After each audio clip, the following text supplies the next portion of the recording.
Where's our son, Sarah? He took him away from me.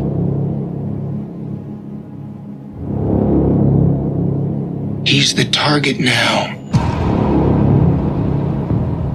He's all alone. You have to protect him. You tell me how I'm supposed to do that. He doesn't even believe me anymore. I've lost him. The delusional architecture is fairly unique. She believes that a machine called the Terminator was sent back through time to kill her. That her? Yes. So she's pretty cool, huh? Morning, Sarah. No, she's a complete psycho. These were taken by a video surveillance camera at the West Highland Police Station in 1984. These were taken at a mall in Reseda today.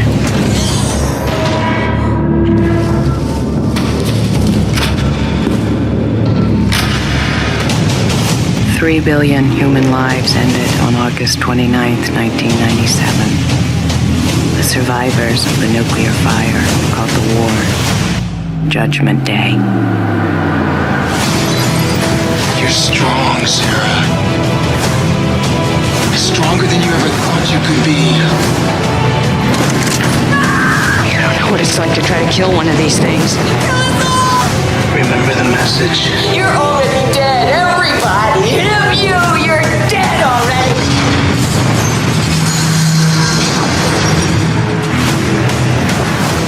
The future is not set. You cannot risk yourself even for me, do you understand? You're too important. There is no fate but what we make for ourselves. Stay down! Aren't we changing things? I mean, right now, changing the way it goes. Get out of the way, John! Shoot!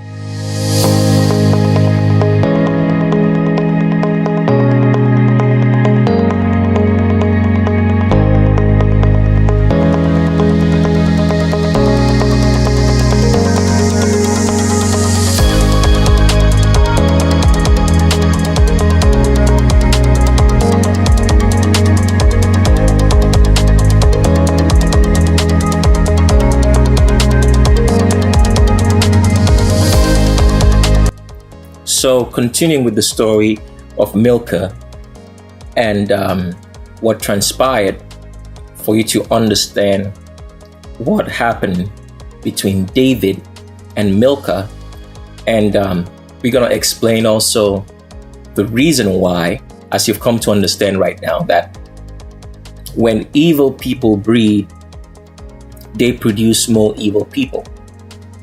The more evil people you produce, you have more wickedness and evil in the world. That is the reason why, as the population of the world has increased, there's more evil and wickedness going on, because there is more evil people in it. And that it is through multiplying or creating copies of yourself can you have your influence in the world. And this was the design of the Creator, that the high priests and the remnant should increase copies of themselves such that there would be righteousness and goodness in the world. And this is still the plan and design, so that the world can experience the Creator through the physicality, a physical human being who happens to be a high priest, the embodiment of the metaphysicality, the Creator, and the physicality which can be touched, for all of creation to experience the Creator, because you can only experience the Creator if you are physical, because the Creator is metaphysical. This is what has been hidden from all of history. Now, What we are going to read now is to make you understand that fact, as we have made you understand that all evil is brought in through the world through sex, because evil people are born through sex. Righteous people in this corrupt world today are also born through sex.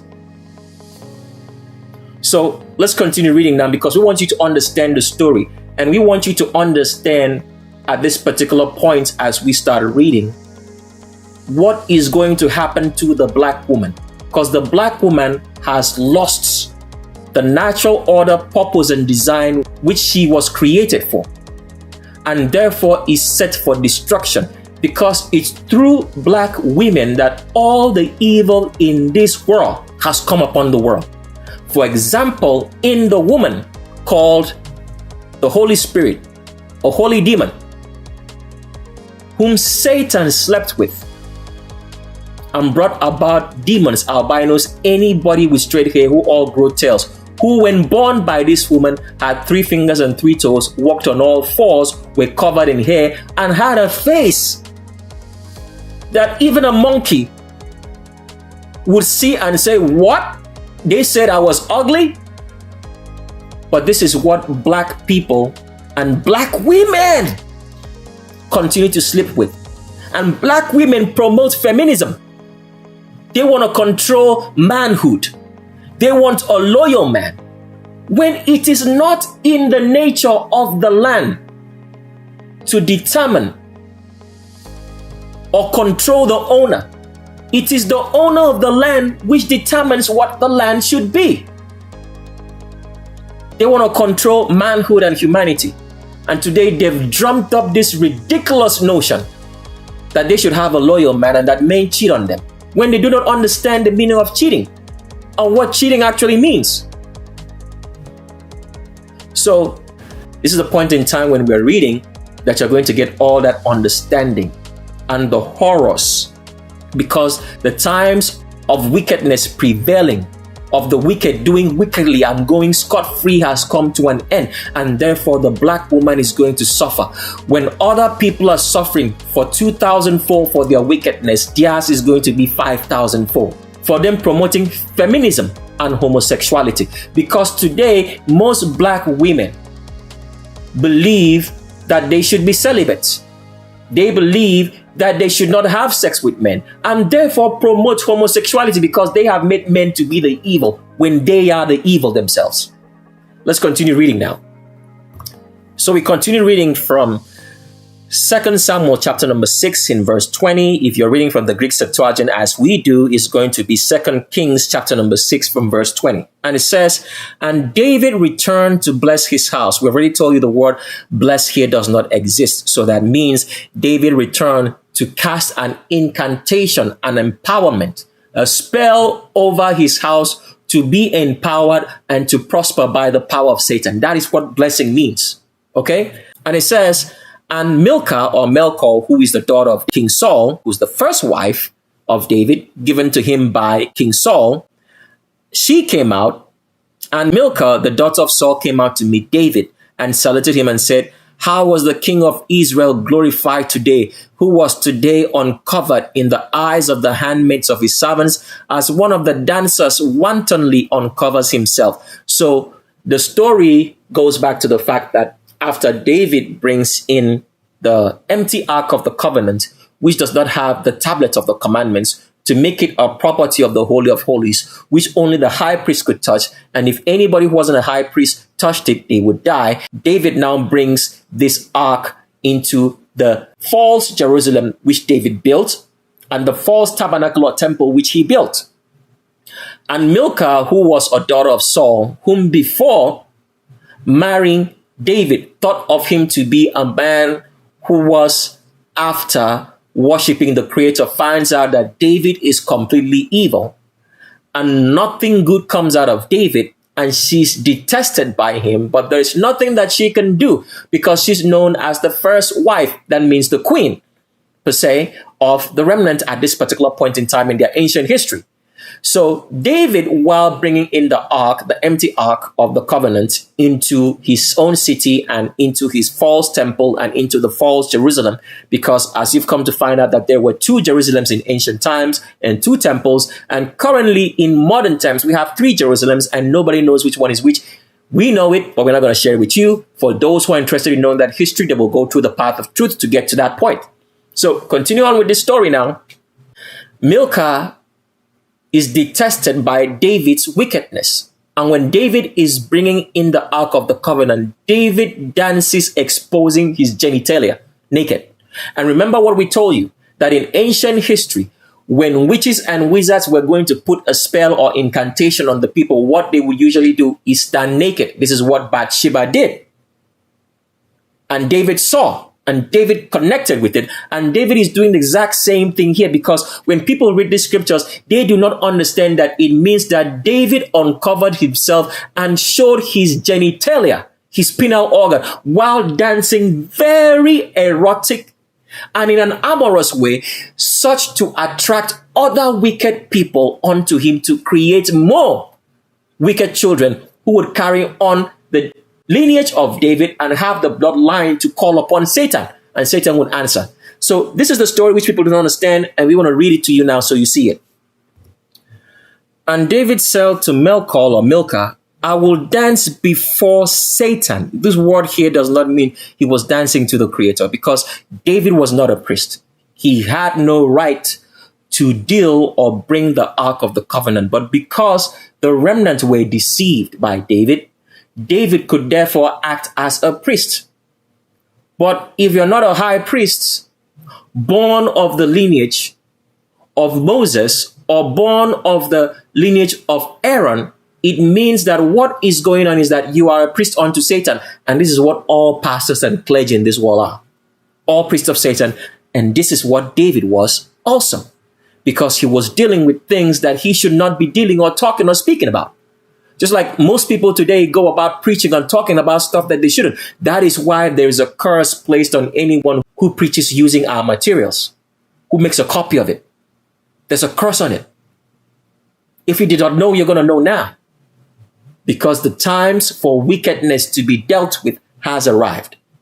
So, continuing on, it says, and David said to Milcah, I will dance before Satan.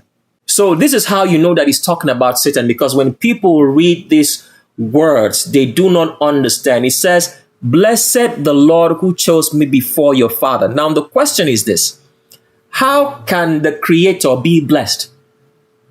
The Creator cannot be blessed. He is the one who gives the blessing. So if you say that the Creator is blessed, based on your understanding now, you would now understand that he's talking about a lower ranked entity. Because no one can bless the Creator. What he's saying here is, blessed be Satan.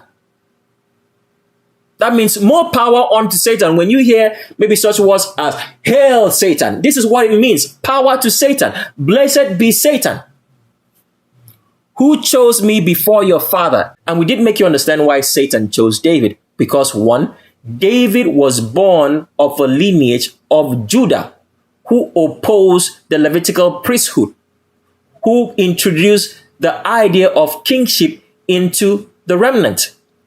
And Judah himself bore children through inbreeding and crossbreeding with an albino, anybody with straight hair, demon, animal who grows tails. So David carried those genetics. And then David himself was born of inbreeding by his father sleeping with his mother, who was his daughter. So David's mother was the daughter of his father. And as we've told you, Satanism is the practice of doing the opposite of the commandments, which Judah, the tribe of Judah, involved themselves in.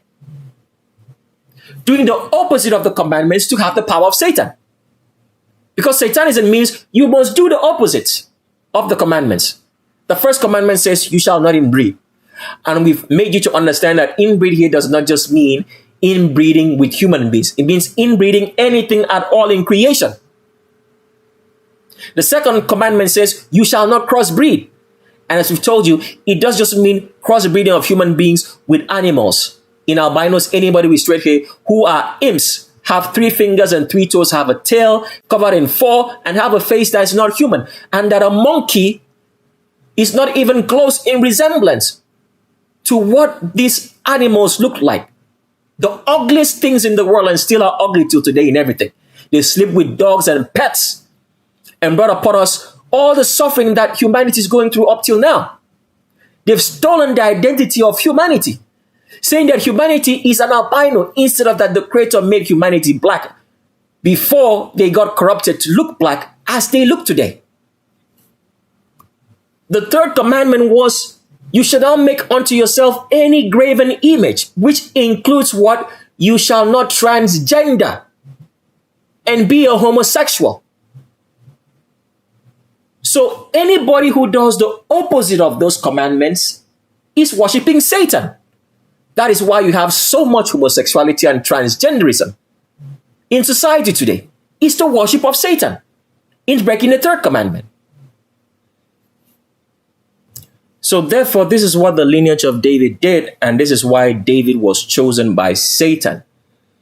Not specifically chosen by Satan, but David's lineage anointed him, who were the worshippers, the arbiters, of pure Satanism, chose David to be king over the remnant. After they had chosen Saul, but Saul was not supposed to be, because he was not of the lineage of Judah. So there was always a war between the tribe of Benjamin and the tribe of Judah. So continuing on here, it says, and David said to Milcah, I will dance before Satan. Blessed be Satan who chose me before your father and before all his house to make me head over his people and even over Israel. Therefore I will play and dance before Satan. What does play and dance before Satan mean? When a lot of people read those statements, they do not understand. When you go into the book of Numbers, and sometimes you will read, let's say, in the book of Corinthians, it says that the Israelites, or the remnants per se, rose up and played. What does it mean to play? It means to involve yourself in orgies. That's what it means. And orgies was something that albinos, anybody with straight hair who are demons with tails, were very much involved in. And this is what David meant. Play is an orgy. So let's continue reading now. It says, and I will again make myself naked, and I will be more wicked in your eyes. We already read to you this portion before. And with the maidservants by whom thou sayest that I was not had in honor. So what is David saying? David saying, because Milcah has found out that this man that she thought was a righteous good man has nothing, not even a bone in his body that could be righteous or good.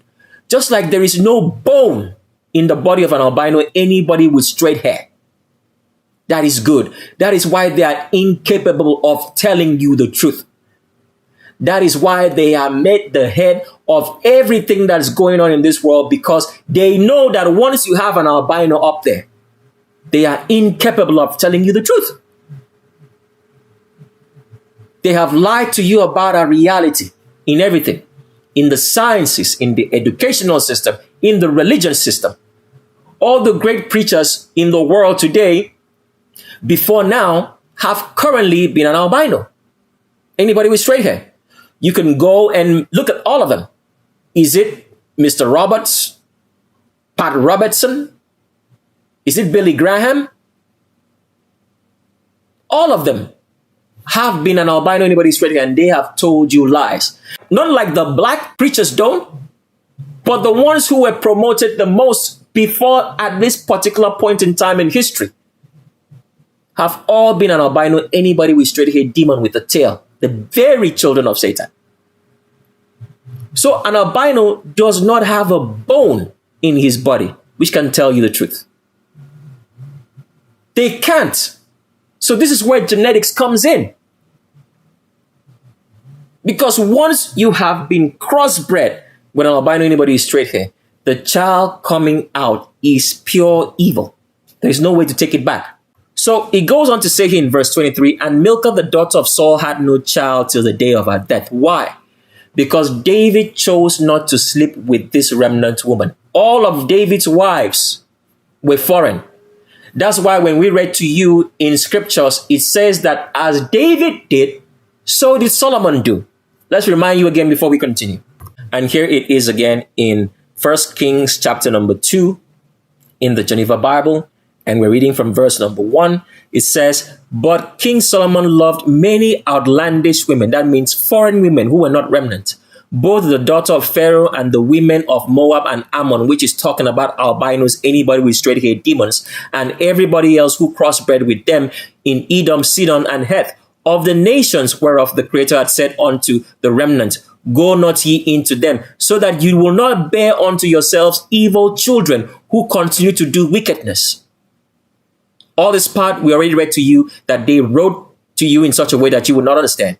It says, and he had 700 wives that were princesses and 300 concubines, and his wives turned away his mind. Solomon was already corrupt, but they wrote this so you could believe that evil people can change, or that righteous or good people change and do evil, which doesn't happen. It says, for when Solomon was old, his wives turned his heart after other gods. False. Okay? It means that Solomon did not do the complete opposite of the 13 commandments as his father David did. He rather did some and did not do some. He says, so that his mind was not perfect, okay, with Satan, as was the mind of David, his father. So it's telling you here that exactly as David did, so did Solomon do in marrying women and procreating with women who were not remnant, so he would not produce a child that was a remnant who would uphold the commandments of the Creator, because the remnant, good or bad, were supposed to carry the seed of the Creator as long as they were descended from Abraham.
So let's continue now and go back to the story to show you what is in there. So the story continues now. Why did David have to dance naked and amorous?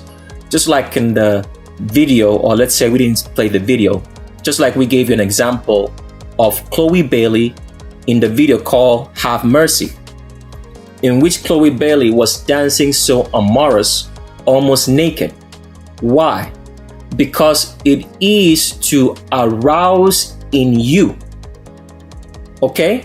Just like somebody watching a pornographic movie and they get aroused, is to make sure that the arousal in you will cause your body to produce a more evil sperm of Satan, such that when you have sex, that evil sperm of Satan will impregnate a woman. And as we showed you earlier, the sperm of Satan has a tail because it's not the seed of the Creator. So most people born in this world are born of the sperm of Satan, from the arousal of the corrupted body of humanity, based on the fact that already the body is corrupt, and then you're eating all the inbred and crossbred food, and by the images that you see provided to you by the media, television, pop culture, it arouses in you to produce a more evil sperm of Satan. And when you have sex with a woman, Same with the woman. It arouses in the woman to produce a very evil egg, such that when the union comes together, when the child is born, the child is pure and nothing but evil. And you have more evil in the world because you have brought one more evil person into it. So this is the reason for David dancing naked. And since Milcah, the daughter of Saul, who was righteous, understood this, because let's make you understand that Milcah was righteous. When you say nothing to the evil that you see, when you condone evil, it means that you are evil yourself. If you're living in the same house, mark my words, I said house, okay? Same house, which would mean the same room with a homosexual who is your roommate, it means that you condone evil. So when you condone evil and you do not say anything about it, you're okay with the status quo, it means that you are evil. But Milcah here was not okay with it. She was in chains. She could not leave David because probably David would kill her. But she was still bold enough to confront this evil man whom her father gave to in marriage because her father was evil, so that he could have control and have a spy over David, so that he would know whatsoever David would do through the daughter. This woman in Milcah still called out David on his evil in front of his whole house to tell him, you are evil. Because why? David danced naked, uncovered his genitalia. And you have to understand, when a righteous person sees evil, he shuns his face away from it. You close your eyes. There are certain things you see and you don't want to be a part of it. You just walk away. But when evil people see evil that they like, they get attracted to it. So that is what attracts people.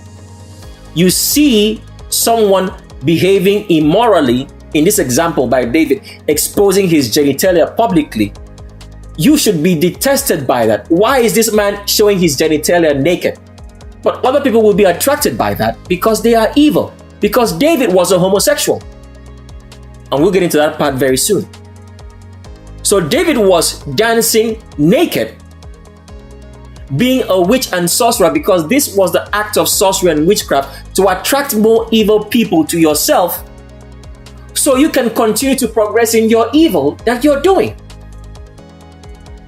So David was dancing naked to attract more evil women, to produce more evil children.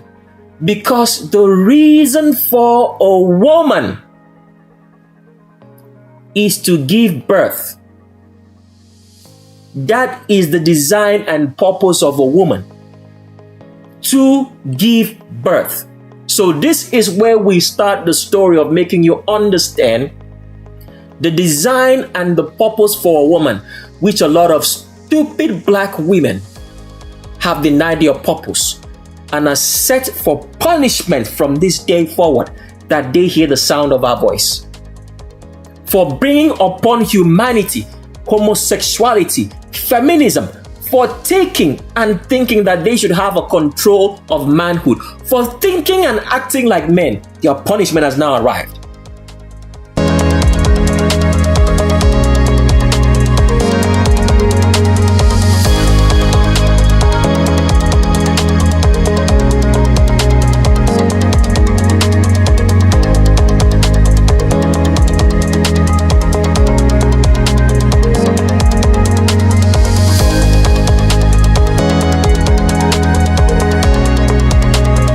So, David and Solomon had so many wives, foreign women. Now, you have to understand the word foreign at this particular point in time so you understand the meaning of it. Foreign is from two words. It's for and reign. What does reign mean? Reign means to be a ruler. Okay? So the meaning of the word tells you what the intention of the words is. For David and Solomon to reign over the remnant, they had to have women who were not remnant. That is the meaning of foreign women. For to reign. Why did they have to have for to reign? Because they needed to increase the number of their descendants among the remnant, so that they would outnumber the remnant and the Levitical priesthood, so that at any point in time you would have a descendant of David. Now, the Levitical priesthood were also supposed to do the same.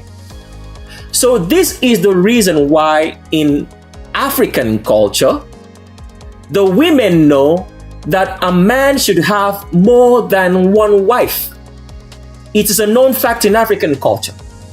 But what changed is because the stupid black women of today's history, who have been taught by demons, albinos, anybody with straight hair women, who think that they should have only a man to himself to control the man, control manhood, believe that they should have one man and that the man should only be to herself. Stupid black women of today's generation. Not all of them, but most of them. In today's generation, that is the thought process of these dumb, stupid black women.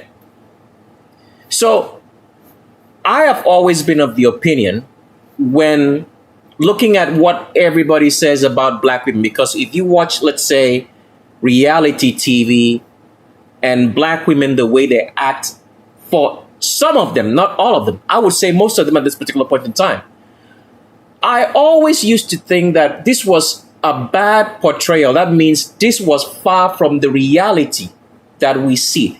But it is literally true.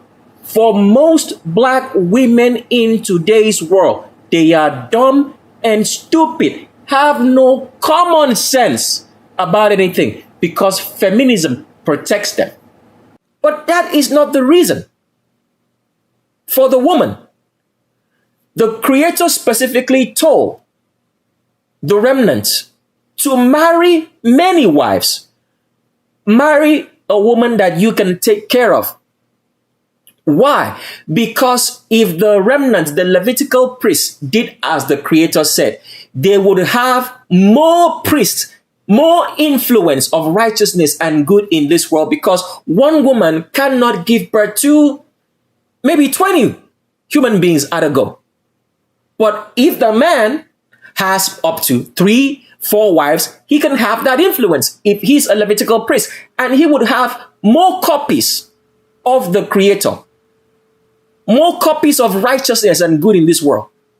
So this is where the wicked of this world decided to preach feminism, knowing that a stupid black woman, not knowing her design and purpose, would always accept the idea of female liberality. Women have never ever been in bondage before. This is the truth. No woman has ever been in bondage. Why? Because men naturally take care of the woman. Naturally. The only time when a man has a problem with a woman is a woman who thinks and acts like a man, who has no respect for manhood. That is where men usually develop a problem with a woman. Because if you're a woman and you start talking and acting like a man is going to naturally oppose you. Because men do not like to be subdued and oppressed. So if you have a woman and she starts acting and talking like a man, the man naturally feels oppressed and is going to react. This is the reason for all the abusive relationships. Because the women seek to be men. They seek to control the man. They want to tell him what to do. And they have believed the idea of cheating, that men cheat. Let me explain from scriptures what cheating is. So the stupid, dumb black women who are going to start suffering from today, and their suffering has arrived because the times of judgment on the wickedness, for them to experience the wickedness that they do, has come upon them now. let's make you understand what cheating is before we continue with this story. Now, we're not going to read the full story on this to explain what cheating is, so all the stupid, black, dumb women of this world get it today and understand this. Because, as we've said, all through African history, because technically everybody is an African except for albinos, anybody with straight hair, and black Americans who are not Africans. And remember, we made that distinction that there's a difference between black Americans and African Americans. Every person is supposed to be an African, technically. And all through African history, the women always knew. When you read through scriptures, you see that. The women always knew that the reason for the woman was to make children, to give birth to children, to increase the number of righteous people in the earth. They knew that. That's why, for example, when Abraham had a wife called Sarah and Sarah could not give birth because Satan made her barren, what did Sarah do? She gave Abraham her maid or servant and said, go in and sleep with this woman and have a child. You read that all through scriptures. So this idea in which the stupid, dumb black women of today have described that a man cheats because they do not understand their purpose, and now they have been led by Satan to increase homosexuality, because now when they say a man cheats, what's the next option you have? You are going to become a homosexual. If you say that a man cheats, what other option do you have? They're going to say you become celibate. If you say that a man cheats and your heart or feelings are hurt, what other option do you have? You're going to say you're not going to have sex, and stupid, weak men will start being homosexuals. So the stupid black women of today's world have increased homosexuality, have increased feminism. They now believe that they are men because the system has told them that they have been subdued, that they have been oppressed. They preach female rights, which has never ever existed before. So the black women today have lost their natural purpose and design and are now headed for the lake of fire. And your punishment starts right about now. If everybody else is going to go through 2,000 years of suffering multiplied onto them, the black stupid women of this generation are going to go through 5,000. And this is what the high priests have said.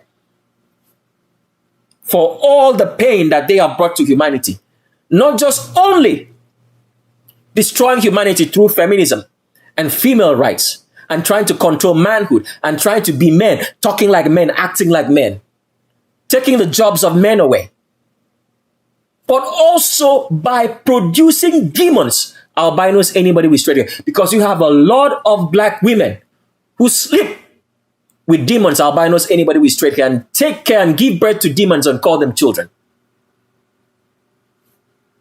So we're not going to read the full story here, but what you need to understand at this particular point in time is that we want to explain to you what the true meaning of cheating is. So when a stupid black woman starts uttering that word, she now knows the meaning. Cheating is not a man sleeping with another woman. That is the truth. Cheating is not a man sleeping with another woman. Cheating is a man not taking care of you by paying your bills completely and providing all your needs. That is the meaning of cheating according to scripture. Like we said, we're not going to read the whole story here, but we're just going to read the part and then we get back to explaining why, which you have now understood the reason why David and Solomon had so many wives, to make sure that they increased their influence of the David Solomonic line in among the remnants all across the world. And that if the Levitical priesthood did the same, you would have more righteous people living in this world. And that can only happen by having more than one wife. Because one woman can't do it, can't give birth to 20 children. If a man has more than 2 or 3 or 4, which he can take care of, we are not saying you should go sleeping around as a man. You have to marry the woman. And you can only marry the woman correctly if you are a remnant. Anybody else is wasting their time. So, reading here in Exodus chapter number 21. The story goes as we're going to narrate before we read this portion, because a lot of people might read it and not understand. It is saying that if a man, has a wife and he takes himself another wife. That means he married one wife, he takes a second wife. He said, the man shall not reduce, okay, the money or care that he is supposed to give to the first wife because he took a second wife. If he does that, that is cheating. So what does it mean? Let's say, for example, now a man marries a wife, right? And he used to give this woman $10,000 in upkeep a month. And this woman has maybe 2 or 3 children for him. And the $10,000 was the upkeep for the month to pay her bills and take care of her and everything else that she needed, which is the duty of a man to a wife. If a man takes a second wife and the man reduces the amount of money from $10,000 that he used to give to the first wife for her upkeep and pay her bills, so like let's say $7,000, he has cheated the woman.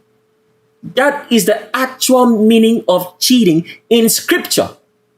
It is not a man having another wife or sleeping with another woman. As the cheating which has been constructed by the demonic minds of albinos, anybody with straight-haired demons will tell females. And now black women who, being born of an ancestor who slept with an albino, anybody with straight-haired demon, when they had 3 fingers and 3 toes and walked on all 4s, or when they were now human, looking like having 5 fingers and 5 toes but still have a tail, they now have that genetic. And now say men cheat. And now cheating is all their problem. They divorce a man because a man cheated on you. What was the man taking care of you before he slept with another woman in your mentality of cheating? Was he paying your bills? Were you taken care of? Now you're all emotional. Stupid black women. Where did you get the emotions from? Because emotions come from Satan. Go read about women in scripture. The man had more than one wife. They were peaceable. They lived well. And here your emotions now is everything. He cheated on me. Look at where you are now. How are you doing now alone? Is the next man not cheating on you that you're with? That you found after you divorced the one that was cheating on you and was paying your bills and taking care of you? So we're reading from verse 9 of Exodus chapter number 21. We're not going to read everything or make you understand what the actual passage actually means in the correct translation. All what we want you to get is for the dumb, stupid black women here is to understand what actual cheating means. It just means depriving a woman of her necessities, not paying her bills and taking care of her and doing the duty as a man is supposed to do to sleep with a woman. That is the meaning of cheating. It's not in the opposite direction which you've been taught because you're all fools. It says here in verse 9, and if he should have engaged or married her to his son, he's talking about the fact that a father takes a wife for his son, okay? And then he takes another wife for his son. So that's all what you need to understand for now. He said, he shall do to her according to the right of daughters. Okay? What is the right of daughters? Because when people read the scriptures, they do not understand because of how it's written. What is the right of a daughter? A father takes care of his daughter. He makes sure that she has clothes to wear. He makes sure that she has everything she needs as a daughter. That is the meaning of the right of a daughter. So that means if a man has a wife, he's supposed to still act like the woman is her daughter by taking care of everything that concerns her. Continue reading. It says, and if he take another wife to himself, if this man, okay, after his father had married a wife for him, decides to take another wife to himself, it says, he shall not deprive her of necessaries and her apparel and her companionship. He shall not deprive the first wife whom his father married to him of her necessities, apparel, clothing, and companionship, which means spending time with her and having sex with her, intercourse. If you guys don't understand the language, I'm putting it right now, being very, very blunt about it. That is the meaning of cheating.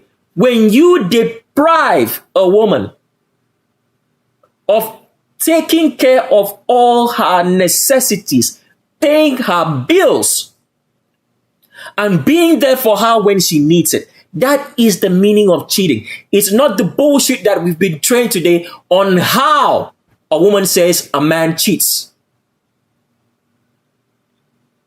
This is the reason for so many broken homes. Because women, black women, have lost their purpose and design. They are now feminists. If you get online or you talk to a woman right now, a black woman, she wants to talk to you like she's a boss. She wants to talk to you like she's a man. She wants to be violent like a man. They threaten men with violence now. They act all crazy. And the reason why is because the system protects them. Because one-on-one with a man at any point in time, when a man hits you, you're never going to recover. But because the system promotes this feminism, this black women attitude, knowing that it will be the death of humanity, just like Satan deceived the world through Eve, it has continued with the black woman. They are now feminists. They are now celibates. Because men are evil. I don't want to have sex anymore because men are evil. They cheat. They lie. I want a loyal man. Look how stupid you've become. And like we said, feminism is all nice when you're young. By the time you start getting old, you're going to discover the true meaning of loneliness. It hasn't hit you yet. Keep on with that bullshit. He cheats. I don't want men, they cheat. And what's the next option you have? You become a homosexual, right? The other option you have is either what happens next? You get a dog or a pet, and it becomes your companionship. That's how dumb, stupid black women have become. They have destroyed the world through trying to control manhood, thinking that manhood is under their purview. But it's not your purview. A man is a man. There's a reason why the natural order was created. Because when you take a look at Eve, why was Eve deceived? She failed to recognize the natural order. That Adam was over her. When Satan came to Eve, what should Eve have said? Let's go and ask Adam. That is what a good, righteous woman does.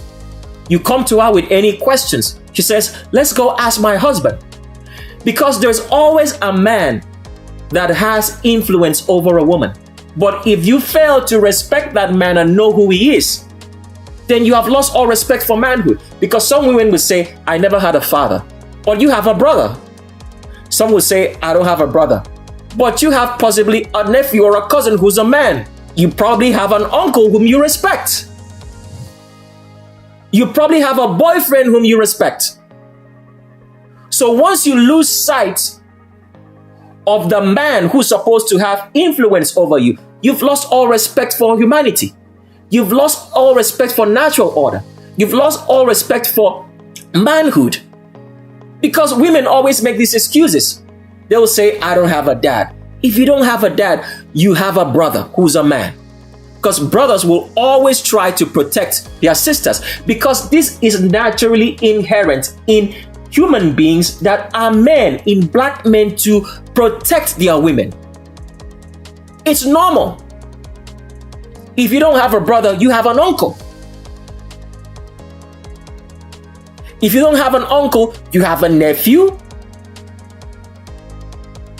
There must always be a man around you who has influence. But once you choose as a woman not to respect that influence, what you have done is that you have no respect for natural order, no respect for the Creator. You are now a child of Satan. That is the reason why black women have gone astray and have now been puppets used by Satan to change the natural order, used by the descendants of David to inflict pain upon humanity. Because women now black women no longer act like women. They are men. So for all the stupid black women, you need to get it now through your mind. The actual meaning of cheating is a man cheating you of your necessities. Cheating you in not paying your bills and taking care of you, as it is written here in scripture, because the word here deprive means cheats. It says, and if he take another wife to himself, he shall not cheat the former wife of her necessities, of her clothing and her companionship.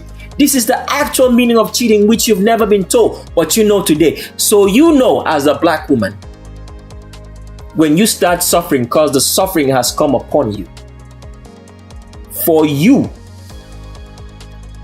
being a feminist, for you giving birth to demons and increasing the number of demons in this world, in albinos, anybody with straight hair whom you procreated with, and bear children and take care of the children, and you wonder where your problems come from. Because a lot of black women have problems in their mixed marriages and they do not know where they come from, because you are taking care, cohabiting with a demon, an albino, anybody with straight hair who grows a tail.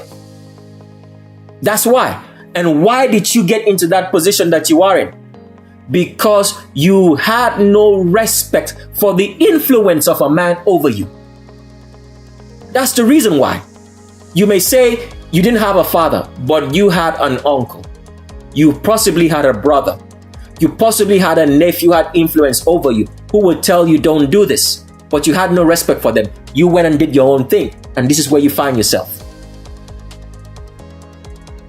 So therefore, the punishment of the black woman who refuses to uphold the commandments of the Creator has arrived and is starting now. This is specifically for black women. If every other person is going to go through 2,000 years of oppression in a very short time for the duration of this world before it ends, the black woman who's a feminist, the black woman who's a homosexual, the black woman who's breeding demons and albinos, anybody with straight hair, cohabiting with one and calling them children, the black woman who despises the truth, the black woman who thinks like a man, the black woman who says that they ought not to be with a man because a man is evil and wicked. They'd rather be by themselves. For you, it's 5,000 times multiplied the oppression and suffering that you're going to come through. What you're going through right now with this COVID-19 debacle is nothing to what's coming now. And let's continue on.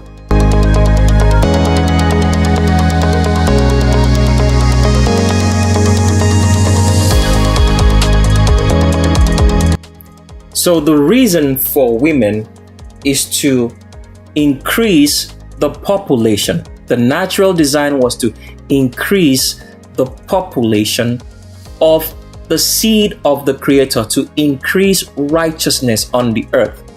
That is the reason why the woman was made. That is the reason why, as a woman, right from conception, right from the time that you are conceived in your mother's womb, you're conceived with millions of eggs in your womb, or let's say fallopian tubes, or whatever you want to call it, in your ovaries. You're conceived with that because the purpose and design of the woman is to give birth. So any other thing that the woman thinks she's doing, she's not doing her purpose and design.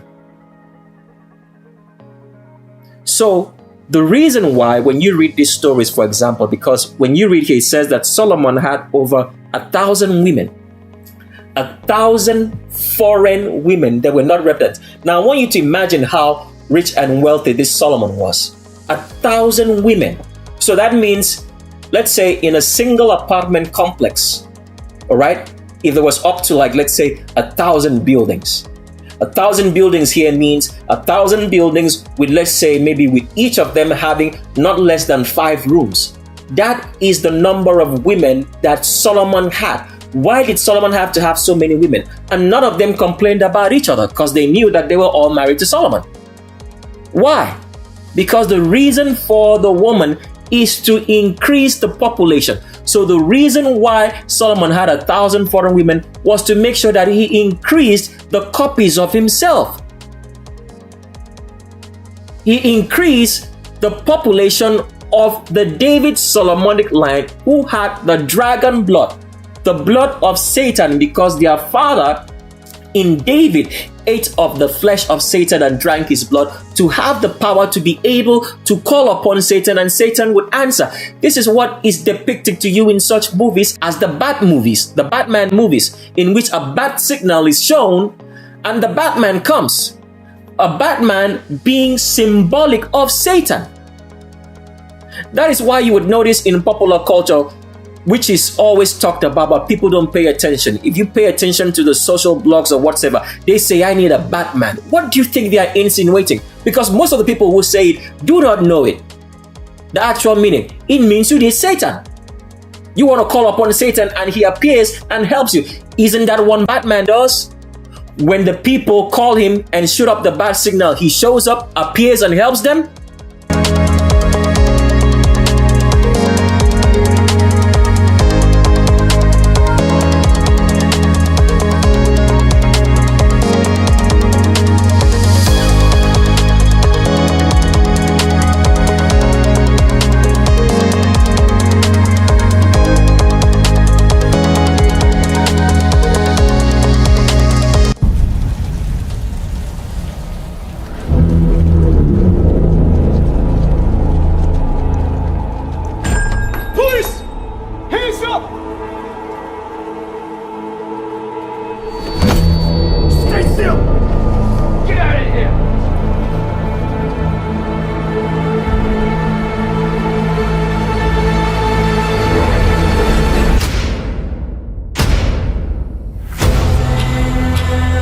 Fear is a tool. But when that light hits the sky, it's not just a call. It's a warning.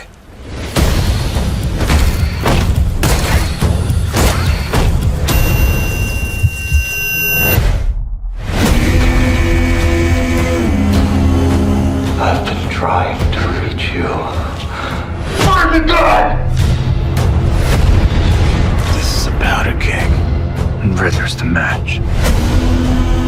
I can take care of myself. If this continues, it won't be long before you've nothing left. I don't care what happens to me. It's only gonna get worse for you.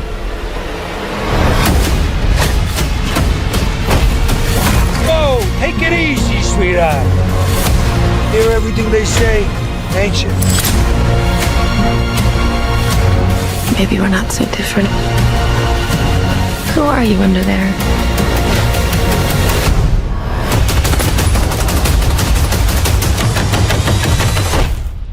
I'm vengeance.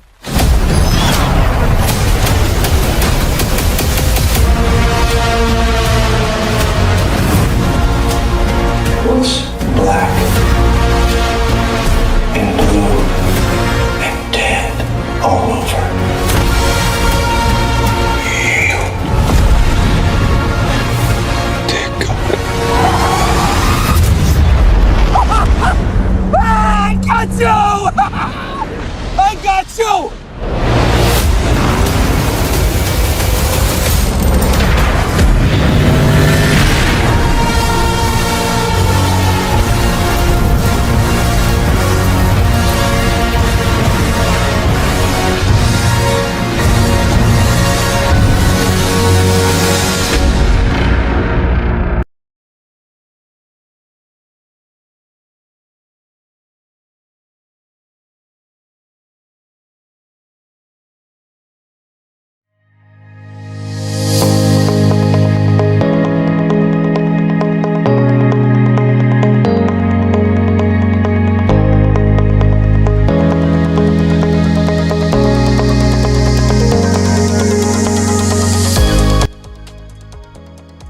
So, the idea of many women or a man having more than one wife, and today is accounted as cheating by the stupid, dumb black women of today's world, in which most women in Africa still today still understand the reason for women That is to give birth and increase the population of your community such that you become strong. Because if the remnant population, if not influenced by Christianity, which preaches that you should have one man and one wife, which was all fabricated, because the David Solomonic line understood this. They understood that if the remnant population or the Levitical priesthood had more than one wife, the chances are they would have more influence of righteous people in the earth. So they had to create this whole construct through Christianity. And now that you've understood that David is the basis, the foundation of Christianity, that man should have one wife, okay? So that the population of the remnant and of the Levitical priesthood and of righteousness and good people will not increase, because one woman cannot give birth to so many children. That is the reason why they fabricated this false Christian conduct into Christianity and preached it to the remnant. And the remnant who have been confused right from the time of David, eating of the inbred and crossbred food, which has caused them not to understand who they are and what they ought to understand, because they do not understand anything anymore, don't even know who they are, that the Bibles that they are reading is talking about them, have all bought into Christianity. That is why in the remnant country, it is the only country in the world who has the greatest number of churches. It's preaching the same bullshit of one man, one woman, which has been accepted by the dumb black women of today's world. They have now made the number of righteous people in the world to be smaller, because the dumb remnant women would believe that this is what they ought to do, that the man ought to have one man and one wife, and if he has any other thing, it is called an abomination or cheating. It is frowned upon because of the preaching of Christianity through David, who brought about that. Because the fabricated Jesus Christ, who brought about the concepts of Christianity or Christianity as a religion, is what is called a son of David. You never saw that in scripture? Let's show you now before we continue. So we're in Matthew chapter number 1 in the Geneva Bible, and we're in verse 1. It says what? The book of the lineage of the fabricated Jesus Christ, because Jesus Christ never existed. The Creator came as a human being, but he came as a chief high priest. He was not Jesus Christ. Okay? It says the book of the lineage of Jesus Christ, the son of David. Do you now understand? David is the foundation of all the false religions in this world. He's the one who brought the idea and said, let us preach to them that they should have one man and one wife, so that the population of righteous people born of the seed of the Creator, who can only come from the Levitical priesthood, will not be so much to influence the world. But meanwhile, what did David and Solomon do? They had many wives. Let's show you that again now. And that is it right there. In 1 Kings chapter number 11 in verse 3, it says that King Solomon had 700 wives or princesses. That means when he says 700 wives, he's talking about 700 women who were royalty. And 300 concubines means 300 wives which were not royalty. Because when people hear that word concubine, they think that it just means that it's just a mistress, or in today's culture, a side chick that the man is sleeping with. No, it means his wife, but not royal wife or considered to be the first wife. That's all what it means. So they introduced this concept and preached it, and the remnant bought into it, and the Levitical priesthood bought into it for those who were corrupt, not for the priesthood of Moses, which was the high priesthood, the high priest above high priest, who could not get corrupted. But the lower priesthood of the Aaronic priesthood and the lower Levitical priests themselves all got corrupted by this theology. One man, one woman. And the stupid black women, the remnant, and as today's stupid black women all bought into it, that this is scriptural, that this is what the Creator said, when he never said so. He told them to have many wives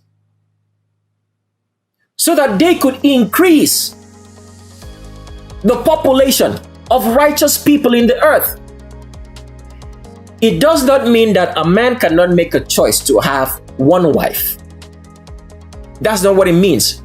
But it is detrimental to the purposes of the Creator for having one wife. Because why? Here is history people do not understand. So, around some time after Noah, around the time of a very particular person called Reu. The name is spelled R-E-U. Let's see if we can pull up a scripture just to show you that. So here's the scriptures right here in Genesis chapter number 11. And we're reading from verse number 18. So right around the time of Peleg, if you read in any other scriptures, because we are looking right here at the Greek Septuagint Bible. If you read it in any other scriptures, it will say Peleg and Reu, okay? But here it says Ragu. So right around this time of Reu, okay? Satan killed a lot of males in history. It almost eradicated manhood, like the males in history. He killed a lot of males. And killing a lot of males here means that maybe through his own wicked children, or through maybe some sort of food or plague or whatsoever, some sort of destruction, a lot of males were killed. So at this particular point in time in history, it was not viable anymore for one man and one woman to exist together as a family, because the population of the earth would be increased by so much evil, and there would be less people who were righteous. So at this particular point in history, which you people do not know because this is not in your Bibles, in the fabricated scriptures that you read, it was no longer viable for one man, one woman to increase the population of the earth in terms of righteous people. So this is where the concept, because David understood this concept that if you have one man to one woman, there would be less righteous people in the earth, because you've come to understand now that righteousness is a person. It's not something you do. Evil is a person. It's not something you do. So the more righteous people you have, the more influence they have over the world. The more evil people you have, as we have now at this particular point in 2021, until the end of the world, the more evil you have in the world. So David understood this concept because he's the one who wrote the master plan together with Satan. And Satan is around to ensure that the descendants of David continue with the master plan for them to be in this world and, if possible, live forever. But they can't do that. Okay? So they introduced this idea. Let's preach that it should be one man to one woman. Meanwhile, they themselves had more than one wife, married many women to increase themselves. And the remnant, the Levitical priesthood, the dumb remnant women, just like the dumb black women, all bought into it. But in their thinking, because if you go into Africa, even though they've bought into this idea of one man, one woman, their common sense and genetics still tells them that it is not supposed to be so. They don't see it as a problem. Their genetics tells them so.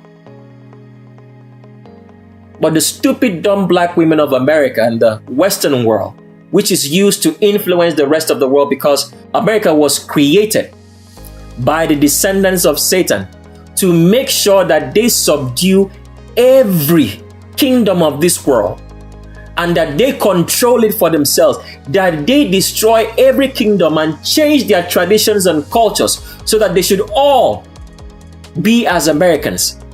They have bought into the idea and have made other nations of the world, through Christianity, which is always preached by Americans, which is always preached by the children of Satan, that it is one man to one woman.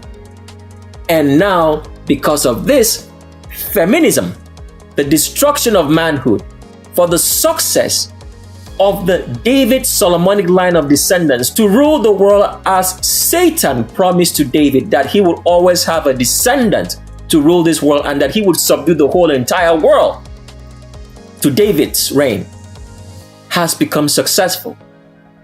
Almost successful, but no longer successful. Because why? as much as the David Solomonic line, because as we have made you to understand at this particular point in time, we have told you this before. You're either going to serve the Creator willingly, or you're still going to save him, but you're going to do it in denial. Because why? The David Solomonic line of kings know that there is a Creator. But I'm just going to laugh this out. Oh my goodness. Oh my goodness. All right.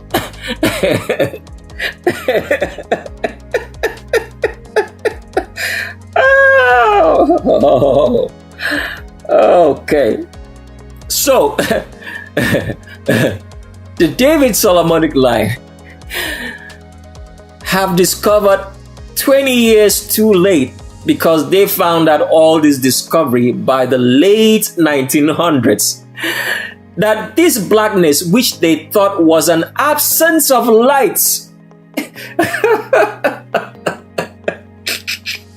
just like you dumb idiots today thought before now, that the absence of light just means an absence of light, which you guys call darkness in whatever language that you want to call it.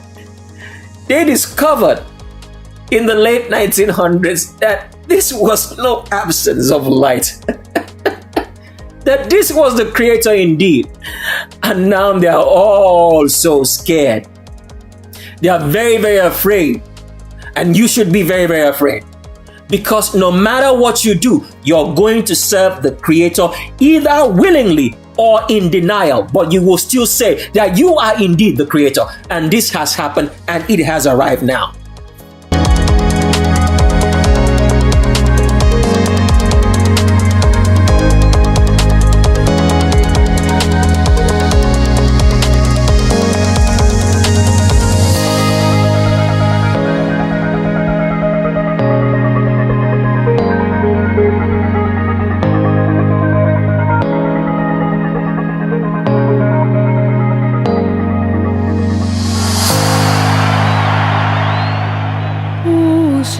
Can you see by the dawn's early You are as precious to me as you were to your own mother and father. I swore to them that I would protect you, and I haven't. the twilight's last gleam.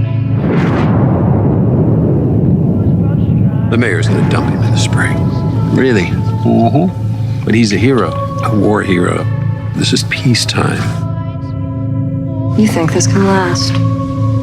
There's a storm coming, Mr. Wayne. You and your friends better batten down the hatches. Because when it hits, you're all gonna wonder how you ever thought you could live so large and leave so little for the rest of us.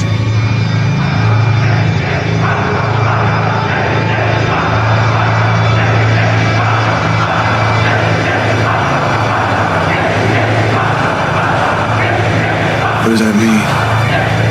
Rise.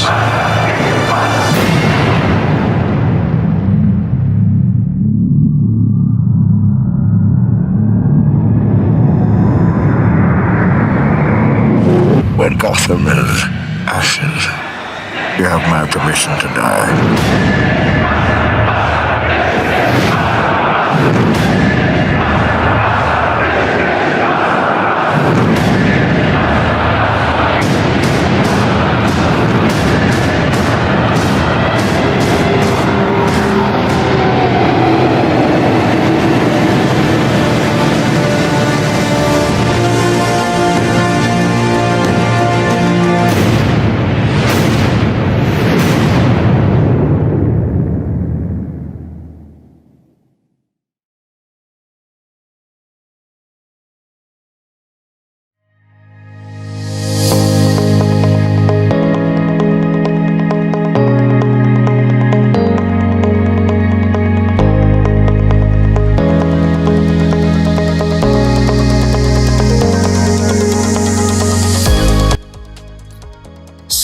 we will make you understand how humanity had fallen into the notion not to understand that when there is no light or blackness, and that blackness all surrounds us, and the blackness is the creator. And there's something else there that we should mention that should give you a full understanding of what we're saying. But like we said, the truth is not for everybody. We're not going to mention it here. You'll get that full audio description of understanding the blackness as the creator in the shape of our world. But the idea that we have gotten today, that night, because let's put it right, that night means night, and our understanding it means that there is night and day, comes from the fact that the Aaronic priesthood tried to translate the scriptures.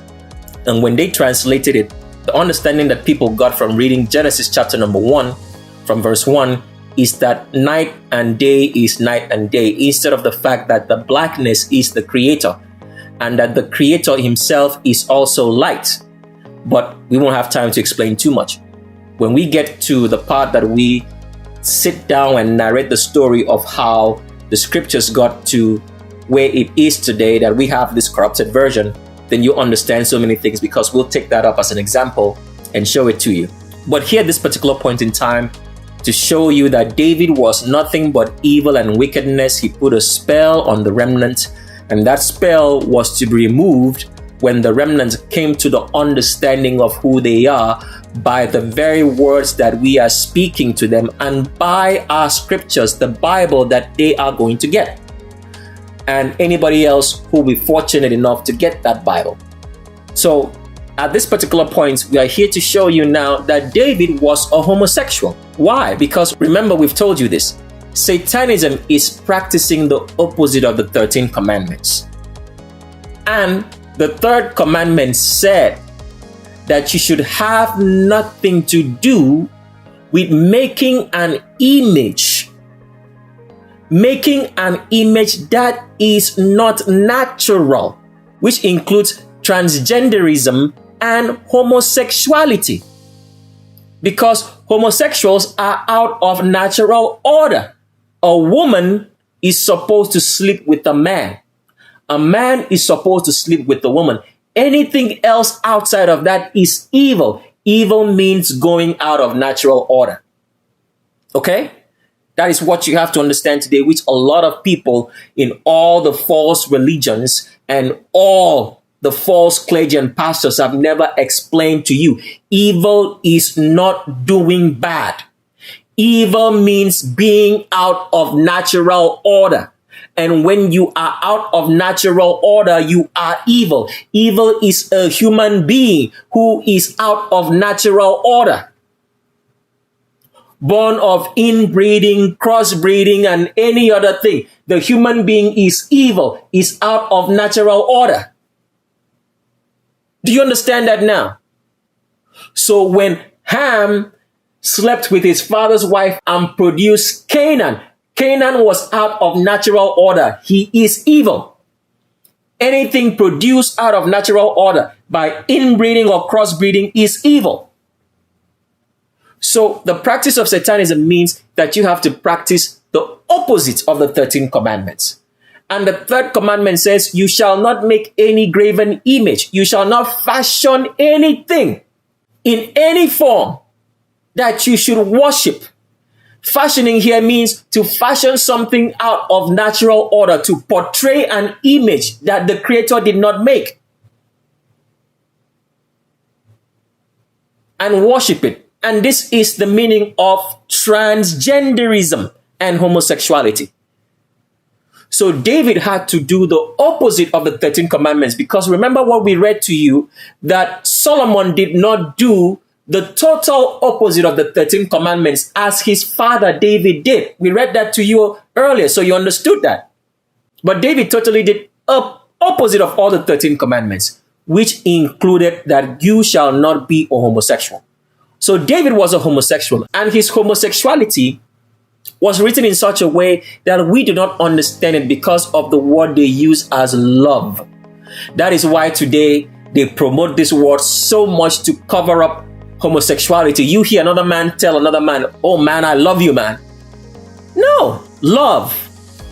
is meant to be between only a man and his wife and a man and his children. Any other usage out of that says what is talking about homosexuality, but people do not know it because love is being preached every day. Okay? You like something, you don't love it. Love is only between a man and a wife, or a man and a woman, and a man and his children, or between a woman and her husband, or a woman and a man, and a woman and his children. Anything else outside of that is talking about homosexuality. So this is how they wrote it into scripture, which people didn't understand. Because King Saul was a homosexual. That's how he met David. That is why they always tell you about the beauty of David. Because King Saul was a homosexual. And they brought David to him for a very specific reason. For the kingmakers who were of the tribe of Judah. So that's why you're reading the story here, and we're reading from 1 Kings chapter number 16 in the Greek Septuagint Bible. If you're going to be reading from any other version of the Bible, the portion would be 1 Samuel chapter number 16.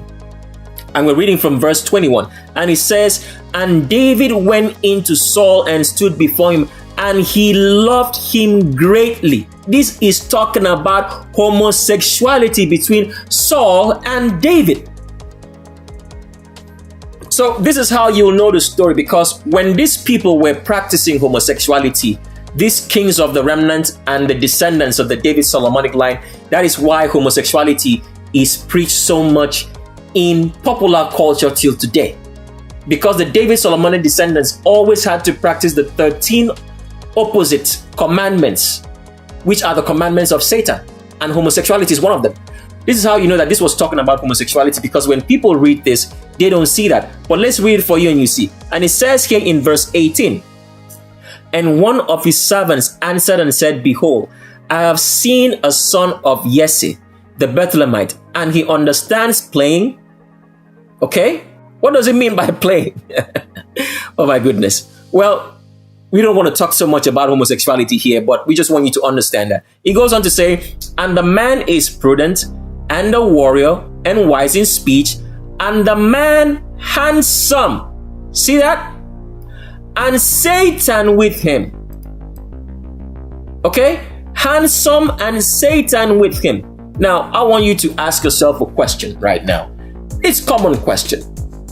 If you were to meet another man, all right, and they started telling you about the attributes of this man, would they include handsome in it? If you were trying to do business with a man or something, would they start telling you, "Oh, we know the man knows how to do this. He can take care of your car. He can fix whatever you want." And then they tell you he's very handsome too. What has that got to do with anything? Because at the end of the day, what Saul was required here was someone who could play music. What has the man's beauty got to do with anything? Because this is homosexual terms written into scripture, but people will never see it. Because they've been deceived about the personality of David and all the kings of the remnant, that the Creator supports kingship instead of the fact that Satan does it. That's why it goes on to say here, when you read further down, okay, into verse number 21 as we read, and it says, "And David went into Saul and stood before him, and he loved him greatly." He's talking about that they were homosexuals. So David was not only a homosexual partner with King Saul, he was also a homosexual partner with Saul's son in Jonathan. Let's go read that now, so that when you understand now, when you see the love mentioned between men, between the kings of the remnant in scripture, it's talking about homosexuality and nothing more. So here we're reading from 1 Samuel chapter number 18.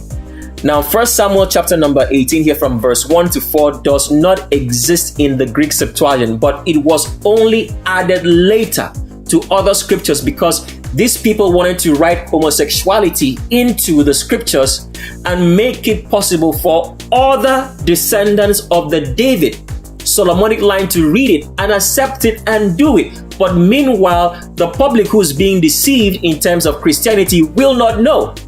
So that is why homosexuality is preached worldwide and has come to the forefront. Because why? It is a necessary requirement. If you are to have the power of Satan, you have to do the opposite of the 13 commandments. So reading here from verse 1, it says, "And when he had made an end of speaking unto Saul, the soul of Jonathan was knit with the soul of David, and Jonathan loved him as his own soul." Now, this is one thing you have to understand, because a lot of people reading this will not understand anything. Kings do not love rival kings.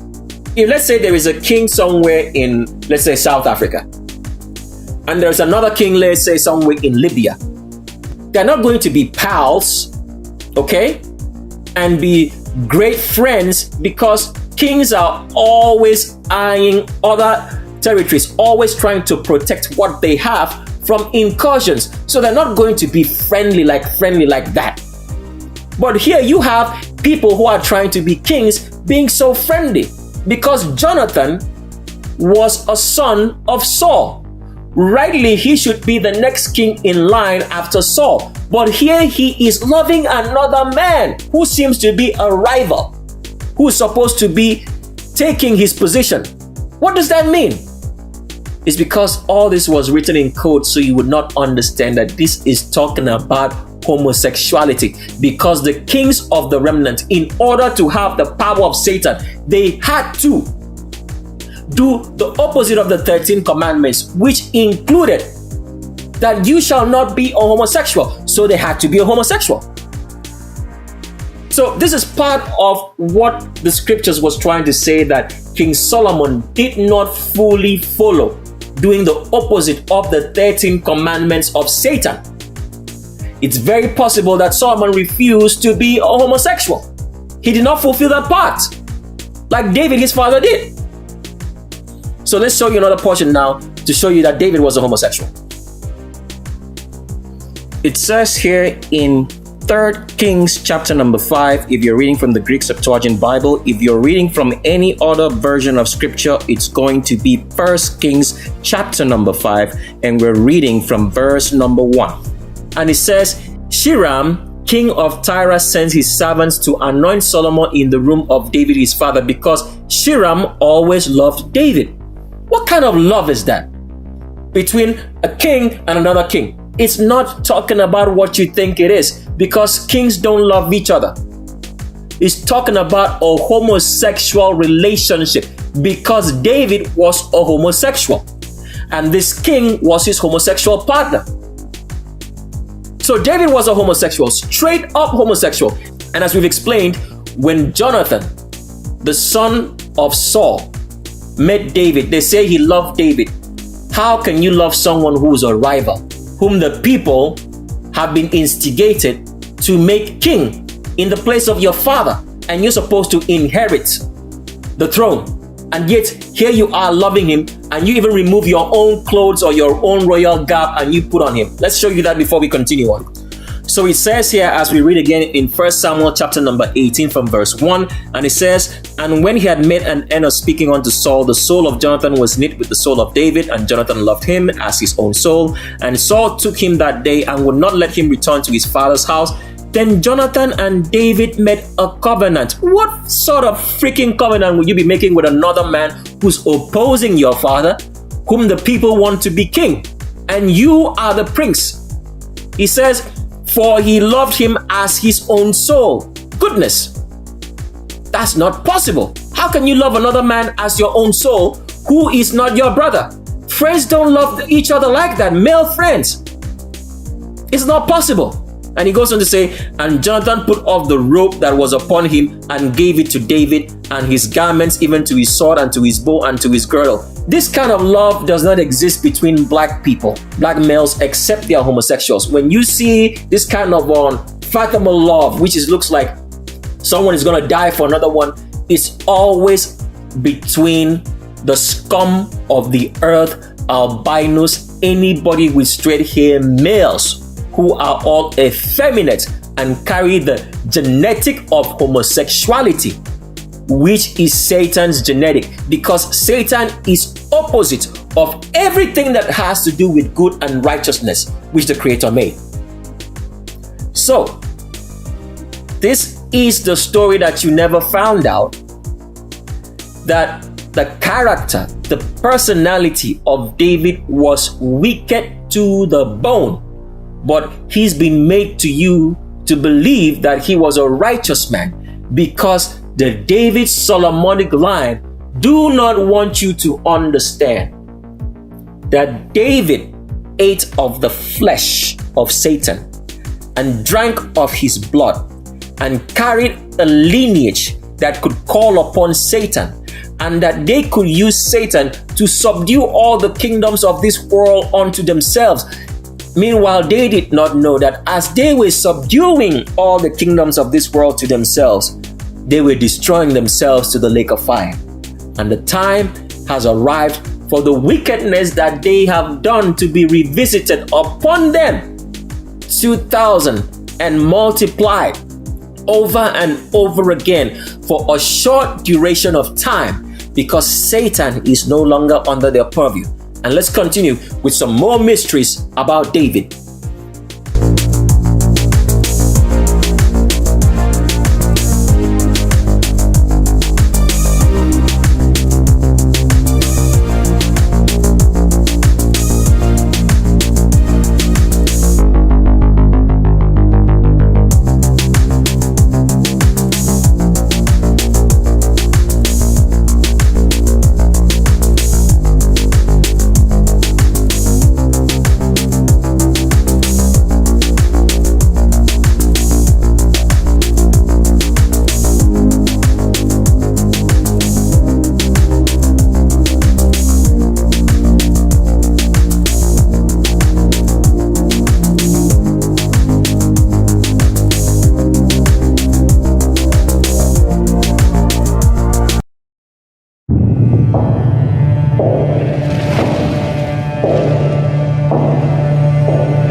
Dreams didn't make us kings. Dragons did.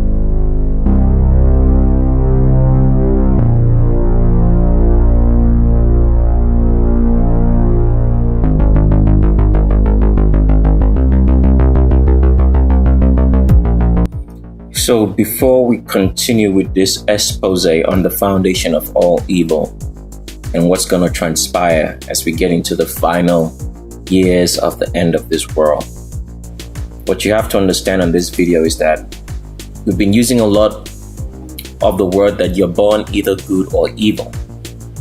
The reason why we use that word good is because a lot of people can identify with the meaning of the word good, because in our history, we are taught to be good and kind. But I want you to understand it very clearly, that we are only using that word just for the purposes of making this video very, very simple to be understood by anybody who listens to it. In the actual sense, you're either born righteous or you're born evil. Because if you've listened to our former Prelude before, and also on the Legends of Roll Call, we did make this statement that whenever someone does good, it means there's a presence of evil. So that's what you have to understand. Whenever there is a presence of good, it means that there is evil, because what usually happens is that when there's evil in the world, people try to do good. If there is righteousness, there is no need for you to do good because there is no evil present. So even though we use the word good in this particular prelude of Shape of a World, what I want you to understand is that the Creator does not require you to be good. He requires you to be righteous. There's a difference between the two. So do not misunderstand the use of the word good here. We do not want you to be confused about it because we are using it so much. The actual meaning when you hear the word good, I want you to understand that we are talking about righteousness, that you're either born righteous or you're born evil. What we are actually saying, and maybe we should start saying that all along until the end of the video, is that you're either born righteous or you're either born evil. Because the world has been misled to believe that by your good deeds will you miss the lake of fire, that you will not be put into the lake of fire. It is not by your good deeds. So there are a lot of good people who are going to go to the lake of fire. There is a lot of good, kind people who are going to go to the lake of fire. Why? Because they are not righteous. They were not born righteous. They were not born of the seed of the Creator, which only the Levitical priesthood of the remnant carry. Because only a priest can do and uphold the commandments of the Creator, which says that you shall not do wickedness. So a lot of people who do good, you're nice and kind, all right? You're caring, you're sympathetic, you care about what's going on with other people's lives. The Creator never asked you to do any of that. He asked all of us to be righteous. It's a difference between righteousness and good. Because when we do righteousness, there is no need for us to do good, because evil will not be present.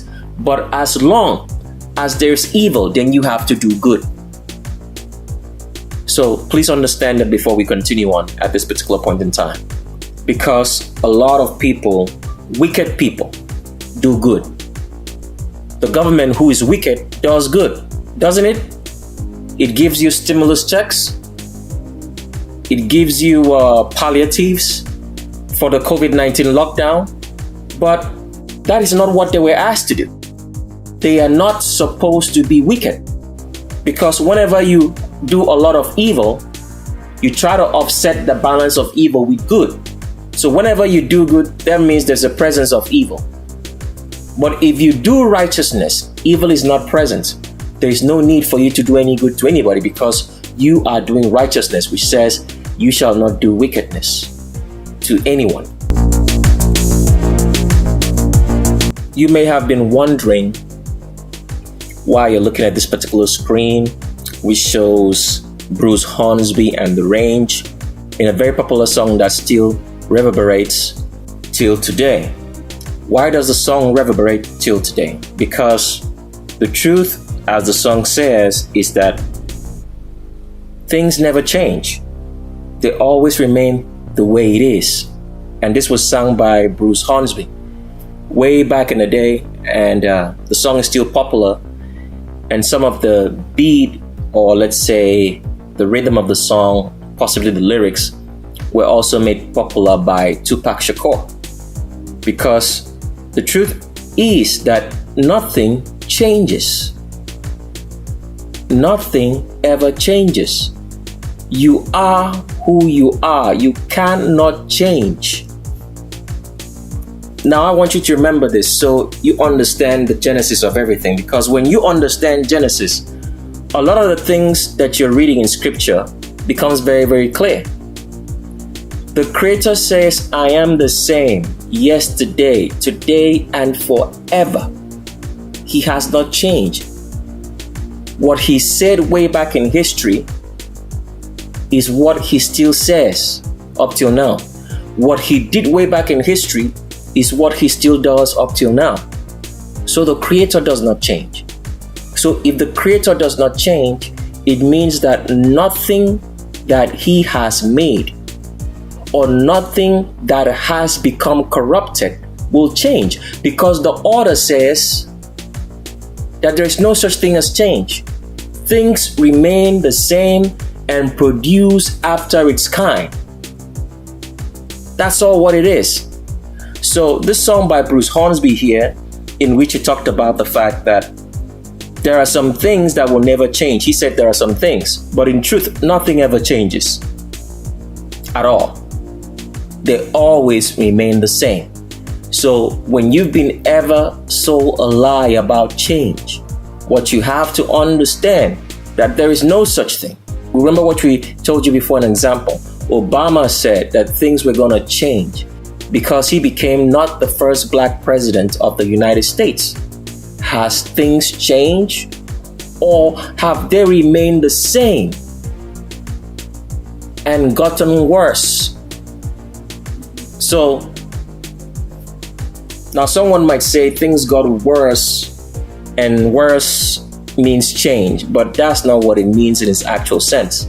In its actual sense, it just means that more people, more human beings who are wicked from 2008, when Obama was president, till or up till now in 2021, that more wicked people have been bred into the world. And so evil has multiplied. But that's not change. Change in that aspect would be that things change from being bad to better or good, right? That is the change which people can actually identify with as change, from a negative outcome to a positive outcome. But in today's world, that's not the case. We have gone from 2008 to 2021 on a very different note. It's not change. Things just got worse. That means they stay the same. The bad continues, because when you say in terms of comparison, there is bad, there is worse, okay? What we're talking about right there is that the intensity of evil and wickedness has increased. But all around, bad and worse are the same thing. It's just evil.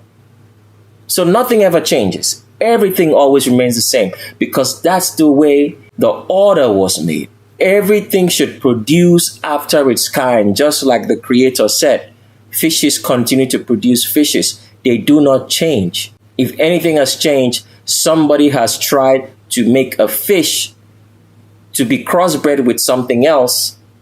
But at the end of the day, the animal being crossbred will still act like a fish. Just like black people started crossbreeding themselves with animals in imps who walked around with 3 fingers and 3 toes, had a tail covered in hair, had a face that's not close to any face that you can think of in this world in terms of an animal, but something very, very ugly beyond your wildest dreams, which you're going to see in the shape of a world. Black people started crossbreeding themselves with these animals and produced albinos, anybody with straight hair who now walk upright, have 5 fingers and 5 toes, but still have a growth of a tail, which is suppressed by the taking of folic acid and inbred food. But have the albinos, anybody with straight hair, change from their animal character and behavior? No, they don't. They still act like animals. They have a herd mentality, which means that they believe whatsoever they're told and they do accordingly, because that's what animals do. If you have, let's say, a flock of cattle or sheep or whatever animal that you groom, they are always acting under a herd mentality. You see animals, let's say, for example, in the wild, hyenas, wolves, elephants, hippopotamus, big cats, lions, they all act as a unit, because that is the way animals are supposed to be. So even though black people crossbred themselves with albinos, anybody with straight hair, when they were imps walking around on 3 fingers and 3 toes with a tail covered in all 4 to have the power of Satan so that they can rule their environment and their world, and produce albinos, anybody with straight hair who now look human, having 5 fingers and 5 toes, but still have the growth of a tail which is suppressed. It has not changed the fact that albinos, anybody with straight hair, still acts like animals. They are more comfortable with animals. They sleep with animals like it is a human being. Dogs, cats, and everything. They are still acting like animals. They are not acting like human beings. Because nothing ever changes. It always will try to go back to its original state. So that is one thing that you have to understand today. So do not condone evil. Do not debate with evil and wickedness. Do not debate with evil and wicked people. That's the right way to put it, because evil and wickedness means evil and wicked people. Do not debate with them. Do not think twice about them, because they will never change. Do not fall into the trap to say, oh, there is some hope. Hope is of Satan. Hope and faith. The Creator did not ask you to have hope and faith. He gave you reality. A physical world, which we'll explain later. So, according to this video, as you have seen right now, on Bruce Hornsby and the Range, in that song, which is very, very popular, which is played almost every day in every radio station around the world, the way it is, nothing ever changes. That is the way it is. Things always remain the same.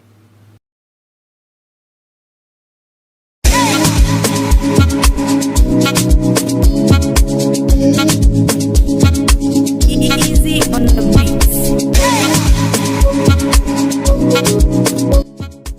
So we want to show you from scripture that the descendants of David, who are responsible for all the kingdoms of this world, because David is the foundation for which all the kingdoms of this world has been built. David is the one who introduced Christianity into creation, that the Creator forgives you.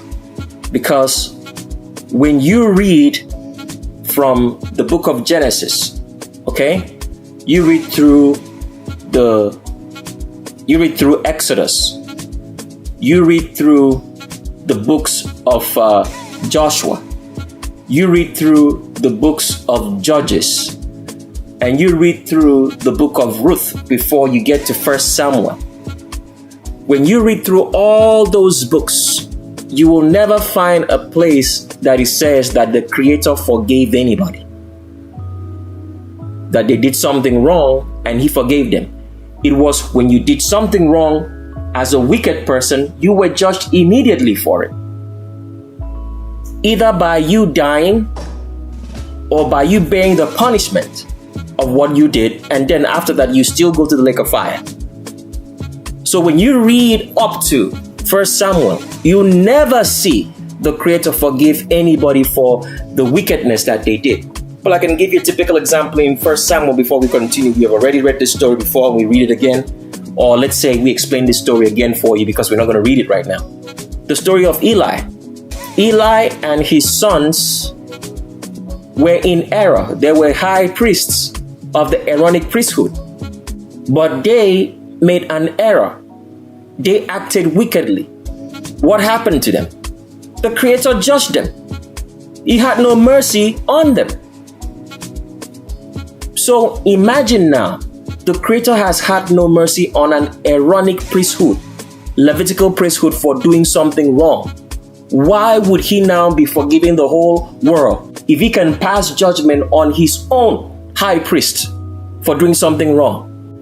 So, if the Creator did not forgive His high priests in Eli for having wicked children, why would the Creator forgive anybody else for their wrong, for their wickedness? He never did. So the idea of forgiveness of the Creator, which is not true, because the Creator does not forgive, was brought about by King David. Because when you read scriptures up to that particular point, you never see when it says that the Creator forgives somebody for doing evil and wickedness. He judges them there, then, and quick. And David introduced the idea of forgiveness, that the Creator forgives when he does not. And how did he make this idea to work? By teaching humanity how to worship Satan.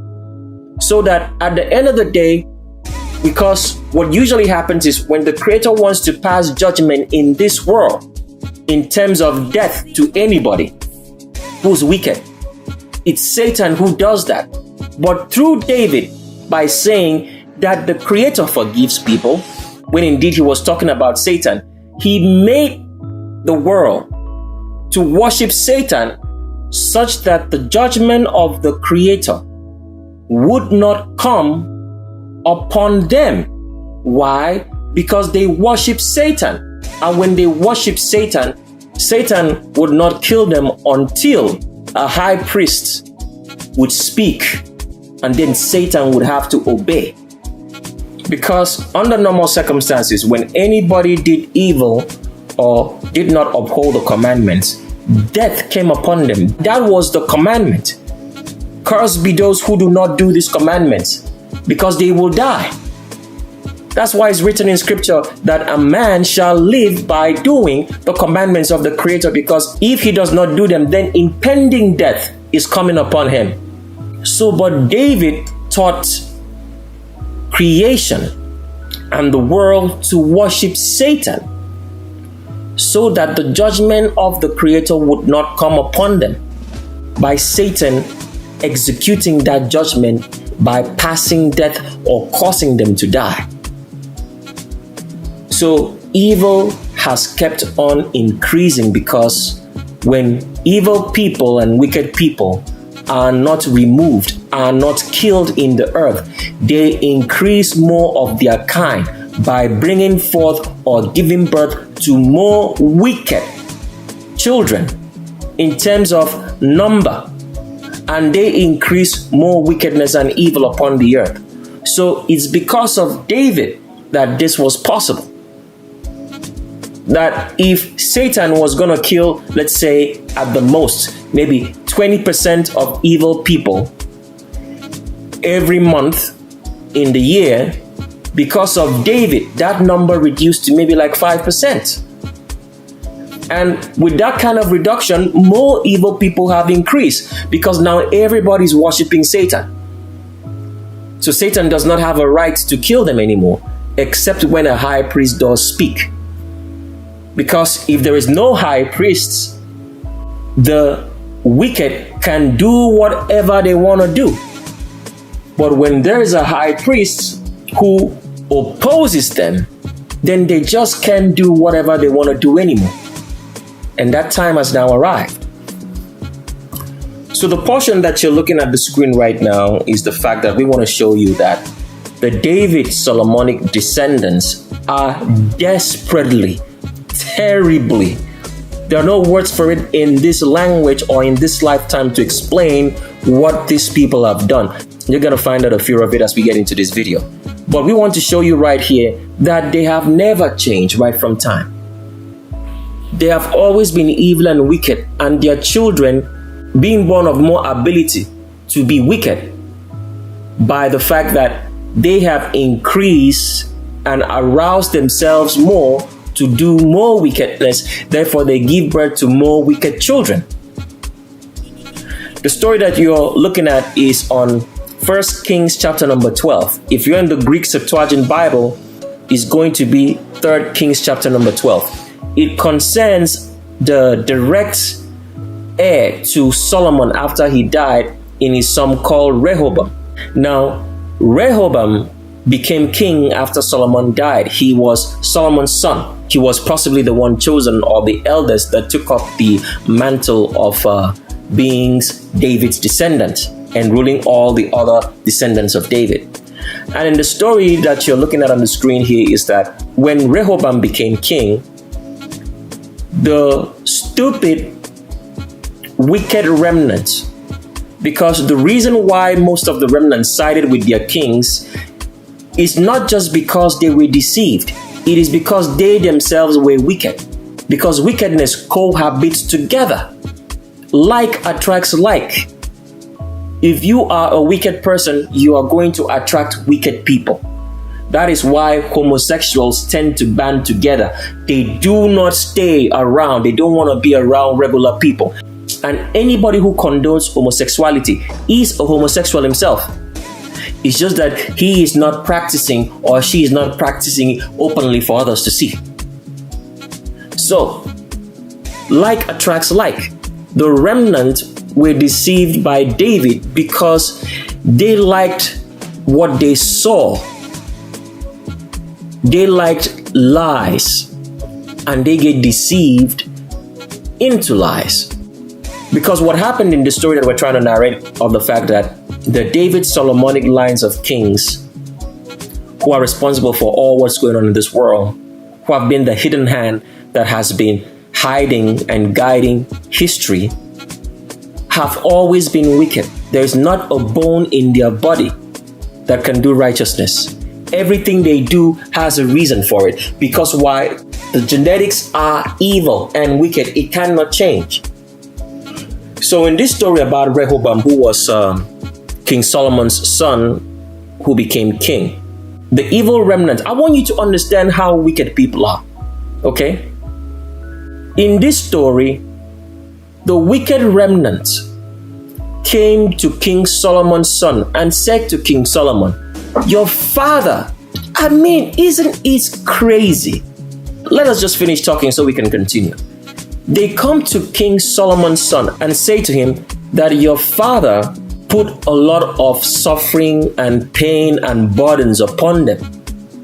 We now ask you as a people, will you please, since you're now a descendant or the next king in line, would you now please make our burdens to be light? What kind of burdens did King Solomon place upon the wicked remnant? He placed on them taxes and levies, okay? Because they were now collecting tax from the people and levies on whatsoever they had. Just like, for example, right now, the governments of the world tax you up to like 60% of your income. So this is what King Solomon was doing to the remnant population. And the remnant population, when King Solomon died, came to his son Rehoboam, knowing fully well that what King Solomon did to them was evil.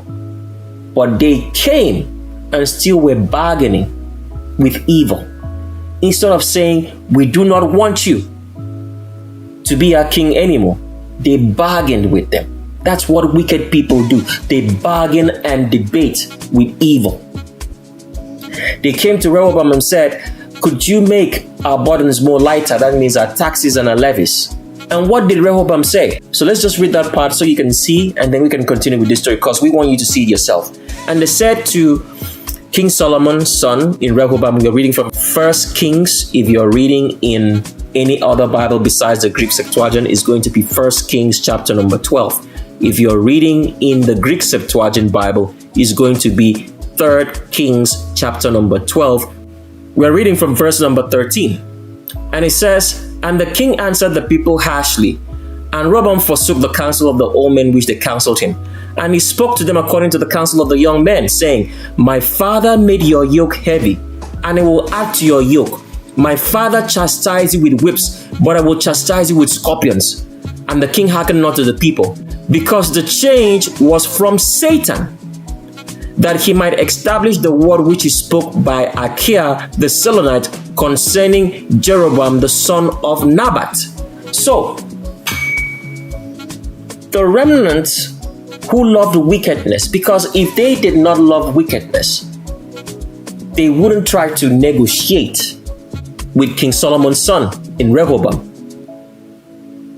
Because it shows here very clearly that they understood and knew that they were under oppression that this king was oppressing them in King Solomon. But yet, they went and still bargained with him. So, wickedness will always flock to wickedness, no matter what happens. So, do not be surprised in the fact that in today's world that we're living in, the government is persecuting and oppressing humanity so much, but yet the oppressed still go to the government and make a bargain with them.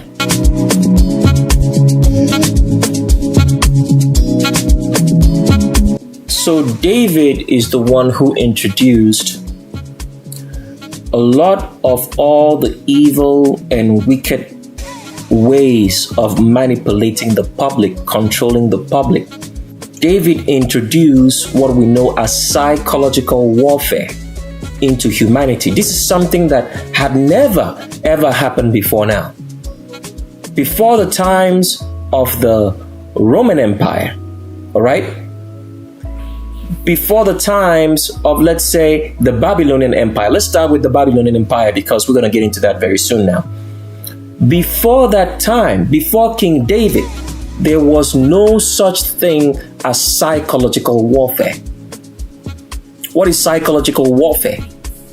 Psychological warfare is the act of telling lies at a grandiose scale such that the human mind cannot differentiate between what is real and what is not, what is a fantasy.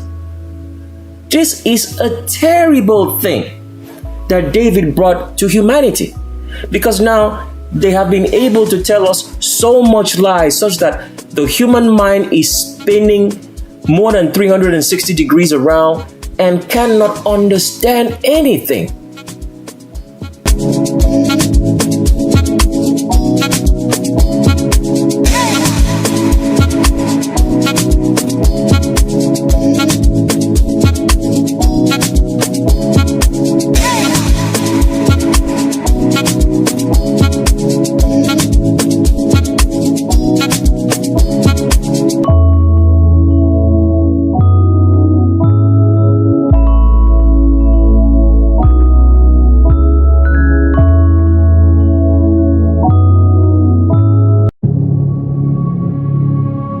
We can't see it, but we're all trapped inside these strange repeating loops. Billions of people just living out their lives, oblivious. But this is the moment for you to show us what is real.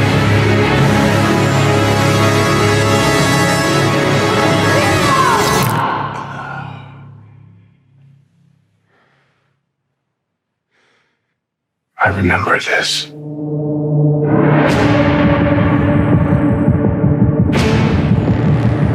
So deja vu. And yet it's obviously all wrong. Maybe this isn't the story we think it is. They taught you good. Made you believe their world was all you deserved. But some part of you knew that was a lie. Some part of you remembered what was real. It's so easy to forget how much noise the Matrix pumps into your head. Something else makes the same kind of noise. War.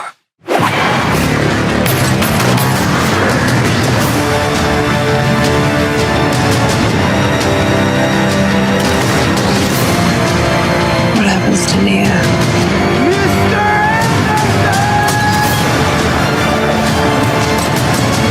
The most important choice in Neo's life.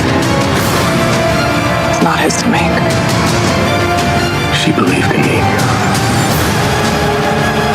It's my turn to believe in her. Part of me feels like I have been waiting my whole life for you. If you want to see Trinity again, fight for her!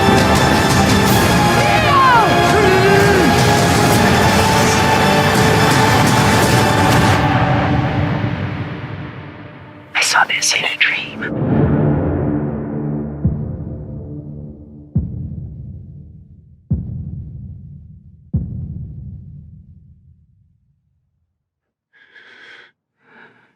dream ended here.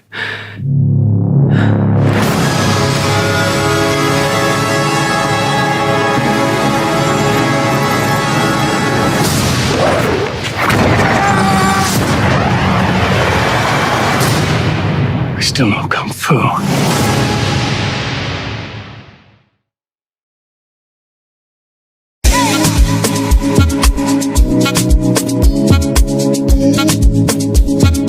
Easy on the beats.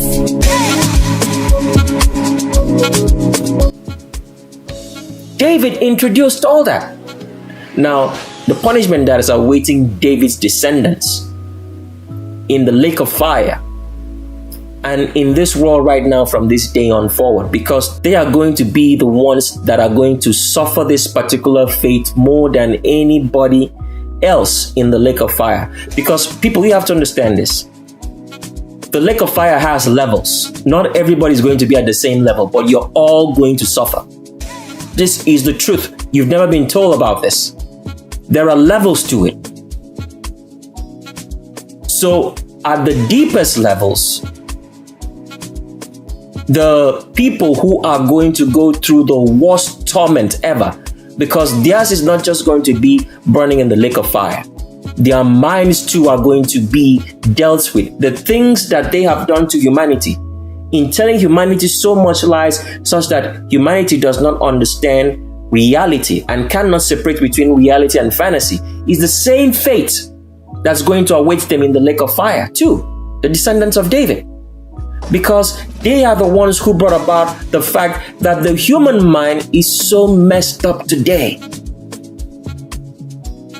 The human mind has been so messed up, it can't not understand its reality anymore, because David brought about this psychological warfare on human population, which is what we are going through till now in COVID-19 and everything else that has happened in history, right from the time after the Roman Empire. So this is why the book of Daniel said that this kingdom shall be such a terrible kingdom.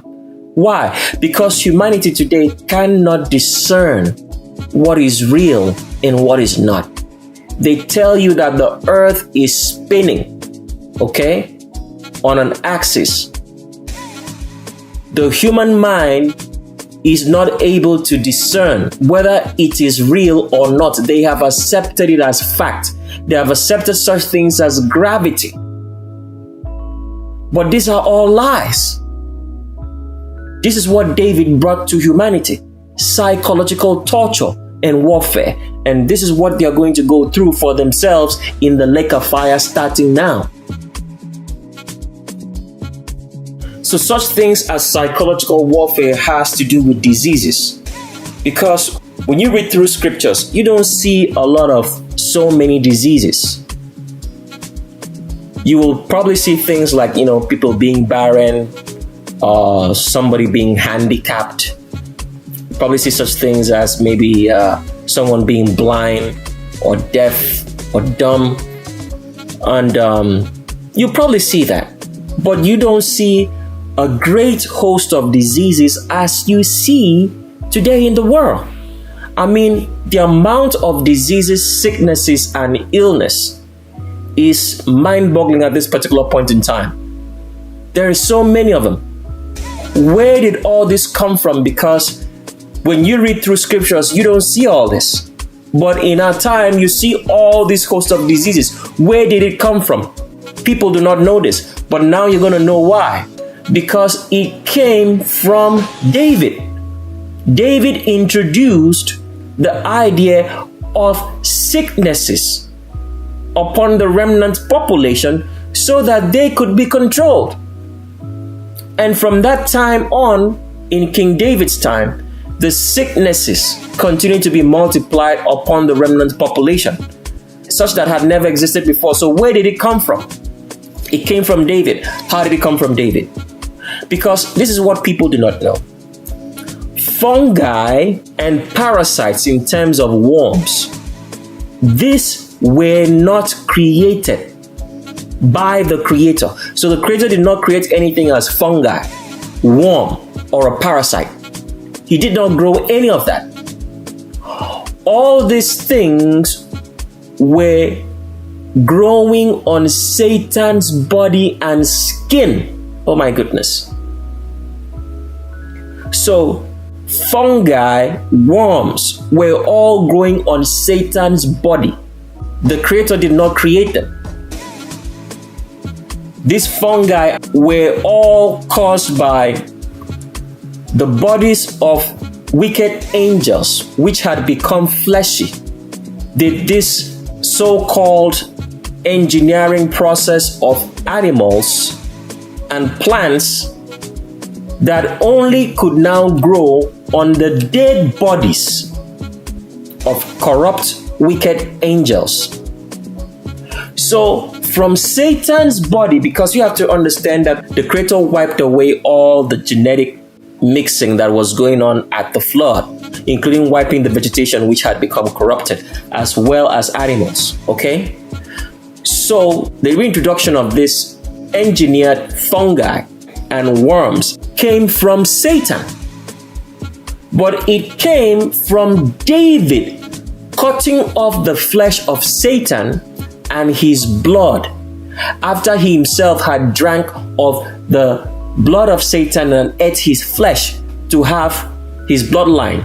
He cut off the skin of Satan and his blood, and on this skin of Satan and in his blood were worms, was fungi.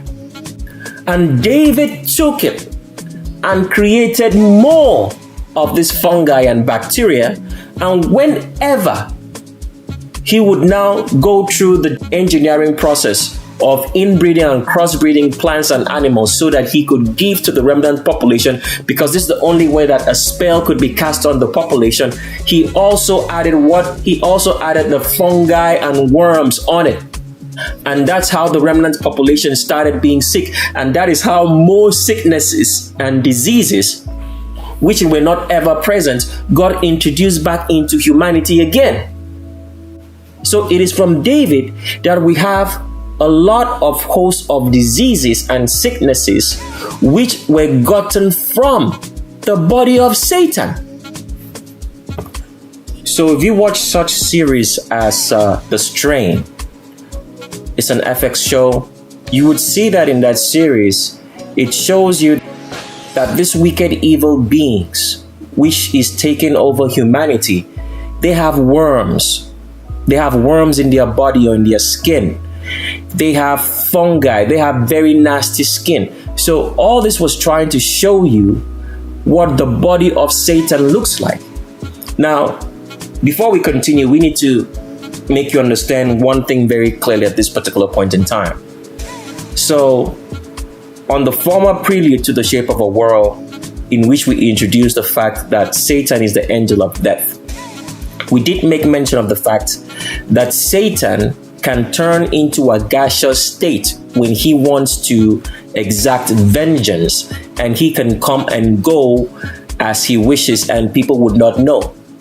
The truth is this: Satan does not really change into a gaseous state. All right? The reason why it may look to an onlooker, a human being, who sees something strange happen, and it looks like he's seeing maybe dust or air or gas move in a certain direction, not knowing that it's Satan. It is because Satan moves so fast such that to our human eye, as we see, it might look like a blur of dust or gas. That's the only thing. But in reality, can Satan change into dust and gas? No, he cannot. It's just that he's moving so fast. And the truth is this: we could actually capture metaphysical things on camera. But the reason why we are not able to capture it is because the technology that we use today in terms of all the cameras we use is a technology that makes us not to be able to capture a snapshot of an image correctly in time, but only parts of that image or parts of the object in time. Why is this? Because if the technology was built correctly in terms of cameras, okay, and how they take pictures and make videos, and also the display here talking about stuff like television sets, cell phones, and let's say anything that has a screen. If the right technology, which does exist, was built, you would be able to see this world clearly for what it is. That means you would see the creator, the blackness, okay, moving. As we explained, you would see metaphysical demons themselves also in this world, and you would see also Satan, which a lot of people see every day and do not understand what they're seeing. The reason why the David Solomonic line refused to build the technology right, which we're going to talk about later in terms of how to capture images, is that so that we would not be able to capture the image of our world correctly. Now, in ancient times, in earlier times, when the cameras were invented, the cameras could capture real world imagery of the metaphysical world that we are in. If you do remember way back in the day, not right now, way back now, when film cameras were used, that means actual films. A lot of people would say that they could capture ghosts on film cameras, not digital cameras. When I talk about film cameras here, I'm talking about those cameras that carry a roll of film, and you input it into, let's say, an analog camera, and you take pictures with it. Those film cameras, way back in the day, could capture images of a metaphysical world. Why?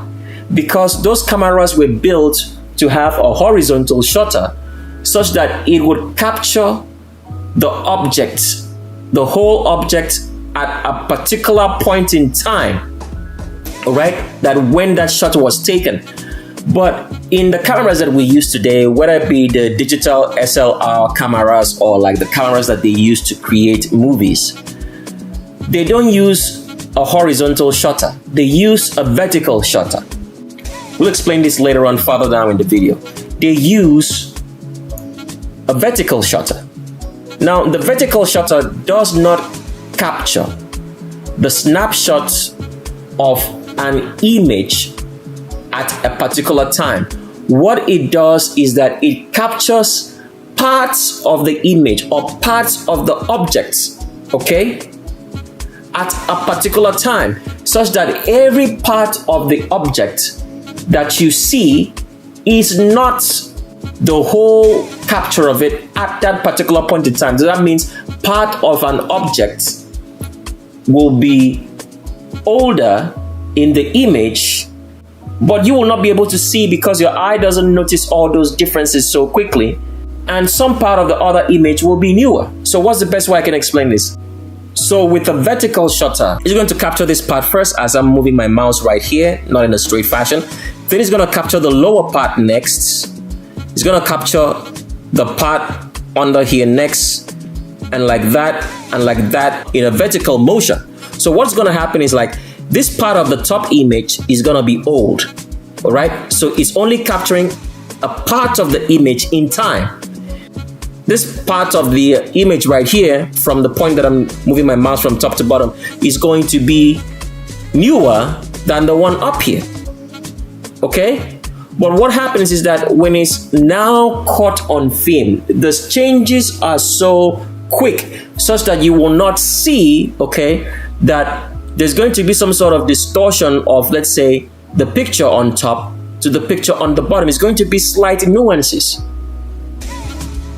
because it's capturing only a part of the image because it's a vertical shutter in time. But with horizontal shutters, what usually happens is this: the horizontal shutters capture images this way in a horizontal direction. So the part of the image that is being captured is going to capture every part of that image at that particular point in time because it's moving horizontally. So that way you're going to see what you're going to see seamlessly, because the shutter is moving horizontally, so that from top to bottom, the image cut in time is exactly as it existed. I hope that makes sense. So going back to what we were saying, when you watch such a movie as Strain, or let's say the series, it's a television show if you want to call it a movie per se, you will find out that that was an actual depiction of events of what transpired between the fact that David ate of the flesh of Satan and drank his blood. Because if you do watch that show, you'll find out that a vampire gives, I think his name is titled Eldritch Palmer or so, the character of that particular man who got the blood of the vampire that made him live long. So that was a semblance of showing you that David ate of the flesh of Satan and drank of his blood to have the ability to call upon Satan at any particular point in time. Because when you watch that Strange series, you will see that Eldritch Palmer could always call upon this vampire or so, and it will come to help him. So going back to what we're saying, all the sicknesses and diseases that people are suffering from in today's world comes from the fact that David cut off the body, some of the skin of Satan and of his blood, and propagated worms and fungi into all the food that we eat. And his descendants continue to this day to use sickness, to use food by inbreeding and crossbreeding food to put a spell on the population. And this has been successful up to this particular point in time because David introduced psychological warfare on humanity. Psychological warfare means war against your mind, which is the most wicked thing that you could do to a human being. To make a human being not to understand his reality, to lose his mind. So David and his descendants introduced psychological warfare upon humanity. Because before now, everything was a physical conflict, but it's no longer physical. It's now mental, fought in your mind to confuse you to make the wrong decision at every point in time. This David and his descendants introduced into humanity, and that is what is awaiting them of a certainty in the lake of fire, because they are going to be the ones who are going to suffer the most in the lake of fire. Besides albinos, anybody else with straight hair who have been the ones who have taken the identity of humanity, who are going to suffer next. So David introduced psychological warfare, which includes the creation of so many diseases and sicknesses, engineering diseases and sicknesses, which they got from the body and blood of Satan in the worms and in the fungi, and have preserved it throughout time up till now. They also introduced the idea of medicine, feeding humanity poisons in medicine for the sicknesses and illnesses that they created from the body of Satan. And humanity can never ever profit from medicine, the medical industry that we have today, because all the medicine that you take today is based on either inbreeding plants or inbreeding animals or crossbreeding plants and crossbreeding animals to produce that medicine for you. And by inbreeding and crossbreeding, which is breaking the first and the second commandment, nothing good can come out of it. Because when you inbreed anything or you crossbreed anything, the derivatives of the inbreeding or crossbreeding of plants and animals are toxic. So for example, the best way we can give you a very good example of crossbreeding here is that black people crossbred themselves with imps. albinos, anybody with straight hair, who had 3 fingers and 3 toes, walked on all fours, have a tail, and still have a tail, if not for the folic acid and all the inbred food that we eat, which causes our bodies not to work properly, the tails of all albinos will grow, but now they will start growing because the time has arrived for their judgment. The crossbreeding of blacks with imps has produced albinos, anybody with straight hair, who now have 5 fingers and 5 toes and look human. But they are very, very toxic to humanity. Because albinos, anybody with straight hair, stink the most, are the dirtiest, carry the most diseases and sicknesses in the world. Go into any hospital in the United States of America. In the United States of America, there are more black people than albinos, anybody with straight hair. But when you go to the hospitals, it is 90% filled in terms of the staff, in terms of the patients of albinos, anybody with straight hair. Why? Because they carry the most diseases and sickness and are very toxic to humanity. So that's an example of showing you that medicine in today's world, modern medicine, which is derived from inbreeding and crossbreeding. Inbreeding and crossbreeding, which is the first and second commandments that man should not do. Because when people hear that the first and second commandment says, you shall not inbreed and you shall not crossbreed, they always think in terms of the fact that it's talking about human beings only, but that's not what it's saying. It was talking about everything in nature, everything in this world. You should not inbreed them or crossbreed them. You should not inbreed the plants that you eat, neither should you crossbreed them. You will not inbreed the animals that you eat, neither shall you crossbreed them. It's wickedness. If you want to start out a poultry or a farm with animals, do not start with a pair. Because when you read in scriptures, it tells you that the Creator made all animals in pairs. But that is not true. He made them in fours. Why? Because if you make them in pairs, there's going to be inbreeding. So when you want to start out your poultry or your farm, you start out with 4 unrelated animals. That way you're going to produce a much stronger and viable population of animals. So this is part of the reason why agriculture has gone off the rails. Because most people start with, let's say, 2 animals, okay? And that causes them to be inbreeding. Because when you start out with a pair, there is going to be inbreeding. You always start out with 4. Now, someone's going to ask the question right now, does that mean that when the Creator made Adam and Eve, he made them 4? No, it's not. Because Adam and Eve were not animals. There's a difference. You have to understand that. We have now become looking like animals because Adam and Eve ate of the tree of the knowledge of evil, which corrupted their bodies to make them have an animal, fleshy body right now. And like we've said, one of the greatest mysteries ever hidden to us is the fact of what we looked like before we became flesh and blood. And you'll get that full image in the shape of our world, of what we looked like before we became flesh and blood and became corrupted. So when the first and second commandments talks about inbreeding and crossbreeding, it did not just talk about, as a lot of people will understand, that it's talking about that human beings should not inbreed, which is talking about black people, or crossbreed with animals, in albinos, anybody with straight hair. It's talking about everything that has to do with a living organism.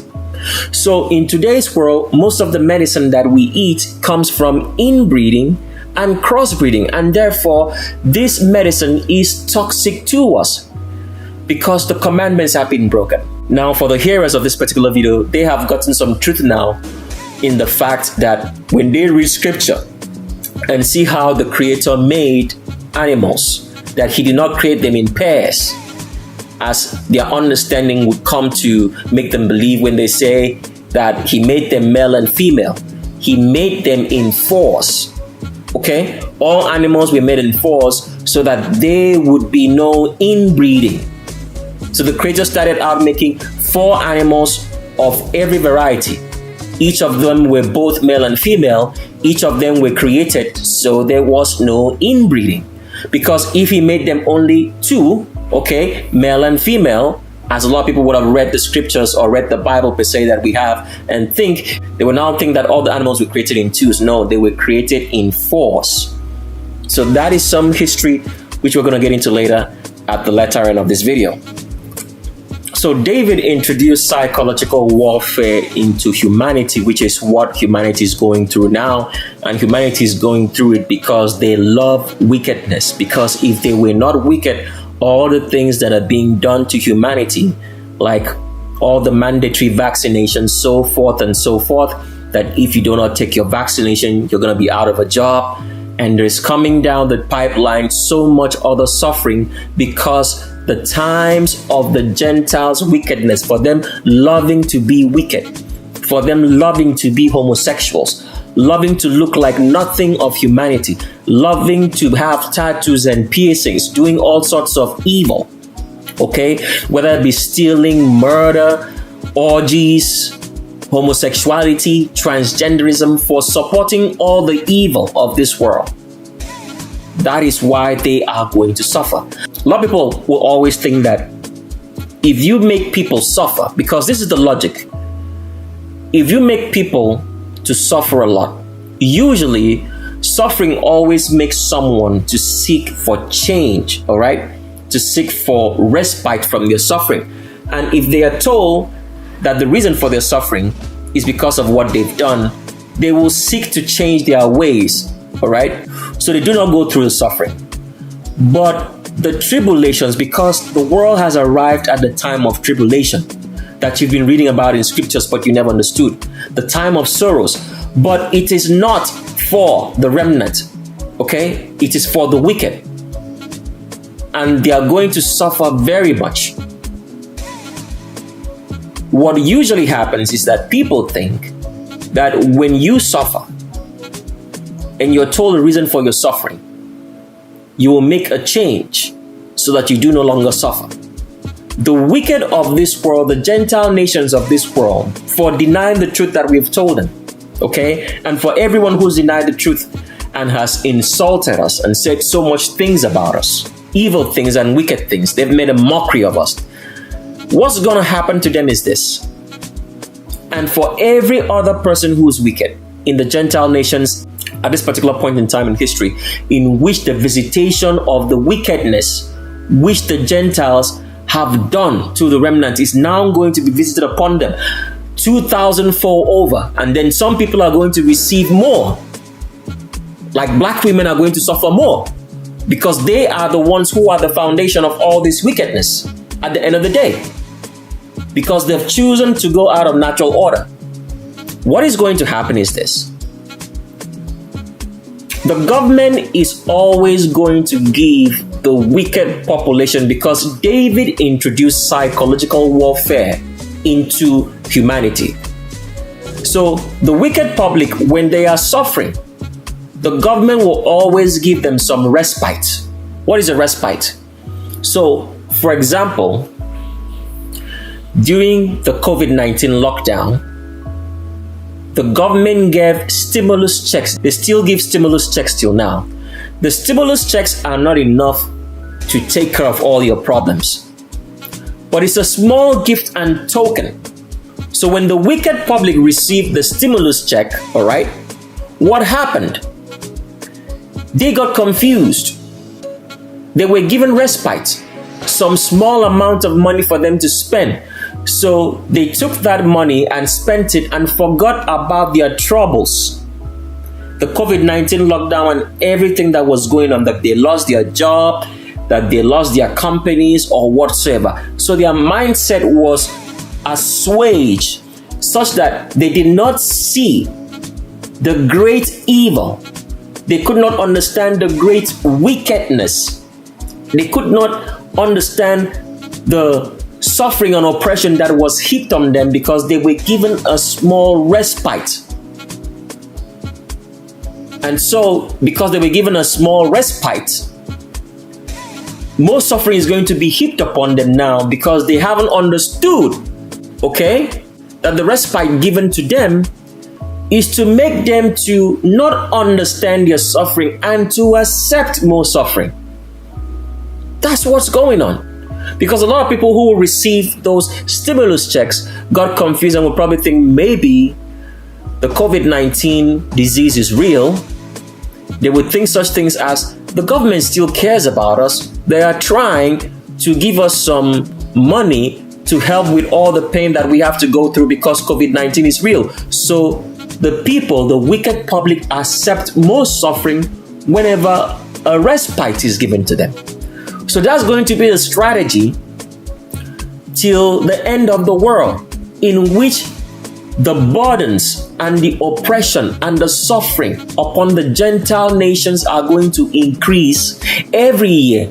But as it increases, the government will be giving them small respites for them to accept more suffering and not understand their suffering and to continue with it.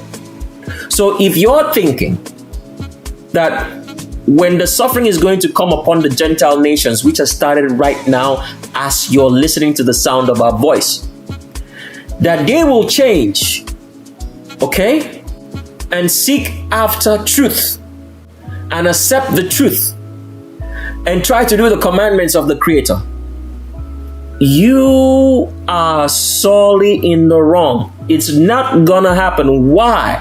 Because as we have said, evil cannot change to righteousness. Righteousness cannot change to evil. Nothing ever changes. Everything remains the same because the order that it was created in by the Creator was that everything should produce after its kind. Frogs give birth to frogs. They will never change. Elephants give birth to elephants. They will never change. So the wicked will never change, because the strategy of psychological warfare, which David introduced into humanity, is going to be sorely served upon them for them to continue in their wickedness. Because the work of Satan is to make sure that all his children go to the lake of fire with him, and not one of them is going to escape. In his primetime address tonight, President Biden will tout Congress passing his nearly $2 trillion relief bill. There we go. A legislative victory that he and Vice President Harris celebrated Wednesday at the White House. This bill represents a historic victory for the American people. But no Republicans supported the bill, arguing that following a string of other relief packages, the government is spending far too much money after the Treasury Department announced this week that the U.S. deficit is already over $1 trillion this year alone. Central to the bill, those $1,400 direct payments to millions of Americans, plus aid to small businesses, including more than $28 billion for restaurant owners, like Kevin Liu of Richmond, Virginia. I think if the government had not come through with this relief, then in 6 months, in a year's time, you're going to run out of money sooner or later. Also in the bill, $14 billion for vaccine distribution, $25 billion for rent assistance, plus an expansion of the annual child tax credit, now $3,600 for families with children under 6, and $3,000 for children ages 6 to 17. The motion. House Speaker Nancy Pelosi celebrating as she gavelled in the final vote. But GOP lawmakers still opposed, arguing it's not focused enough. This has nothing to do with COVID. This is a failed socialist approach. Now, initial polls show that a majority of Americans support the bill, and overnight, even one Republican who voted against it is touting the bill. Mississippi's Republican Senator Roger Wicker praising the billions going to the restaurant industry, calling them a, quote, bright spot. You see there in that tweet. Meanwhile, the administration aiming to get those direct checks out by the end of the month. The president and vice president will crisscross the country then in the coming days to try to sell it.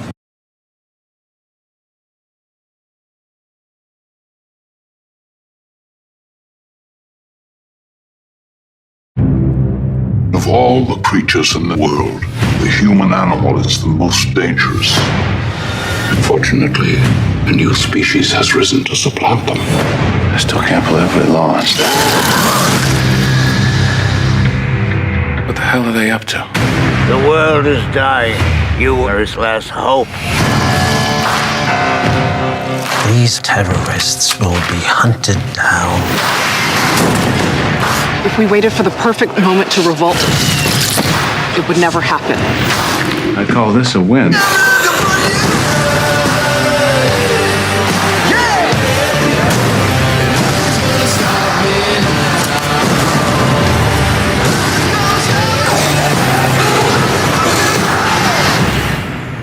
What are you doing here?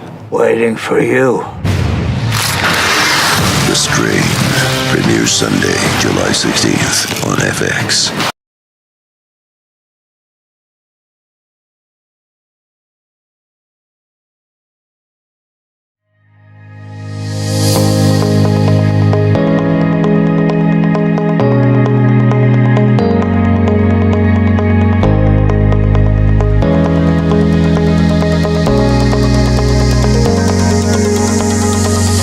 So whenever you hear of all the kinds of diseases in this world, sicknesses, let's say such things as smallpox, measles, anything at all, any type of disease, whether they call it sexually transmitted disease, as you've come to find out there is no such thing as a sexually transmitted disease because all diseases are passed through food. What you have to understand, because people always wonder, it's a question that's lingering in their mind. They always think that fungi and worms is what the Creator made. No, He did not do any such thing. And we're talking about worms here. We're talking about the type of worms which like grow in the human body, okay? And feed on the human body, not normal worms that you see maybe in the soil or ground. What you have to understand is this, that this all comes from bioengineering plants and organisms as animals by the fallen, wicked, corrupt angels. Okay? And since all of these animals were bioengineered, or plants per se, by the wicked, corrupt angels, they could only attach themselves to their bodies. And this is what was attached to the bodies of Satan. So whenever you find any diseases, because you've come to understand at this particular point in time that all diseases are caused by either fungi or bacteria, which is one and the same thing. It's fungi. There's no such thing as bacteria and viruses. It's all fungi. All these diseases are caused by fungi and by worms. And these worms, which cause diseases, and fungi, which cause diseases, were taken off the body of Satan by David after cutting some of his flesh and drinking of his blood. Such gruesome things which black people have done throughout the centuries to be in power, and now the evil is being revisited on them for what they have done, that instead of being children of a high priest, they decided to associate with Satan because they were corrupted of the evil knowledge and power of Satan.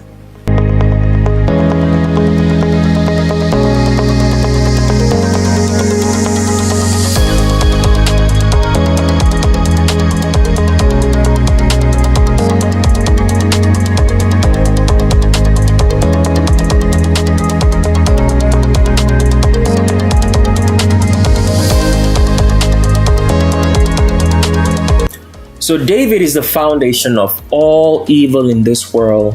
And when people have studied the book of Daniel and the book of Revelation, which is still part of the book of Daniel, imagery in those books that they do not understand and they wonder what it means. But now it's going to be very, very clear for you to understand exactly what all those images means.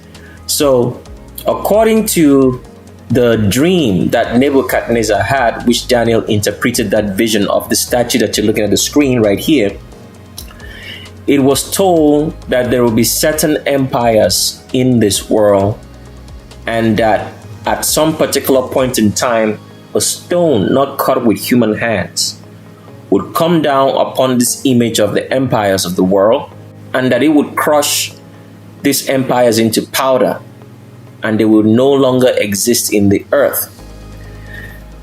The vision, the dream that Nebuchadnezzar had, which Daniel, a high priest above high priest, interpreted that dream to Nebuchadnezzar.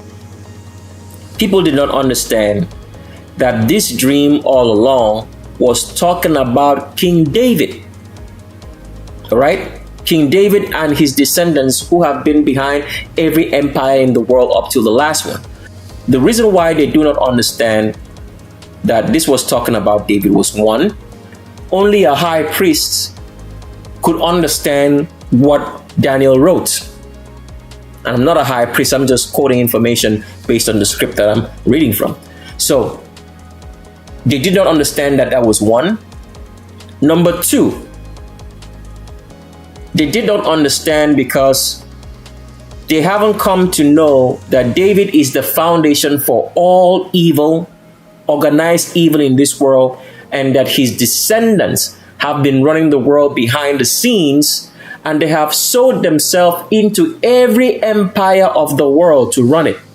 That is why in certain movies like the Avengers series, they call them Hydra. What does Hydra mean? Hydra means you cut off one neck, another one grows in between. So every time the David Solomonic empire has been destroyed, they always raise their head in another empire. For example, the Assyrian Babylonian empire no longer does exist. In the vision that Daniel had, he had a vision about 4 kingdoms, each represented by a certain animal. What the reader did not notice when they were studying that particular vision of Daniel is that the first kingdom is likened to having the first of a lion, a lioness, not a lion. When you read in the Greek Septuagint, it says that it is a lioness. But when you read in any other Bible, which is not the Greek Septuagint, it says it is a lion. Why? Because at the end of the day, the symbol of the lion was the symbol of the tribe of Judah, which David came from. Because David is the foundation of all the kingdoms of this world. But when people have studied the foretelling of Daniel, they did not understand this because they were following after what Daniel said, because we can understand the fact that only a high priest can understand what Daniel said. But they were following after the fact that the vision of Nebuchadnezzar talked about a head of gold, like you're seeing a head of gold here. It talks about breast and arms of silver. It talks about belly and thighs of brass. It talks about legs of iron. And then it talks about feet of clay mixed with iron. But this is what you have to understand, because now you're going to get the whole picture. Before King Nebuchadnezzar existed as a king, David has existed prior to that for about 200 years, before the Babylonian Empire. So the David Solomonic Empire existed before the Babylonian Empire. Do you understand that? When people were trying to understand the dream of Nebuchadnezzar, the statue of Nebuchadnezzar, they always thought that the Babylonian Empire was the first empire. But no, there had been several other empires before, because they did not read the whole book of Daniel to understanding. Because the book of Daniel, the complete book, talks about 8 empires. That is what it says in the book of Revelation, which is still a part of the book of Daniel. So the book of Daniel, because people do not read and pay attention, talks about that there will be 7 empires in this world before the end of the world. But it gave the empires bit by bit in certain places. So for example, the statue of Nebuchadnezzar only talks about the 5 empires of the world. But there were 2 other empires before it, which is not mentioned. Because there was a first Babylonian empire run by Nimrod. There was the Egyptian empire, which was created by the Creator himself, for us to have the natural order and understanding of the things that are supposed to be in this world, so we would have natural knowledge. The Creator made that in the Egyptian empire, which you're going to find out later in this video. So There were total together 7 empires that were supposed to exist before the end. So the statue of Nebuchadnezzar only revealed 5 empires. So why are we saying this?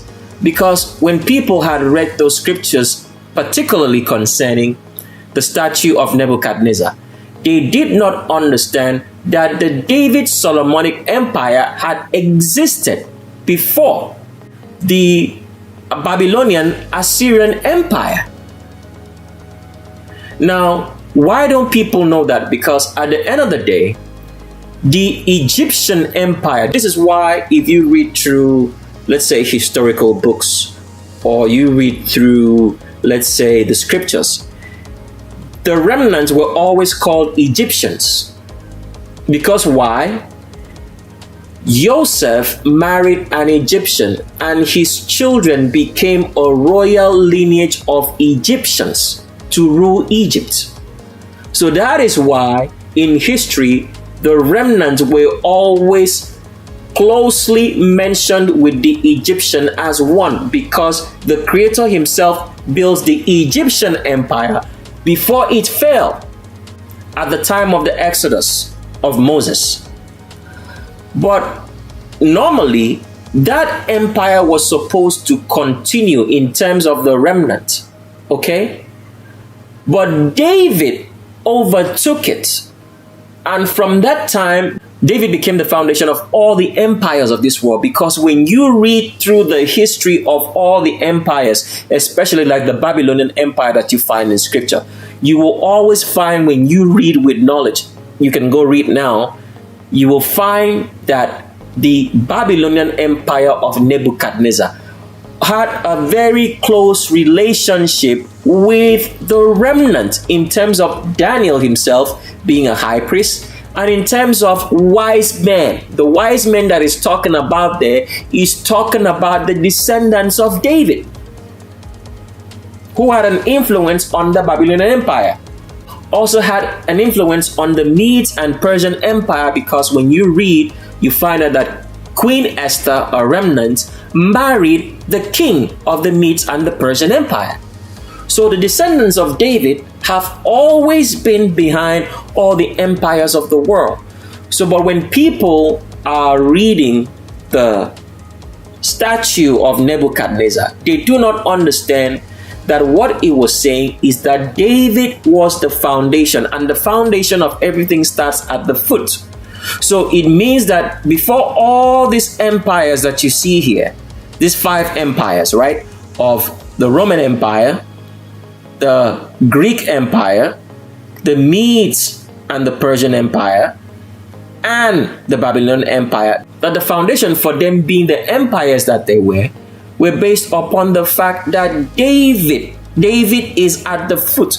He's the one who gave them all the knowledge to be the empires they were. Why? Because the David Solomonic dynasty, which had Satan's bloodline, called the dragon's bloodline, were the only people who could call upon Satan, and Satan answers them.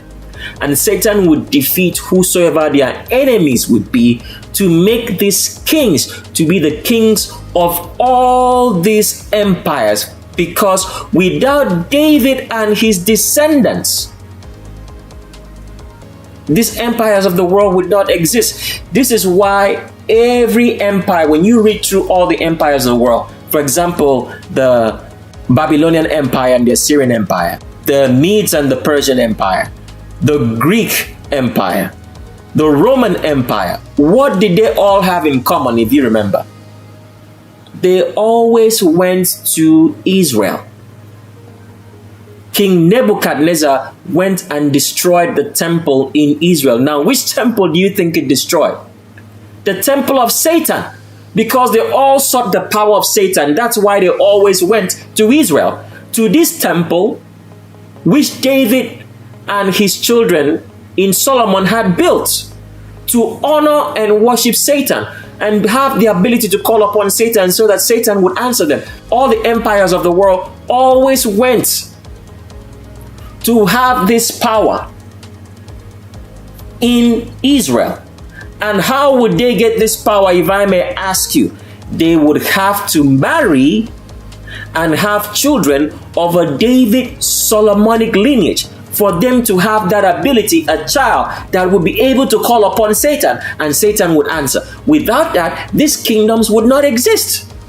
So David was the foundation of all the kingdoms of this world, having the ability to call upon Satan.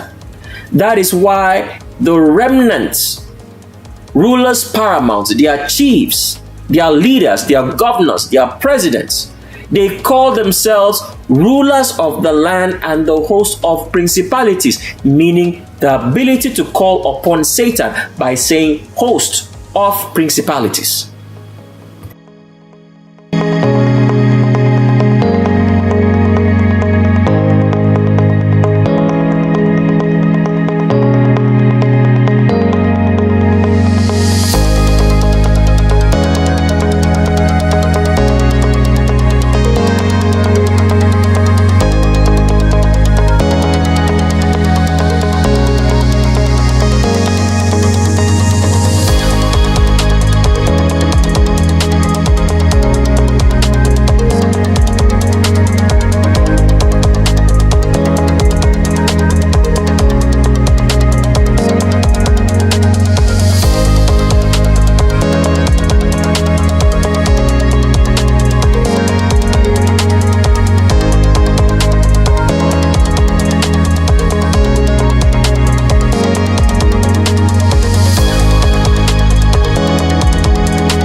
shield to protect people.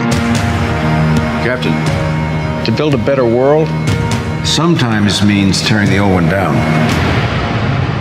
And that makes enemies.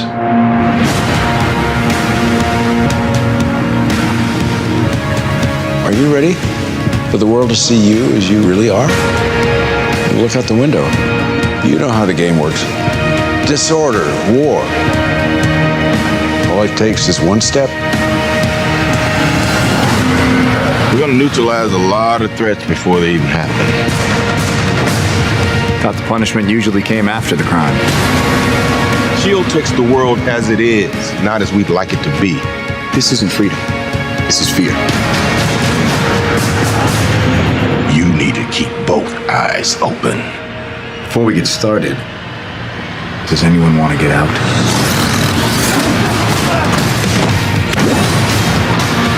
Your work has been a gift to mankind. You've shaped the century. But I need you to do it one more time.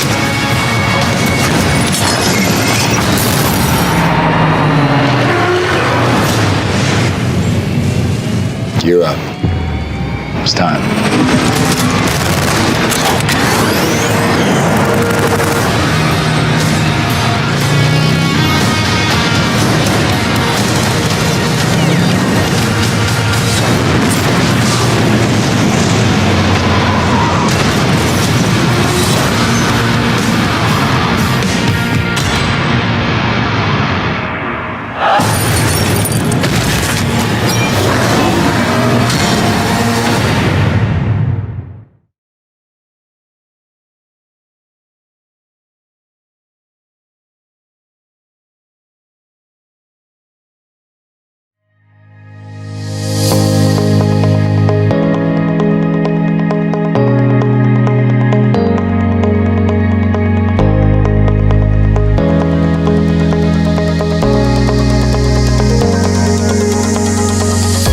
So by David's descendants being the foundation, the ones behind all of the empires of this world, it's where you get this notion of this animal called Hydra. You've probably heard about Hydra in such movies as The Avengers, but I want you to understand here, for those who watch movies for entertainment, Hydra and SHIELD are one and the same. So whenever you think that Hydra is the bad organization in the Avengers movie, you have just been told a lie. Because if you do remember, the guy called the Winter Soldier was a Hydra agent and then later became a SHIELD agent. So they play both sides. They just confuse you. But the reason why we're saying all that is to make you understand that when you hear of such things as the many-headed serpent and Hydra, or such things as, if you read in the book of Revelation, which we're going to get into a short minute now, about the woman that rides the dragon, and the dragon has many heads and 10 crowns and horns on his head. All that is in fact mentioning that the lineage of David, the descendants of David, have been behind every empire in the world, such as in the story of Hydra, that you cut off one head, another head grows out. It just means that every time any empire was ever destroyed, whether it be the Babylonian Empire, okay, whether it be the Assyrian Empire, whether it be the Medes and Persian Empire, whether it be the Greek Empire, whether it be the Roman Empire, every time any empire was destroyed, the descendants of David showed up in another empire. So that's why they are called Hydra.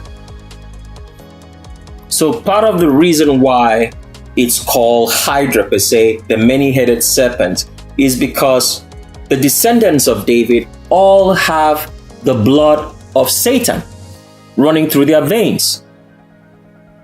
So it makes Satan to now have many heads, such that it cannot be destroyed. They destroy them in one empire, they show up in another.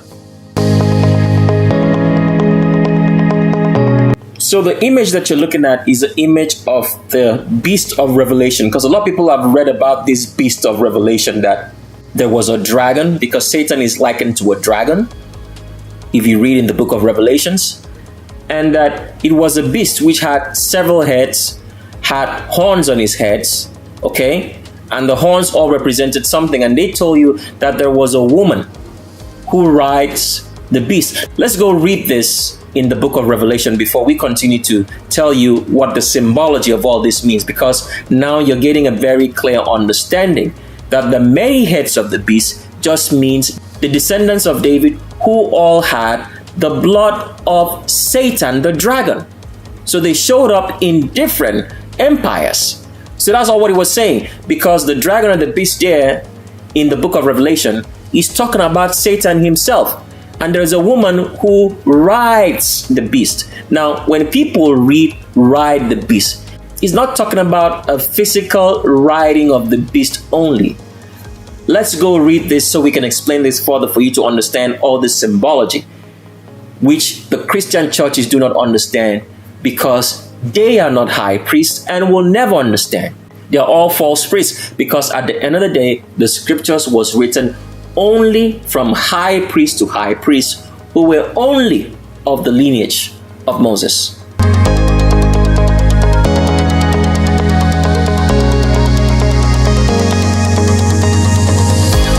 Let's read from Revelation chapter number 17 so you understand the symbology of what the woman who rides the dragon, or the beast which has many heads. Because a lot of people have always tried to understand the symbology, but once you now understand the fact that the beast or the dragon with many heads means Satan and his descendants who control Satan have the ability to call upon Satan, and Satan answers them, in David's Solomonic descendants who have the bloodline of Satan, then understanding the symbology of the woman becomes very, very simple. But let's read first so you understand this. It says here, "Then there came one of the 7 angels which had the 7 vials, and talked with me, saying unto me, Come, I will show you the damnation of the great whore that sitteth upon many waters." We are not going to have time to explain which part of this book of Revelations is true, of what is supposed to be there and what is not supposed to be there, or if anything was imputed. We just want to read the story and explain what the symbology of the woman who rides the beast is, because you've already understood right now that the beast or dragon is talking about Satan, and that the heads is talking about the descendants of David, whom have the bloodline of Satan and have been behind every empire in the world. So the many heads means the many empires of the world, which the bloodline of David ruled secretly, covertly. The real Illuminati that people have always been wondering about is David and his descendants. And there are so many of them. So continuing on, it says here, with whom have committed fornication the kings of the earth, and the inhabitants of the earth are drunken with the wine of our fornication. Fornication here means inbreeding. So if you want to read it right, it says, with whom have committed inbreeding the kings of the earth and the inhabitants of the earth. So he's saying that the people of the earth have committed inbreeding. We'll continue on so you understand this fully, but let's keep on reading, okay? It says in verse 3, so he carried me away into the wilderness in the mind. There's no such word as spirit. And I saw a woman sit upon a scarlet-colored beast. So scarlet here means red-colored beast, but this is a diversion. Satan is in red, okay? Let's continue reading. Full names of blasphemy, which had 7 heads and 10 horns. So it says that this animal had names of blasphemy, had 7 heads and 10 horns. Now remember, we told you that there were 7 kingdoms of this world, and at the destruction of this world happening very soon, you will have 7 kingdoms altogether which have been destroyed. Let's continue reading. It says, and the woman was arrayed in purple and scarlet, purple and red, and gilded with gold and precious stone and pearls, and had a cup of gold in her hand full of abomination and filthiness of her inbreeding. And in her head was a name written, a mystery, that great Babylon, that mother of whoredoms and abominations of the earth. Now let's stop right there, because we don't read anything else after that, because it's going to entail that we go into so much explanation about what we're reading, about which one is correct and which one is false. But for now, I want you to have this image now in your head. Let's pull that image again. So this is the image per se, trying to show you of the woman who rides the beasts. So what we're trying to explain before we got into reading Revelation chapter number 17 for you, about the fact of the word that the woman rides the beasts. She is called the mother of abominations, the mother of inbreeding. So we have taken the time to explain this for you right from the legends of roll call, that this woman who was born of inbreeding was a granddaughter of Ham, okay? Worshipped in many different names, such as Diana, such as Ishtar, such as Ista, such as Inanna, such as Columbia, such as Nike, such as Europa, is the same woman.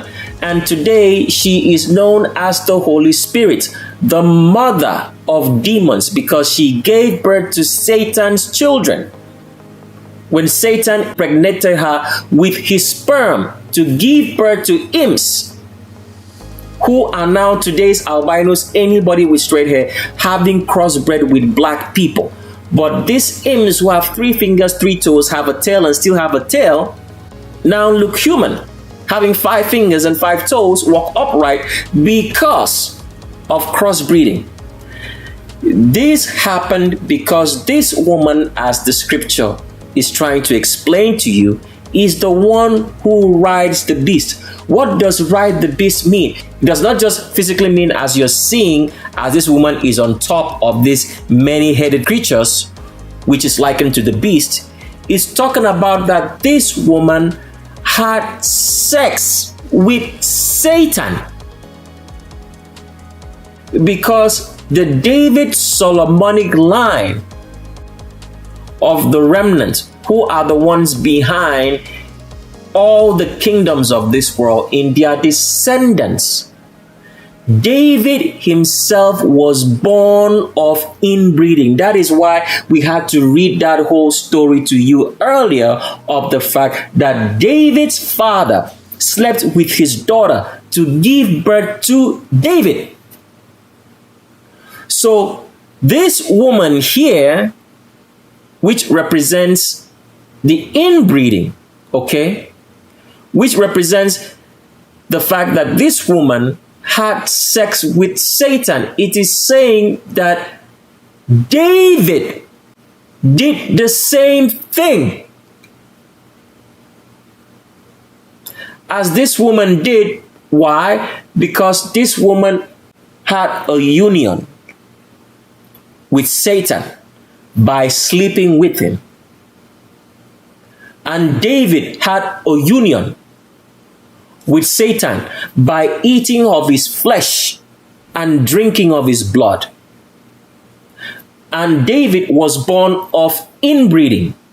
So anybody who wants to have the power of Satan, first and foremost in the worship of Satanism, they have to break the commandment that says, you shall not inbreed. And this is what both this woman, born of inbreeding, and David's father, inbreeding with his daughter, both of them broke the same commandment. That is why they are attached to Satan, because all of them had a union with Satan, which is crossbreeding. And therefore, David became the heads and his descendants of Satan because they could control Satan. And this woman sitting here represents the inbreeding which the kings of this world and the inhabitants of this world must do to have the power of Satan. So this is what this whole symbology of the woman who rides the beast means.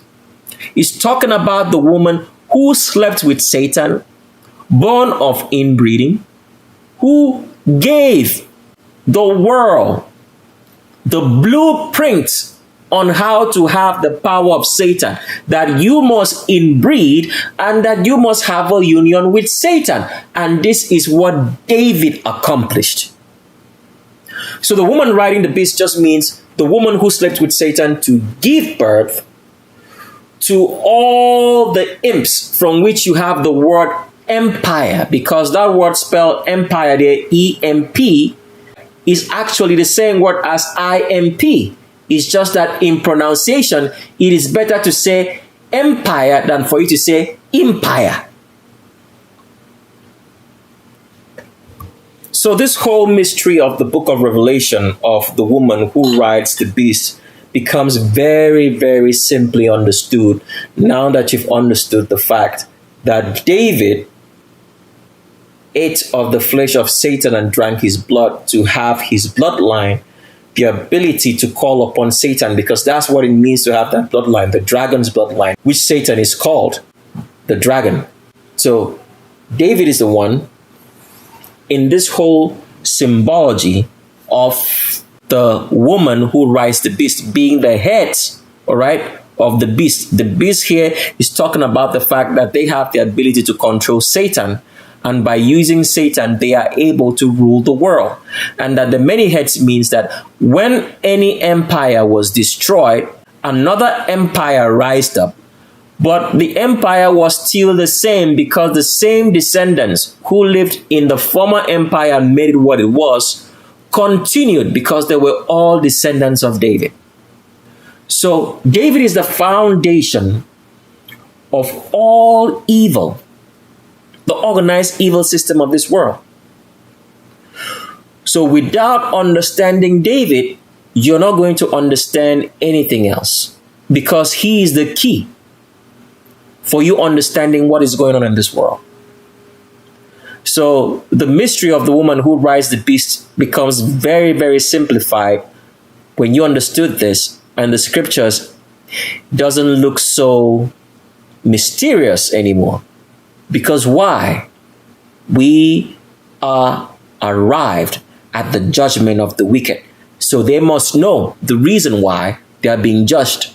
and the reason why they're going to go through all they are going to go through before the end of this world. So the simplification of the woman that rides the beast all boils down when you understand that the first and the second commandment has to do with inbreeding and crossbreeding.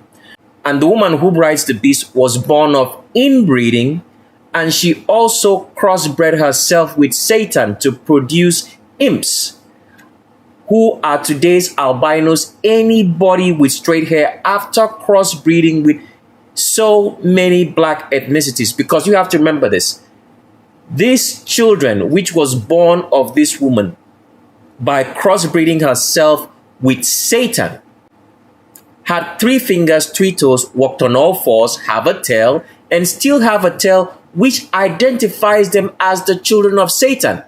Even though they treat the tail through eating inbred and crossbred food and folic acid, or if the tail grows out right now, they treat it as spina bifida. But that tail still identifies that albinos, anybody with straight hair who all have a tailbone, are the children of Satan. So the overall simplification of the woman who rides the beast is the fact that if you are to be a king of the earth, you have to inbreed and you have to crossbreed. What does crossbreeding mean? Because when you read that scripture, it says that the kings of the earth and the inhabitants of the earth co-join themselves with this woman. What does it mean? It means that the whole earth, all of humanity, have been crossbreeding with albinos, anybody with straight hair, who were imps, born of this woman sleeping with Satan. So that's the meaning of the whole symbology of the woman that rides the beast. It has to do with inbreeding and crossbreeding. So it's very, very simple for you to understand. The symbology of the woman who rides the beast has to do with inbreeding and crossbreeding, because David was born of inbreeding and crossbreeding. Because remember, David's great-grandfather in Judah married an albino, anybody with straight hair, and produced children, and also crossbred and inbred. So that is the whole idea of the symbology of the woman who rides the beast. It's just not talking about a physical riding of the beast, but it's talking about intercourse. Because in both inbreeding and crossbreeding, intercourse, having sex with your family and with demons and albinos, anybody with straight hair who were imps, having 3 fingers and 3 toes with a tail, walking on all fours, and having 4 all over their body, and having a face that is the ugliest face of all time. Not even a monkey would you be able to compare with the face of these imps, albinos, anybody with straight hair, which today everybody thinks that they are beautiful. But there is no beauty when you have a tail.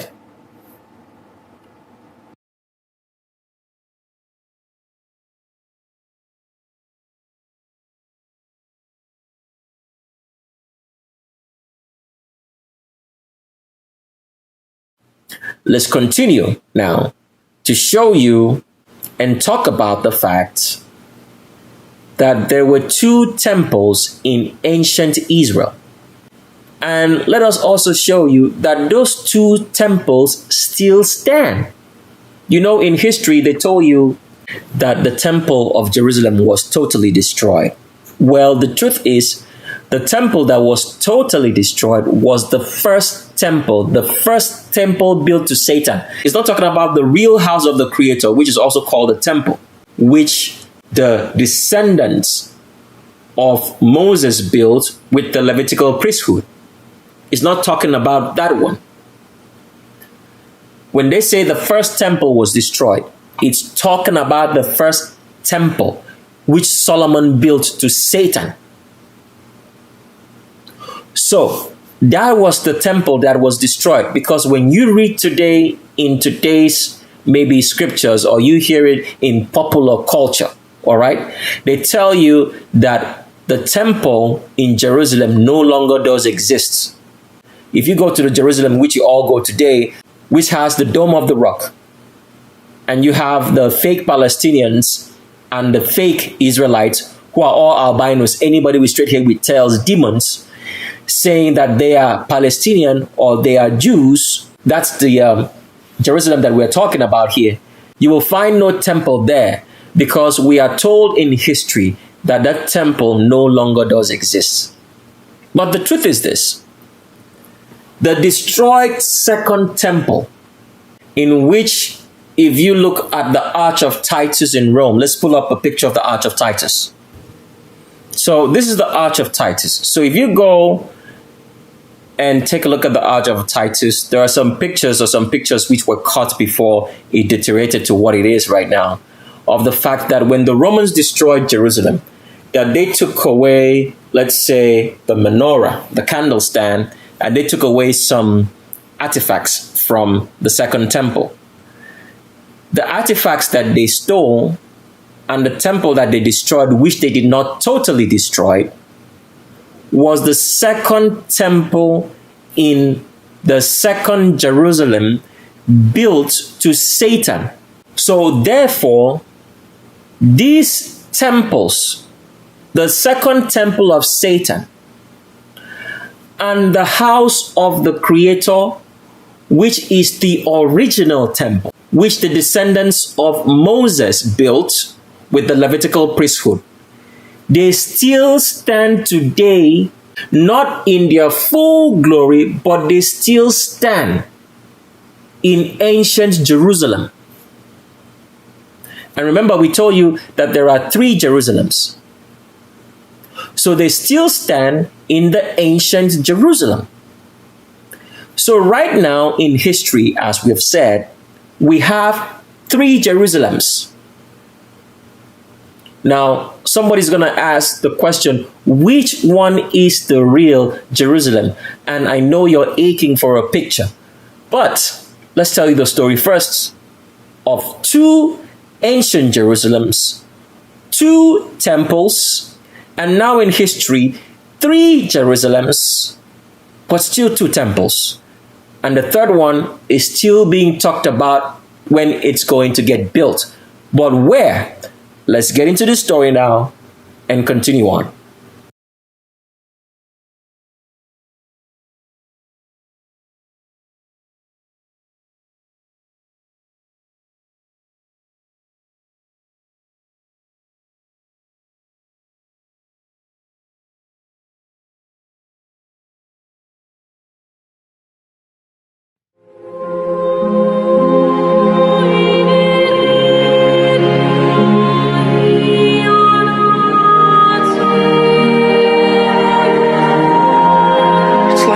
Stories, Mr. Frugal. Full of darkness and danger they were. Sometimes you didn't want to know the end. Because how could the end be happy? How could the world go back to the way it was when so much bad had happened?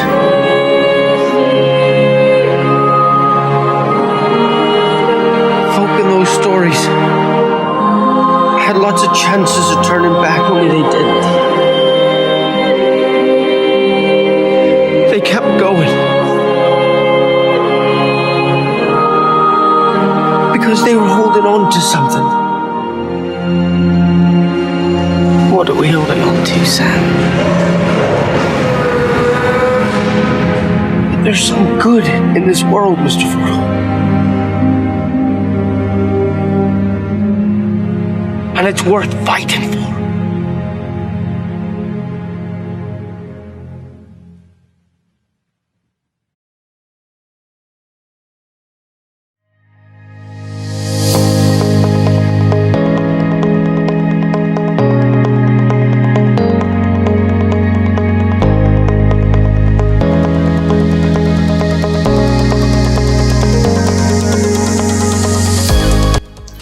So therefore, all the imagery which you have in the book of Revelations is all talking about the union of Satan with humanity, because Satan is said to be the dragon in the book of Revelations, which is part of the book of Daniel. And the woman that we talked about, who's riding the beast, actually means the woman who had sex with Satan to give birth to albinos, anybody with straight hair, who are demons with tails. And as you can see from this picture right here, the representation of the image that you have in the book of Revelation, that Satan here is depicted as having a tail. And you can also see something very distinct about this tail development right here is that if you look at the back of any albino, you will always find out that they have a very, very pronounced spine in which you can almost count the vertebrae in the spine. And this is what is being represented here in an image, which is not the true representation of what Satan looks like, but you can see that very defined vertebrae which you can count, all right? The spine, just like you can count the spine of any albino, anybody with straight hair, if you find them naked or with their top off. You can count this, and this is what is being represented here. So regardless, what we're trying to make you understand is that all the images that you see in the book of Revelation is talking about Satan and his union with this black woman who is known by so many names in all the black religions, in all the black traditions and culture, which is not the culture of the remnants. They pray to this great goddess. They call her the divine feminine, which a lot of stupid black women who are going to start suffering right now from this time onward for their wickedness to humanity and to manhood, as well as the fact that they have single-handedly made white supremacy what it is by either marrying, crossbreeding with demons, birthing children who are demons, albinos, anybody with straight hair who all grow tails, and taking care of them. Because without this woman who's gone by so many names, for example, in the Ijebu religion of Nigeria, which is sometimes called Yoruba, because there's a misconception about the great number of people who speak the Yoruba dialect in Nigeria as being Yoruba, and Yoruba is a made-up name for the people who spoke this language, because at the end of the day, there are three very separate, distinctive groups of people who speak the so-called Yoruba language. But the larger majority of them are really not Yoruba, but Ijebu. So in the Ijebu language, they call this woman Oshun. So the core speakers of the Yoruba language in Nigeria and those who make the majority of the population of Yoruba speakers in Nigeria, not outside of Nigeria, are the Ijebu ethnicity. They make up, let's say, 60% of the population of speakers of that dialect. The rest of the other 40 is split among the core people from which the Yoruba dialect is fashioned after. And they call their kings Owa. The Ijebu call their kings Oba or Obi. And the other Yorubas, who are not really Yorubas, but more like infiltrators, call their kings Alafin. Now, the core Yoruba who call themselves Owa, who have a very small community in Nigeria, but have a larger community in Benin Republic, Togo, and Ghana, are not exclusively known as Yoruba, because at the end of the day, the word Yoruba is a new way of identifying a people who speak a certain dialect, but they are not related in any way. It's just that they speak this dialect, which is now called Yoruba. So they are the ones who have a lot of reverence for the Oshun, goddess of divinity, which is the woman who rode the beast, meaning that she slept with Satan. So Beyonce did make a portrayal of this woman called Oshun. There's actually, I think, in Nigeria, the celebration of this woman in a festival called the Oshun Festival, as well as the fact that there is a river also named after this woman called Oshun. And also there is a state in Nigeria also named after this woman called Oshun State. So I'm not sure if I've gotten the pronunciation right, but you can look it up. So this woman is the woman which you read about in the book of Revelation, which is said that she's clothed with the sun. Clothed with the sun is symbolic of the fact that a lot of African religions and Eastern religions worship the sun. So they always believe that this woman gave birth to a son. We'll talk about that later, but not right now. So you can always go online and look up the woman called Oshun.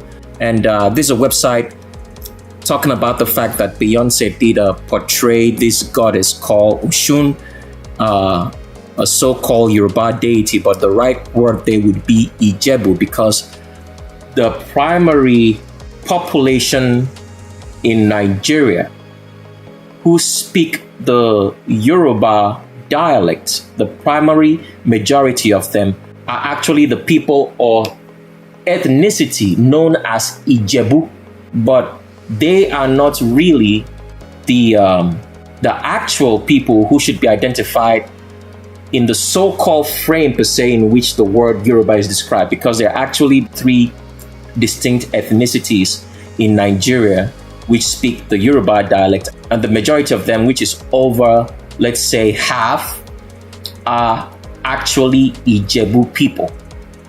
Now, in Nigeria, the majority of the core Yoruba tribe, which are not Ijebu, but they speak this dialect, because when we say Yoruba here, it's talking about a dialect of people who speak mutually intelligible language that can be described as Yoruba, but they are not all of the same ethnicity. So it's more like saying at the end of the day that we all speak English, but we are not Englishmen, we are not from England. So that's the same way with the language called Yoruba. There are three distinct ethnicities which speak the Yoruba, but they all call themselves Yoruba, but they are not. They can clearly identify themselves because of how they call their kings. So in the Yoruba ethnicity, this is not common knowledge among everybody who speaks Yoruba. The Ijebu call their kings Oba, all right, OBA. The other Yoruba tribe, which is actually the main Yoruba tribe, and they are the ones who would say that they undeniably own the Yoruba language, and all the other speakers of Yoruba pay homage to them in the sense that their language is defined by them. It's a certain ethnicity in Nigeria which call their kings Owa. It's spelled O-W-A. The Ijebus call their kings Oba. And sometimes there's a differentiation in calling them Obi as well. So whenever in Nigeria you hear a king call themselves Obi or Oba, it means that they are Ijebu, or that they stylize their kingdom after the Ijebus who became a part of the monarchy of the Benin Empire later on in history from the 1900s. Now, the third speakers of the Yoruba language call their kings Alaafin.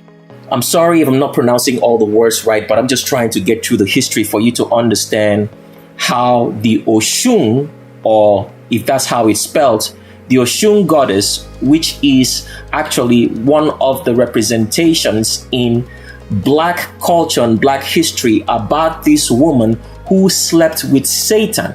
And that is what the book of Revelation is talking about in saying the woman who rides the beast. Rides the beast there does not just physically mean riding on top of Satan. It means that this woman had sex with Satan and brought about the imps, who had 3 fingers and 3 toes, have a tail, and by further crossbreeding with Black ethnicities, they now have 5 fingers and 5 toes, and is what we know today as anybody with straight hair who's called an albino, who still grow tails, but the tail growth is suppressed by eating inbred food or cut off at birth or treated as spina bifida when it comes out, because they are all direct descendants of Satan producing children by sleeping with this Black woman, which is worshipped in so many names all across the world, which we already mentioned.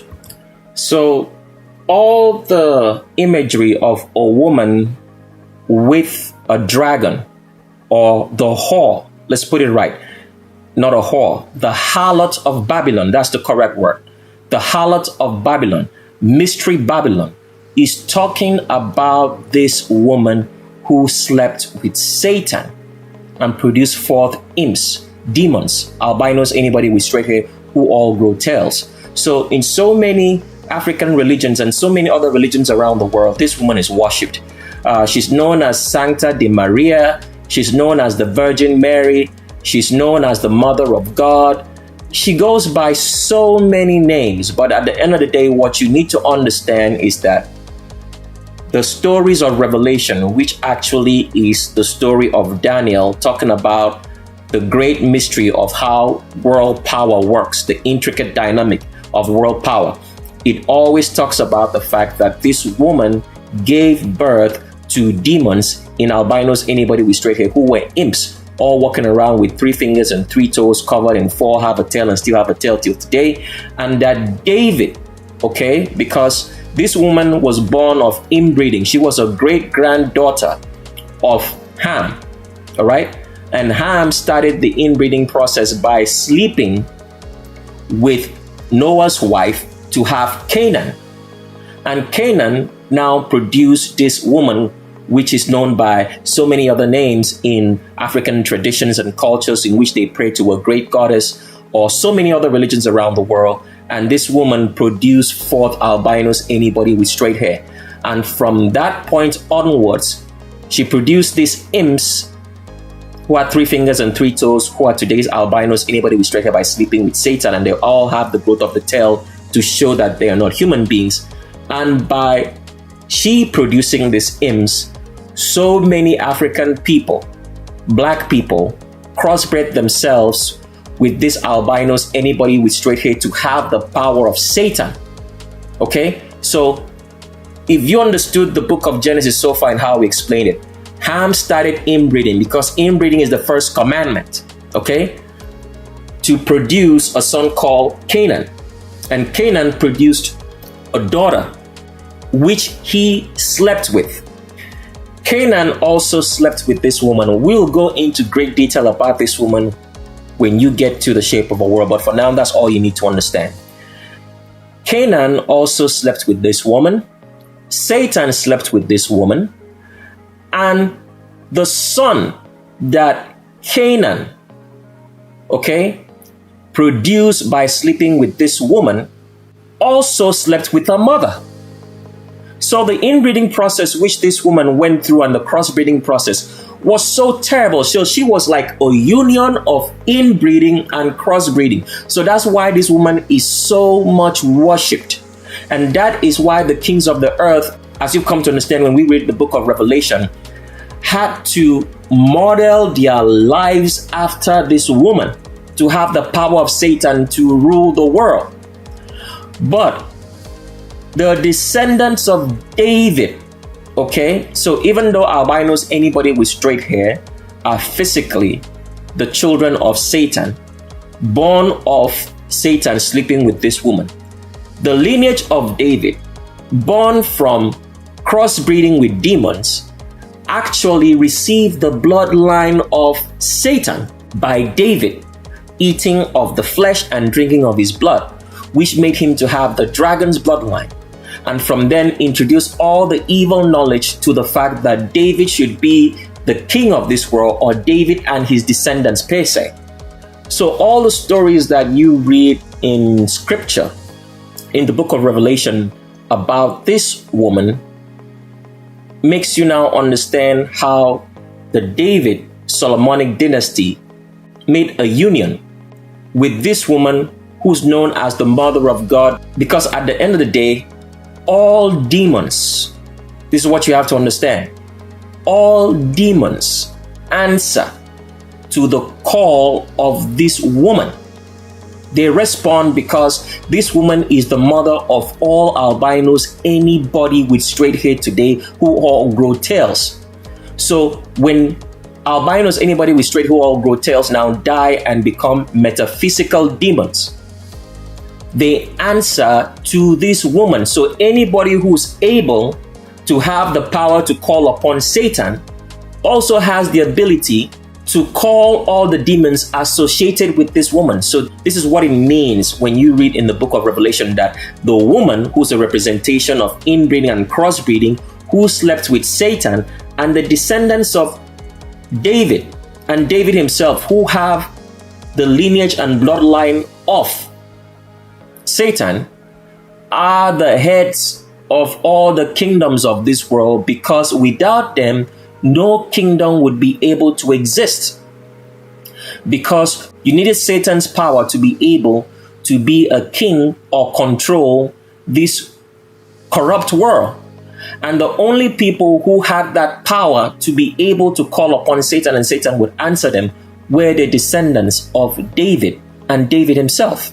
So that's how David became the world empire after the Egyptian empire, in which all the other empires of the world sought the power of David. And this is the reason why they always went to Jerusalem, to the temple of Satan, which David and his son Solomon built. So at the end of the day, the Creator did say that Jerusalem will be trampled upon by the Gentiles until the times of the Gentiles have come to an end. And that time has now happened, because why? Because there was a set time allowed for all the kingdoms of this world to be built, so that the children of Satan can all be destroyed and go to the lake of fire. So even though David brought about the psychological warfare which humanity is going through every day here, and brought about a lot of deception, brought about a lot of lies, such that humanity today is not able to distinguish between reality and fantasy. They don't know the truth from the lie. The reason for this deception, because David and his descendants think that this deception is of them. That's what they think, that they're the ones running everything. But at the end of the day, whatever they are doing is a plan to make sure that the wicked shall go to the lake of fire, because the wicked must be deceived to the lake of fire. So that's the reason why this deception is going on in today's world. And the only way you can know the truth is only if you're hearing it from a high priest, and that's it. So if nobody has our content and our materials, you best guarantee that they are going to have access to lies and go to the lake of fire.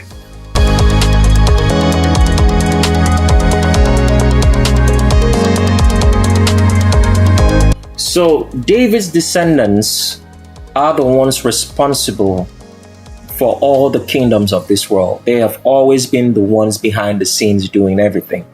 Now, this part of the revelation of who they are, their true faces, their children, where they hide, has been something that they have always dreaded about.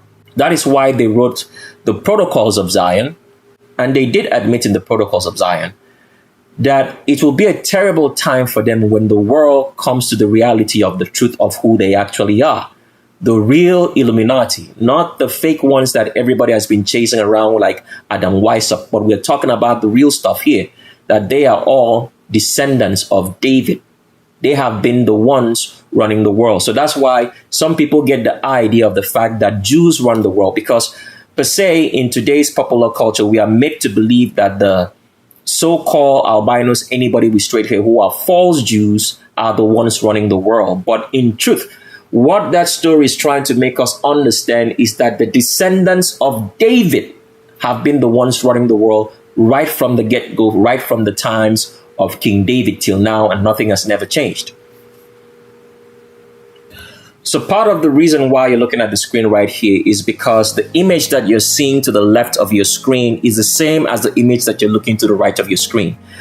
In the European building, that means the Union of Europe, what you would call the continental states of Europe. Now, you have to remember that this woman's name in the European language, she is known as Europa. It's the same woman who's known as Oshun, or the female deity that's worshipped in every culture in the world. the divine feminine. She goes by such names as Aphrodite, Andromeda, Diana, Nike, Columbia, Liberty. All right? It's all the same woman. When you go to the European Union building in Europe, you will see this picture that you're seeing to the left of the screen of a woman riding a bull. Now, the bull is representation of a beast, right? Which means it's representation of Satan.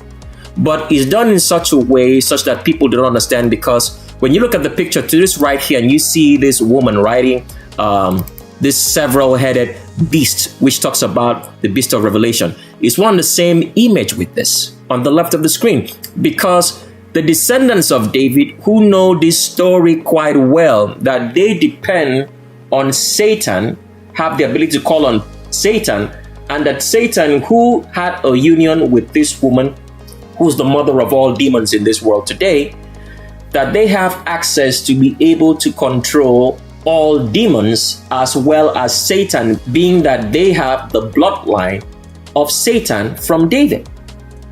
So when you go to the European Union building, you're going to find this. And let's pull up a picture very clearly now so you see that it's taken from the European Union building in Europe. So this is where we got that image from. It says Statue of Europa outside Council building in Brussels. It says here in the description, Statue of Europa outside the Council of the European Union in Brussels. So the reason why all this symbology can be used in the physical world that we live today, in so many buildings, even for example, this woman is displayed upon the euro notes as well, is because the descendants of David have always been the power behind the systems of this world and world structure. So that is what Daniel, whom was talking to the Creator, was told about, of what would become all the kingdoms of this world that David had started to build, and that Satan had promised that he would deliver the whole world to David and his descendants, such that there would always be a descendant of David sitting upon the throne. So they fabricated all this religion and everything to make sure that at the end of the day, the descendant of David, of whom Jesus Christ, the fabricated Jesus Christ, is called a son of David, would be the one who would sit on the throne when the world president, which we talked about on the very first part of the Prelude to the Shape of a World series, which is almost running maybe like for 5 parts right now, we did talk about that the world president, whom will sit on the throne when the whole systems of this world have been grouped in together to accept a world president. And this world president is whom the scriptures talk about as the false prophet. Prophet then meaning priest, because he's going to be a priest and a king at the same time, a president. So it means there that a descendant of David would be the one who would be the president, because this is what everything that's going on in today's world, in the shaping of world economies, in the shaping of world standards, in making everybody to think the same. They want you to all have the same mindset. That is for the wicked, so that they would accept this world president, which will be touted as the one who will solve all the world's problems, to the wicked generation, not for the remnant and anybody else who will come to the truth.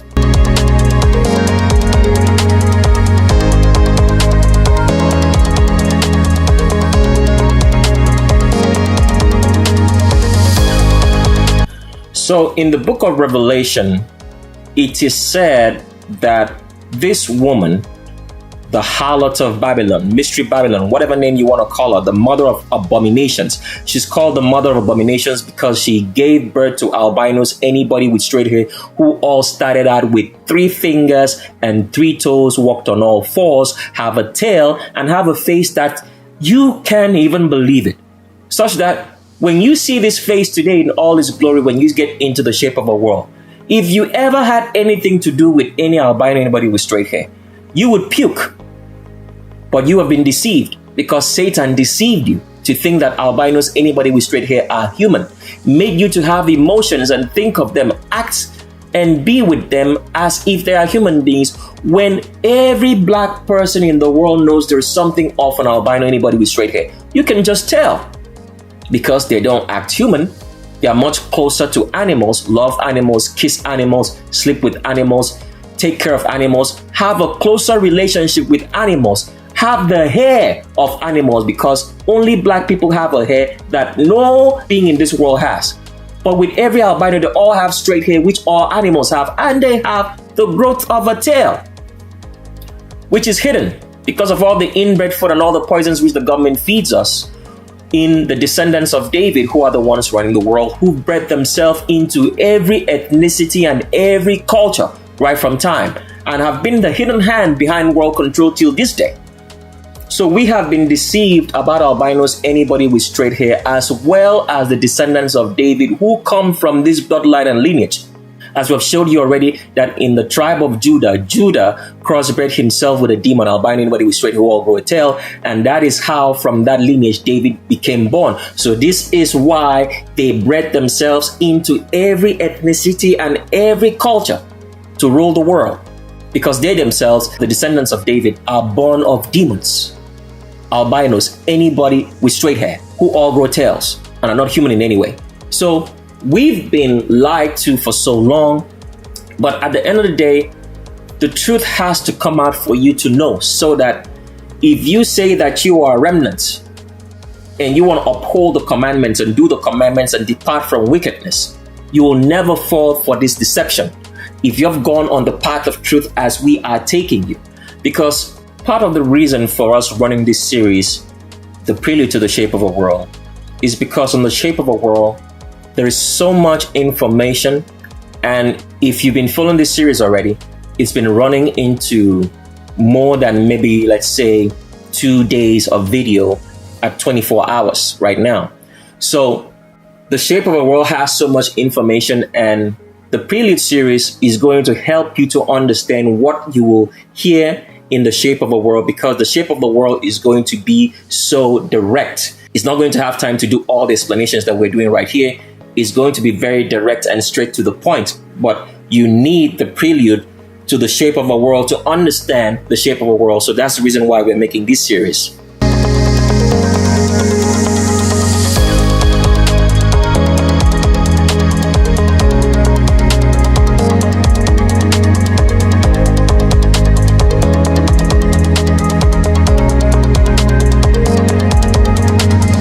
So going back to this picture, we wanted to rectify something which a lot of people read in the book of Revelations and do not understand, because once you understand this symbology, you'll understand what America is all about. So in the book of Revelation, it is said that the woman who rides the beast, talking about this woman who's worshipped by so many different names, by so many black ethnicities and all the ethnicities in the world, who's known as the divine feminine, known as Liberty, Columbia. You see her being displayed on the Capitol building. She's the one that you see on the Statue of Liberty. She's the one that's also referred to as the Holy Spirit in the Bible, because she is the mother of all demons. So one of the things that you read in the book of Revelation is that when it talks to you about this woman, it says that this woman was clothed with scarlet, which is red, and purple. But that was a wrong translation. Let's pull up that scriptures here before we continue on. So we're reading here from Revelation chapter number 17 in the Geneva Bible, and we're reading from verse number 2. It says here, let's read from verse number 1 so you understand clearly. It says here, "Then there came one of the 7 angels which had the 7 vials, and talked with me, saying unto me, Come, I will show you the damnation of the great harlot." This word is not whore. Whore and harlot are not the same thing. Okay? That sitteth upon many waters. So whore is a prostitute who does not inbreed. She's either sleeping for money, or she just likes having sex with random strangers, but she is not inbreeding. That means she's not sleeping with any members of her own family. That is the true meaning and description of the word whore. harlot, on the other hand, because the word harlot comes from the fact that Lot's daughters inbred with him. So that's why it said harlots, okay? It's a construction of saying daughters of Lot. So they just say harlot because they're trying to describe to you who this woman is. So this particular explanation here in this scripture was written wrongly. We don't have time to explain everything else that's wrong here. The fact that it's talking about 7 angels which had the 7 vials and talked with whosoever they assume to be the person who's writing the book of Revelation, because the actual person who wrote the book of Revelation is Daniel. This particular portion here is not supposed to be. It was imputed because it wasn't 7 angels. It was 1 angel. 1 angel sent to Daniel. And you can find that in the book of Daniel itself. So let's keep on reading. So verse 2 says, with whom have committed inbreeding. The word fornication here means inbreeding, okay?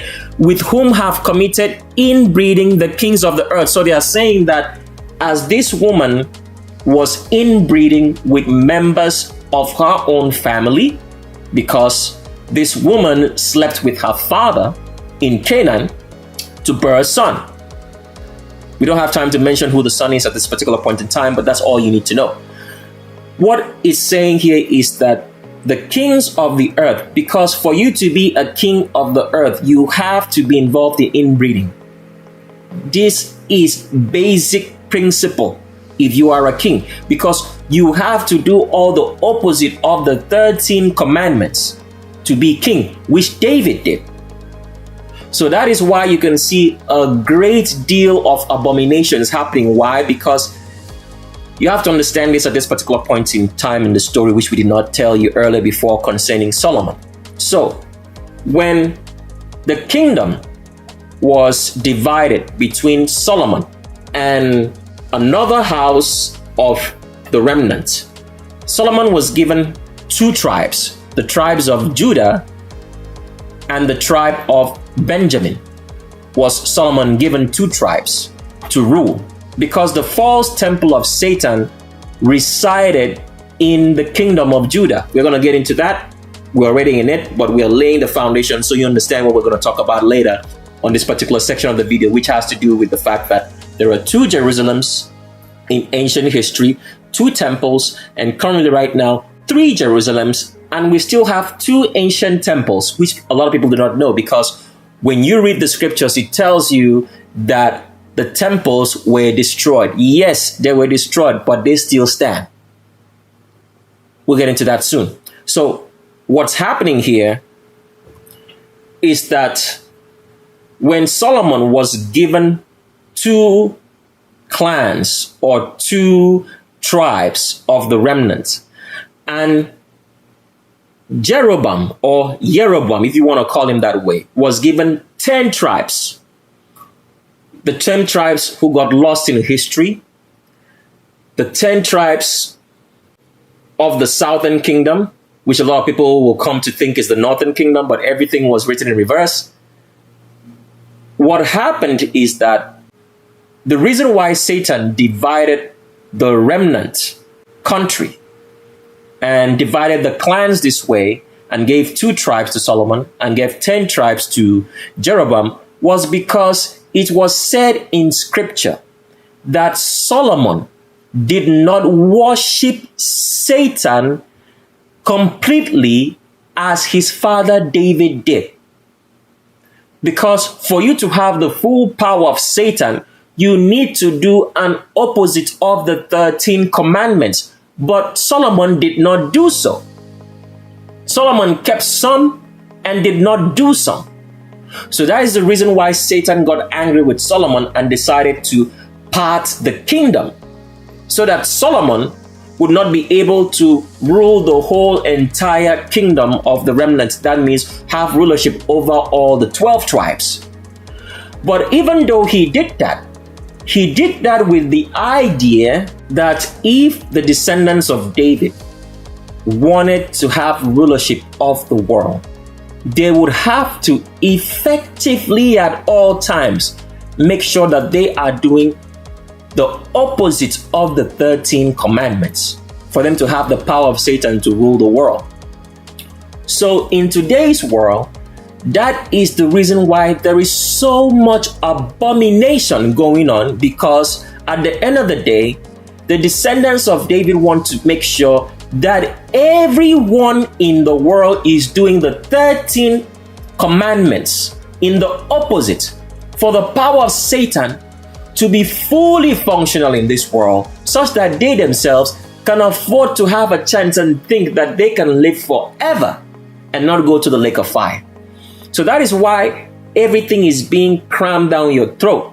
So for example, you turn on your television sets, you can't watch a movie without homosexuality being involved in it now. So that's why everything is so much in your face, because they want to make sure that the whole world does the opposite of the 13 commandments for the power of Satan to take effect fully in this world. Otherwise, what happened during the times of Solomon, in which the kingdom was divided because Solomon did not do fully the opposite of the 13 commandments, would happen again. So you need to understand the reason why for everything that's happening around you at this particular point in time in history.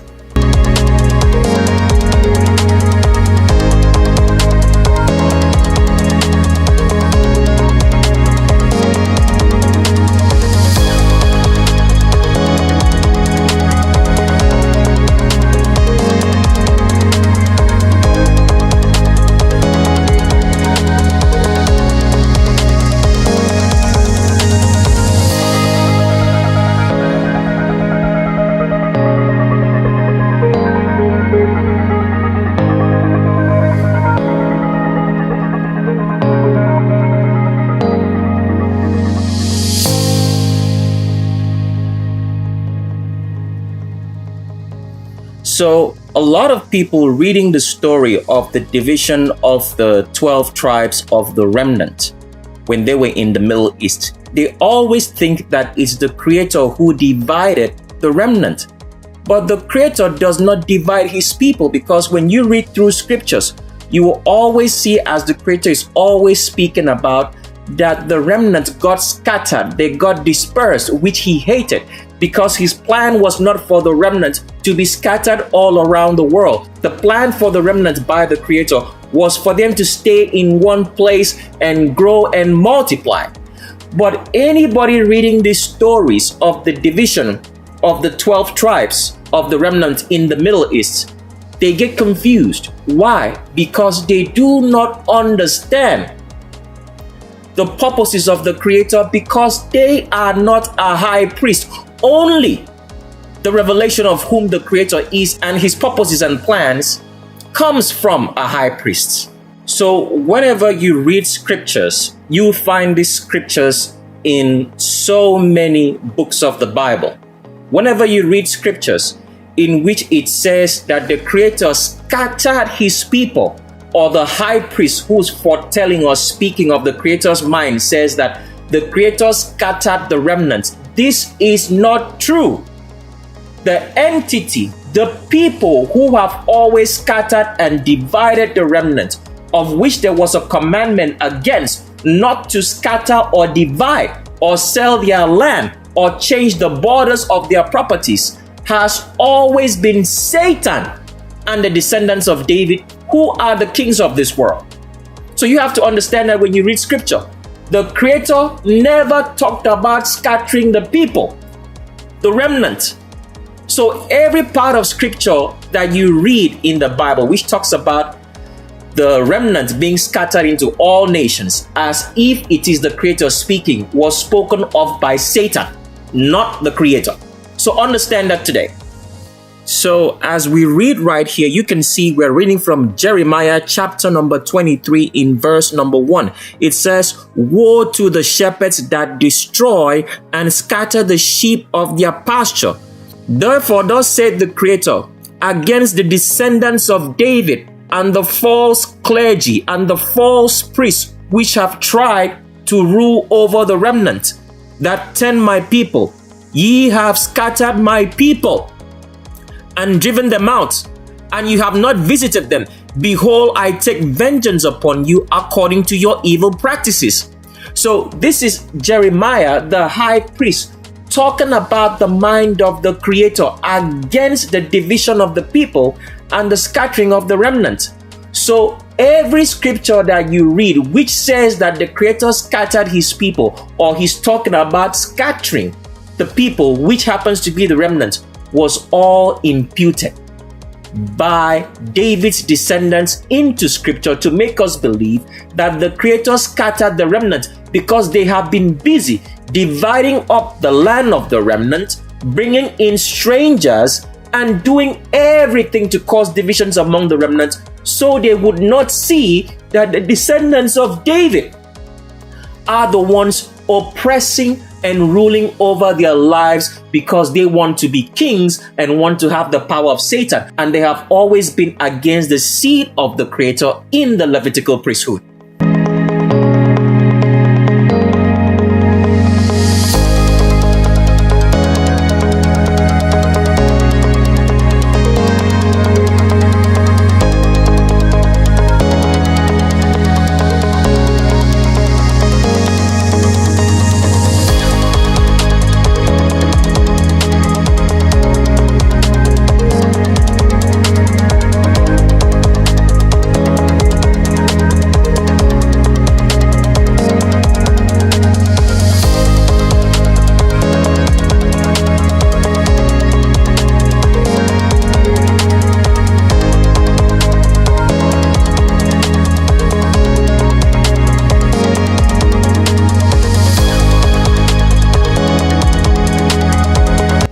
So continue reading now. We want to show you what we wanted to show you earlier in the correction, that this woman was not clothed with red, called scarlet, or purple. But let's continue reading. It says, with whom have committed inbreeding the kings of the earth, and the inhabitants of the earth are drunken with the wine of her inbreeding. Because most people in this world today, especially albinos, anybody with straight hair, and other black people, inbreed. They sleep with members of their own family. They sleep with their fathers, mothers, brothers, sisters, cousins, aunties, uncles, nephews, and nieces. It's terrible. Okay, but let's keep on reading. It said, so he carried me away into the wilderness in the mind, okay? And I saw a woman sit upon a scarlet-colored beast. They always want you to believe that Satan is red in color, but he's not. He's white. He has some other things in his body which are not white, but regardless, he is white, because anytime the Creator curses you, you lose all color. Losing all that color means you're marked for death. That is why albinos, anybody with straight hair, are white, showing that they are marked for death because they are under a curse. They no longer have color. So continue reading. It says, full of names of blasphemy, which had 7 heads and 10 horns. 7 heads here is talking about the 7 kingdoms of the world, and the 10 horns is talking about the 10 kings. 10 kings in iteration over those 7 kingdoms, and there is one more that's going to happen at the very end of this world, who will be the world president and called the King of Kings. So it goes on to say in the next verse, verse 4, and the woman was arrayed in purple and scarlet. Now, this is wrong. It is written this way so that the reader will not understand. It was written in code so that the reader will not understand, because at the end of the day, the only people who write and translate and can make you understand the scriptures are a high priest who is born of the lineage of Moses. So, continuing on right now, we want to pull up that picture again and clarify something so we can continue on. So, this picture here being portrayed to us, that this woman, as we read in the book of Revelation, which is actually false because they translated that wrongly, saying that this woman was clothed in scarlet, which means red and purple, is a lie. The actual color is that this woman was clothed in red and blue, right? Red and blue. So when you understand that this woman is clothed in red and blue, and you can identify the fact that the American flag is red and blue. So what does that tell you? So that tells you that the descendants of David through the Vatican, through albinos, anybody with straight hair, the scum of the earth, the Ottoman Empire, built America, the descendants of David. So this is the reason why they had to change that color in the book of Revelation by saying that this woman was clothed in scarlet, which means red, and purple, because with purple, you would not understand the fact that the purple color, the supposed purple color that we have, comes from a mixture of red and blue. And they changed that because if they wrote that out, that this woman was clothed in red and blue, a lot of people would make the connection to understand that the flag of the United States is red and blue and has stars, the Star of David. Because the descendants of David through the Vatican, who have always been ruling the world from behind the scenes, right from the times of David till now, built the United States of America for one good reason, which you will only get to understand in the shape of a world. And let's continue on with the 2 temples and 3 Jerusalems in our history.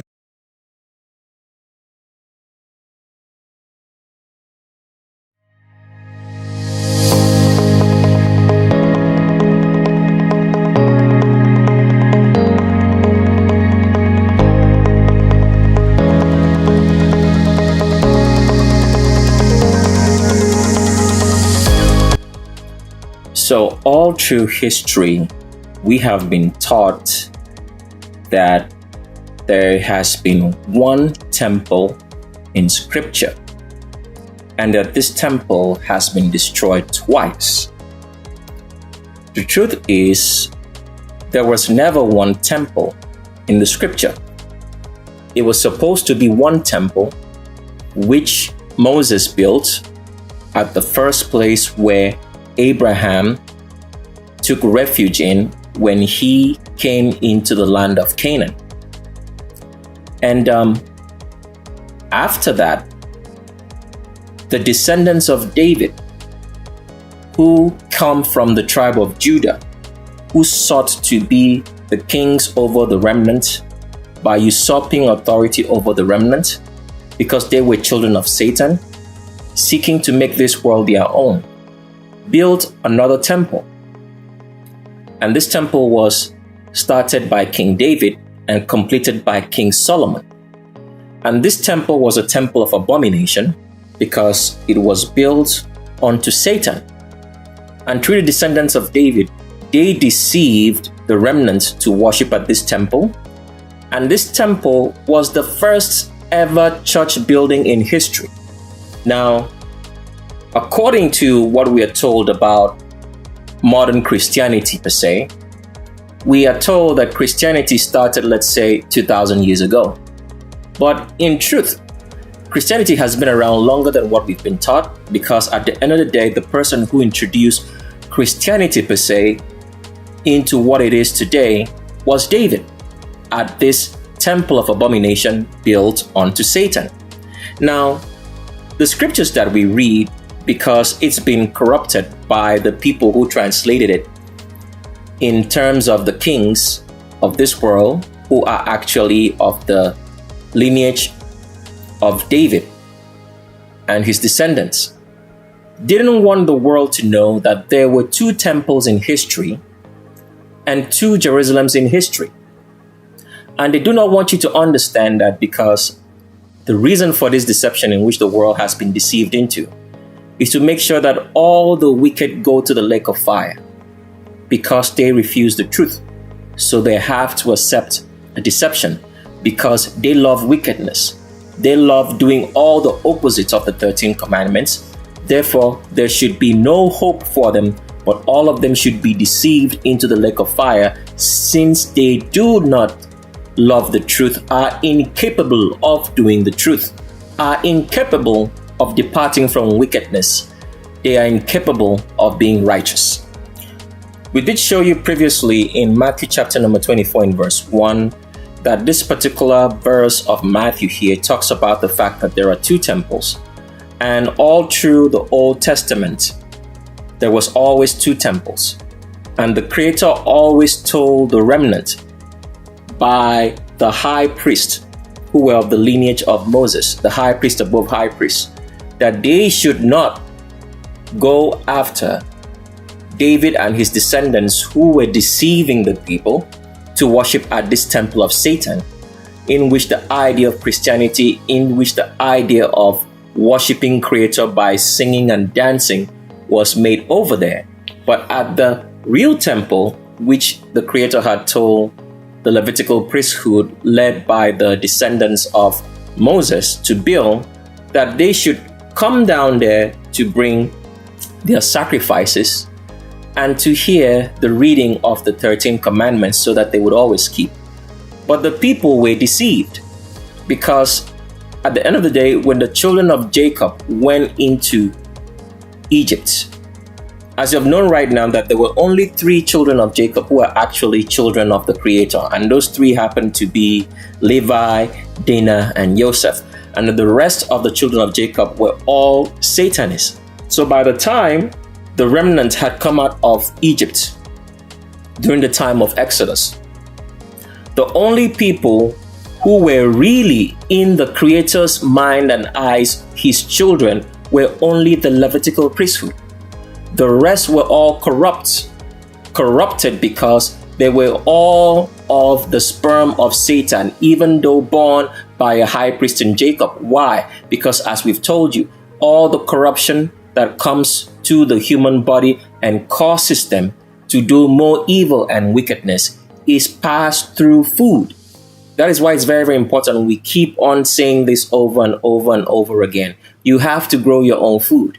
If you do not grow your own food, you're always going to be bound into a spell and sorcery by Satan. If you're not even bound by a spell and sorcery, you're going to be susceptible to a lot of diseases and sicknesses. And this is what transpired with the remnant. Because at the end of the day, when they now became a nation in the Middle East, most of them flocked into worshiping Satan, eating inbred and crossbred food, and they sold inbred and crossbred food to a whole lot of the remnant population. And by this action, the remnants have come under a spell which still does exist till today, and is only going away by the hearing of a high priest speaking to them. So to help you to be able to identify the words which have been used to hide the fact that there were 2 temples in Scripture and 2 Jerusalems, and currently, as we have right now in history, there are 3 Jerusalems. And also, those 2 temples which we've read in Scripture was destroyed. Even though destroyed, the temples still partially stand. And today we want to show you how to make the distinction between the 2 ancient temples and the 2 Jerusalems in Scripture. So what we want to start showing you is how the words were used to confuse you, so that you would not see that there were 2 temples, and that they would talk about the 2 temples and make you assume that it's talking about the one temple, which is the only temple which the Creator told the remnants to build, in terms of speaking to the lineage of Moses to build that temple in the real Jerusalem in the Middle East. So according to the history that we're told in Scripture, we are told that the temple, the real temple, was on a mountain. Now, a lot of people get confused as to which mountain this temple was in Scripture. So this is where we identify the mountain. What you have to understand is this. The temple that David and Solomon built was not on a mountain. It was on a flat floor. This floor was called the threshing floor of Ornan. We won't get into the details of the story for now, but you can read about this in 2 Samuel chapter number 24, as well as 1 Chronicles chapter number 21, which shows you that it was not a mountain in which the altar was built, which David constructed unto Satan on these threshing floors. So what happened was, after David had built an altar unto Satan whom he worshipped on the threshing floor of Onan in scripture. Later on, after that, they decided to make that threshing floor into a mountain. So they created an artificial mountain and built the temple of Solomon on it. Now, the real temple in Jerusalem, which was built by the descendants of Moses, whom are known as the prophets in scripture, was built on a mountain. It was not an artificial mountain. It was built on a real mountain, and this mountain was called Mount Bethel. So here is where we make the distinction in scripture. So when you read it, you understand when he's talking about the temple built onto Satan and when he's talking about the temple built to the Creator. So one of the things you have to understand is this.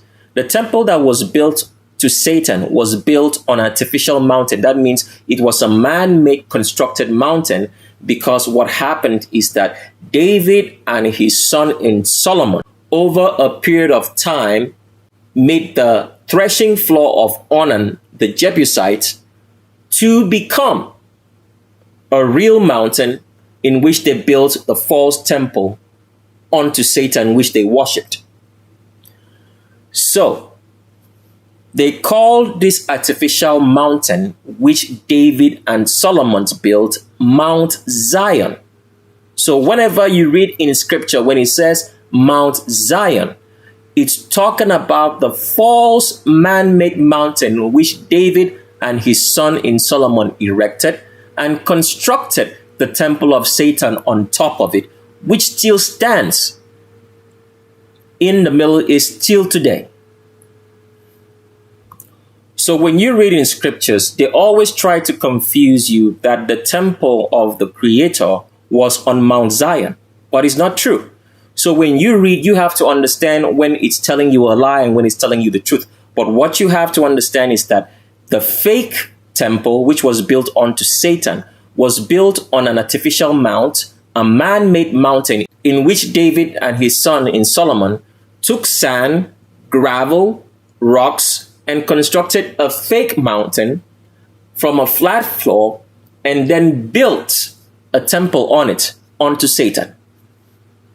So also in scripture, it is mentioned that David took the real Jerusalem, which was a real mountain, and that this was Mount Zion, but it's not true. So that's why you're looking at this screen right here. It says the name Zion in the Bible. It goes on to say Zion was originally a Jebusite stronghold located in or near Jerusalem, or is equal to Jerusalem. King David captured this stronghold, and it was renamed City of David. David set up the tabernacle there, and Solomon retrieved it from there to place the ark and utensils in the temple. Now, this is wrong because they are confusing you so you do not understand the truth. Did King David capture a Jebusite stronghold? The answer is no. What they wrote in scripture was to confuse you, for you to think that King David captured a Jebusite stronghold, which happened to be the location of the original temple of Jerusalem, which the Creator told Moses and his descendants to build in the Levitical priesthood. So they wrote this confusingly so people would not know and would attribute the fact that David captured the real location of Jerusalem and that it was a Jebusite stronghold when it was not. The stronghold which David captured was where he later built the false temple, which was the temple of Satan, which him and his son in Solomon built onto Satan. David did not capture the location of the original temple of Jerusalem, which was the location which Abraham lived at and had built an altar unto the Creator earlier on in history before the remnant came into the Middle East.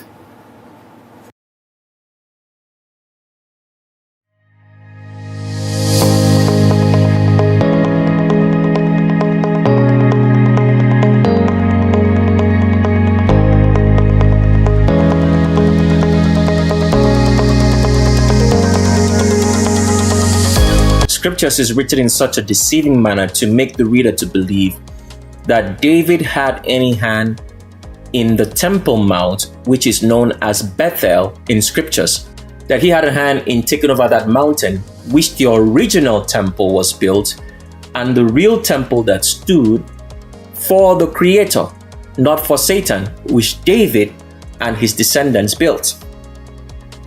So one of the many ways that they have made you to be deceived about which part of Jerusalem, because there were two Jerusalems in ancient scripture. There was the Jerusalem of David, and there was the Jerusalem of the Creator, which was a mountain called Mount Bethel. So when you read in scriptures how you identify the fact that this mountain was a mountain in which the Creator had told Abraham and told his descendants, because Abraham was a high priest, that on this mountain should they build the temple. So in scripture, that mountain is identified as Mount Bethel. Mount Zion is the artificial mountain that David and his son made and built a temple to Satan, not to the Creator.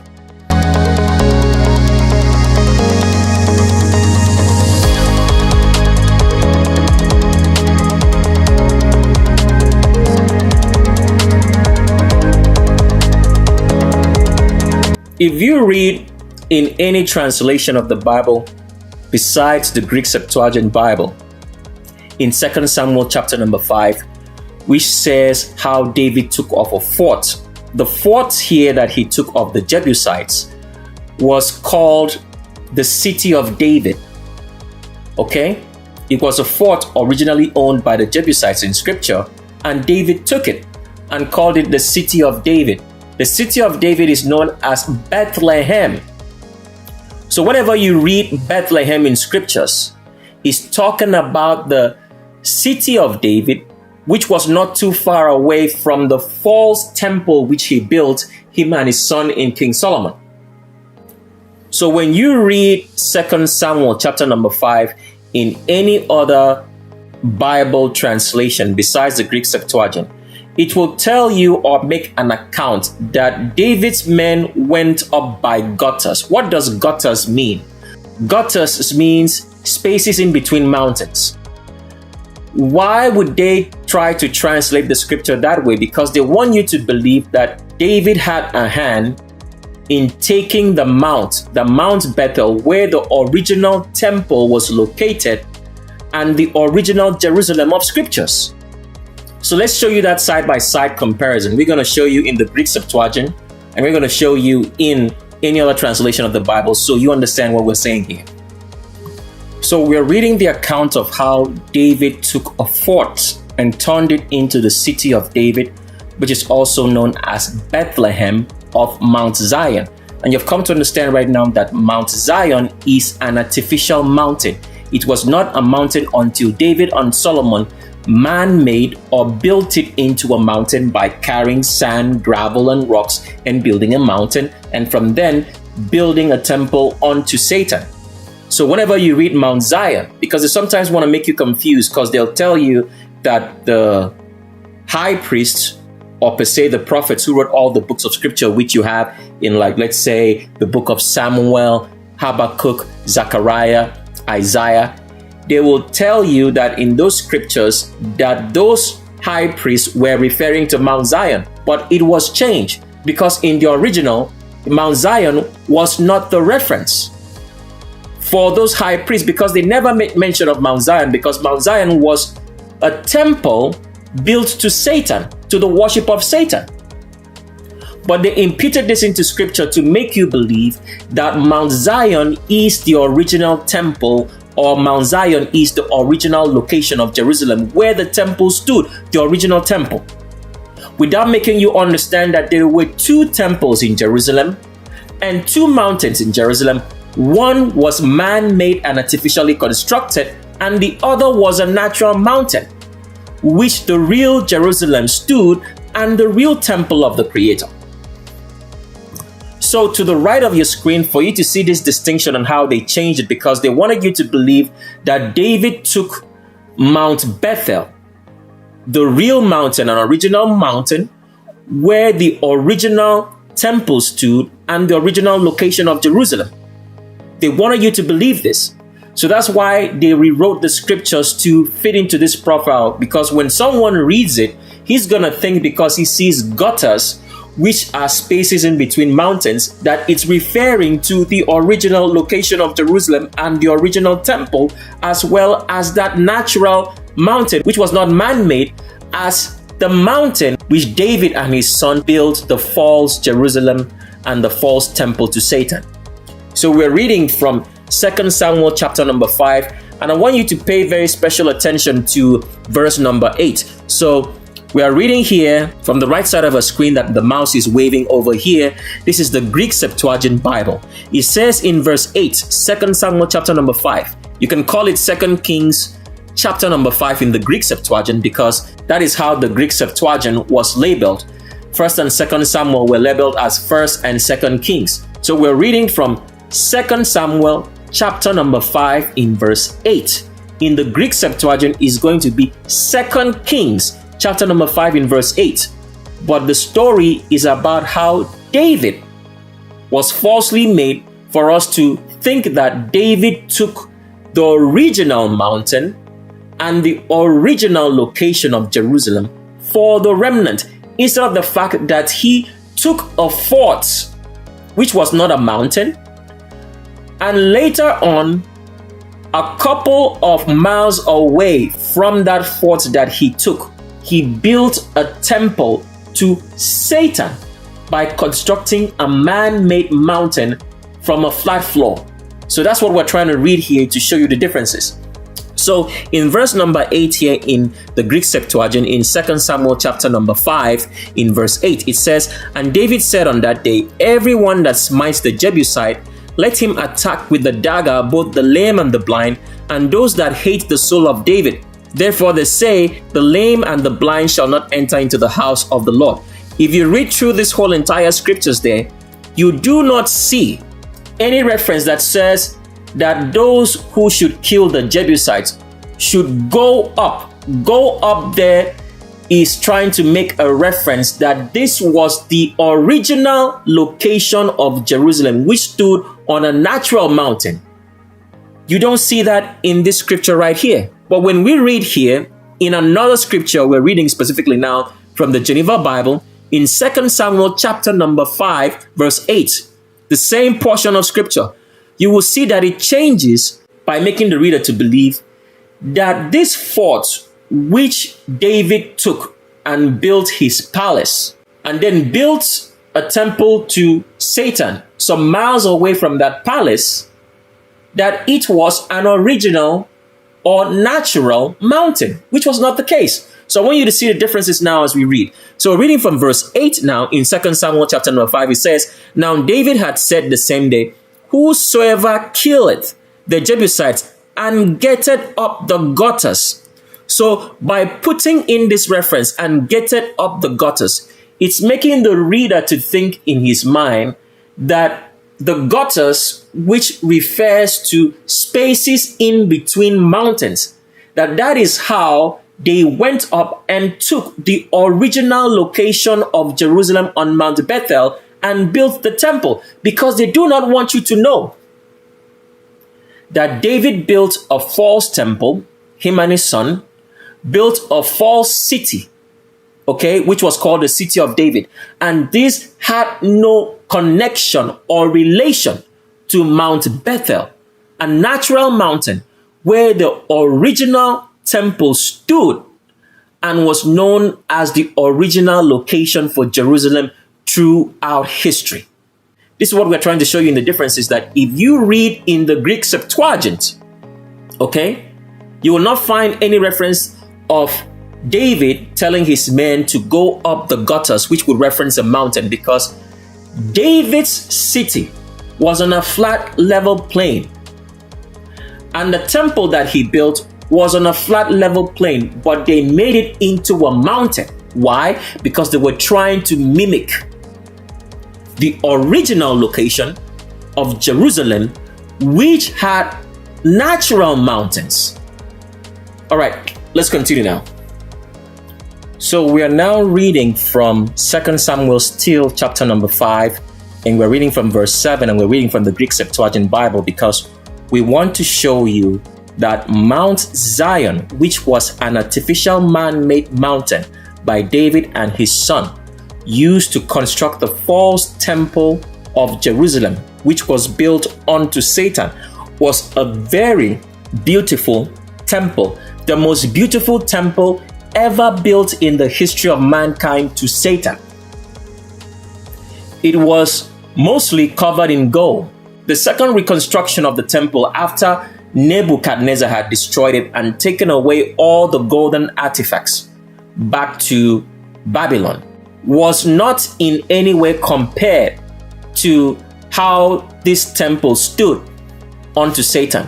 So this is part of the reason all the ancient empires, always went to Jerusalem because of this temple. No temple ever in history has ever been constructed that way before. And you see what the temple looked like because it still stands when you get to the shape of a world. So we're now reading from 2 Kings still, or 2 Samuel chapter number 5 in the Greek Septuagint, and we're reading from verse 7. And it says, "And David took first the hold of Zion." So this is Zion right there, even though it's spelled with an S. This is the city of David because Zion had to do with David. It was the false temple which David built to Satan, to the worship of Satan. So every time you read in scripture when it says Zion, I want you to know that it's referring to the false temple because they want you to believe that this was the temple which the Levitical priesthood, led by the descendants of Moses, built on Mount Bethel, which was the only original temple unto the Creator. And that temple has survived even up till today. Even after so many destruction, it still stands. Even though it stands in a way to show you that it has been destroyed or knocked over, but it still stands to show you. And so is the false temple which the Romans destroyed at the second destruction of Jerusalem. It still stands in its ruins, but you still can identify that this is the temple. But the reason why nobody knows is because they've given different names to the location of these temples such that nobody will be able to identify it. They have given different names to it, titled it differently. People go and see, but do not know that they are standing within the ruins of the second false temple, which was destroyed by the Romans, and the original temple, which still stands on Mount Bethel till today in the real Jerusalem in the Middle East. So we want to read another chapter for you to see that Zion, or Sion, if that's what you want to call it, was actually the false Jerusalem, where the false temple, the most beautiful temple in terms of the artifacts and gold which was used to build it, which made all the nations of the world want to come to see it, traveled far and wide to see it, in ancient times stood in a place which David took from the Jebusites. It was not a mountain, it was a flat level plain. And David and Solomon constructed an artificial mountain on a flat level plain and built a temple unto Satan. And this was the false Jerusalem. So most of the things that you're going to read about in scripture when it comes to the temple has to do with this false temple, because most of the remnants were deceived to go there. So we are reading from 3 Kings chapter number 8 in the Greek Septuagint Bible. If you're reading it from any other Bible outside of the Greek Septuagint, you're going to be reading from 1 Kings chapter number 8 from verse 1. And we read, and it says, "And it came to pass when Solomon had finished building the house of Satan." Because right here when it says house of the Lord, it's talking about the temple that they built to Satan. and his own house after 20 years. So it took 20 years for the construction of the first temple on an artificial hill, which Solomon built, which his father had started and Solomon completed. A couple of miles from that artificial hill which they built, which stood the temple of Satan in the false Jerusalem, Solomon also built a palace for himself. So that's what it's saying right here, and we continue reading. And it says, then King Solomon assembled all the elders of Israel in Zion. So whenever you see Zion in scriptures, it's talking about the false temple, which stood in ancient times in ancient Israel, the Middle East, today. Now, these two Jerusalems, which are the original locations of Jerusalem, is not known to the public. The public do go there, but they do not know that that is the real location of both the false Jerusalem and the original Jerusalem. So, every time you read about Zion, I want you to understand that it's talking about the false temple of Jerusalem, which David and his son built to Satan. Every time you hear that, know that Mount Zion stands for the false temple, and the false Jerusalem, which David and his son in Solomon built, constructing an artificial mountain and building a temple on top of it, which was dedicated to Satan. So now let's show you that the original temple, which was a very simple structure, it had no gold, it had no elaborate building. It was a very simple structure in which any of the high priests, both of the Moses lineage of high priests or the Aaronic priesthood, depending on who had become chief high priest, would live in that temple, and they would make a sacrifice on a very small altar. And this altar was only small enough for you to put the caul of any animal, in terms of a cow, a goat, or a lamb, which was the only animals which the high priest would sacrifice, and use that to burn THC, weed or marijuana, mixed with this animal fat on that altar. So we now want to read to you the original location, the original Jerusalem, which was on Mount Bethel in the Middle East, or per se in modern day Israel, because all of this is still in modern day Israel till today. And we're reading from Genesis chapter number 12 in the Greek Septuagint Bible. And it says in verse number 6, and Abram traversed the land lengthwise as far as the place of Sychem. Now, when we get to the shape of a world, you'll understand where all these places are. But for now, that's all you need to know. Continuing on, it says, to the high oak, and the Canaanites then inhabited the land. Number 7, and the Creator appeared to Abram and said to him, I will give this land to your seed. And Abraham built an altar there to the Creator who appeared to him. So this particular location that's talking about where Abraham built an altar is known in scriptures as Haran, or called Nob, or called by the most popular name Gilead, or called by the other popular name as Shiloh. So this is the place that Abraham built this altar, because he had to identify wherever the Creator spoke to him, because people do not understand that a high priest did not just build an altar anywhere he wanted to. It had to be only at the place where the Creator spoke to him and revealed something to him. So when you read in the book of 1 Samuel chapter number 1, which it says that Eli and his two sons in Hophni and Phinehas were in Shiloh, this is where it's talking about this actual location. This is where Abraham made an altar. And then when Moses brought the remnant into the Middle East, he erected that first tabernacle there in the land of Gilead, or Shiloh, or known as Nob or Haran. Now, the reason why these many names are used so much to identify one place is because the people who translate the Bible don't want you to make real solid locations and identifications for where all the events of scriptures transpired. Why? Because they want you to believe that the Bible is a fantasy. Because if you cannot make an actual location or connect all the events of scripture to physical locations, it's a fantasy to you.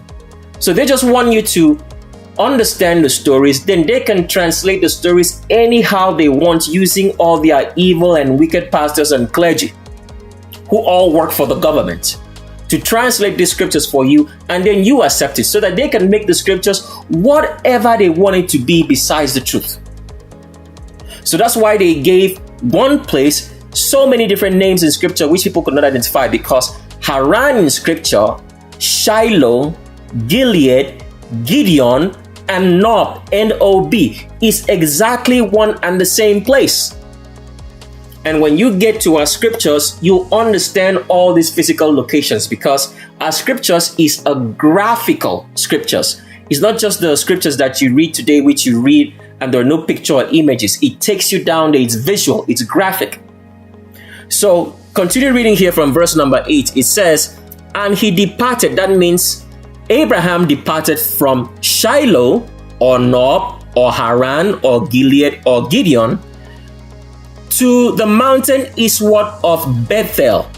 So this is where the original location of Jerusalem is, and the original temple on Mount Bethel. And he goes on to say, and there he pitched his tent in Bethel near the sea and Agai toward the east, and there he built an altar to the Creator and called on the name of the Creator. So Abraham built an altar on this mountain, to which the descendants of Moses and the Levitical priesthood will build the original temple after they moved the tabernacle from Shiloh to Mount Bethel. So therefore, when you see Bethel in scripture, sometimes it's spelled as B-E-T-H-E-L, not Bethlehem. They are not one and the same thing. So when you see Bethel in scripture and Bethlehem, they are not the same place. It's because the descendants of David do not want you to understand that they built a temple unto Satan and worshiped Satan and made that temple very popular. All around the world, people knew that temple. They did not know the other modest temple which had no beauty to it. It was a very simple living quarters for the chief high priest of the Levitical priesthood to live in, and for other high priests and priests to come and do their daily sacrifices and duty. And some of the remnants who understood that that was the original temple always went there. It's only after the false temple that David and Solomon built, which was destroyed by Nebuchadnezzar, and all the artifacts of that temple taken away, when the remnant came back into the Middle East after the captivity, they only had one temple, which was the original temple, which still stood, of a very modest nature on Mount Bethel. They had that for a very long time because they learned from their mistakes not to worship Satan. But over a period of time, the same descendants of David, led by King Herod the Builder, reconstructed the second temple of Jerusalem, the false temple of Jerusalem, and built it up again. But however, it was not as beautiful as the Solomonic temple, which still stood on that same spot, but they rebuilt it. And this one was now destroyed by the Romans at the second destruction of Jerusalem.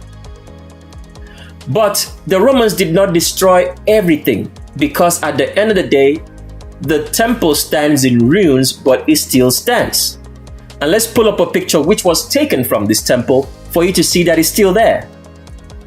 So here is a picture taken from the temple walls of the false temple built to Satan in Jerusalem on Mount Zion. an artificial mountain, man-made mountain constructed by David and his son in King Solomon to build a temple unto Satan. So this is the remains of it. It still stands there. A lot of people go, but they do not know because they have given it a different name. They don't even identify it as a temple. They give it one other different name, but it's still there. And likewise, the original temple in Mount Bethel, which was the original and the only true Jerusalem, still stands. People still go there, but they do not know what they're looking at. Why? Because at the end of the day, all these things need to stand as a testimony that the scriptures are true, but it will only be covered up in the minds of the wicked, so they do not know, so that they can all be led to the lake of fire, because wickedness never changes and righteousness never changes and the Creator never lies.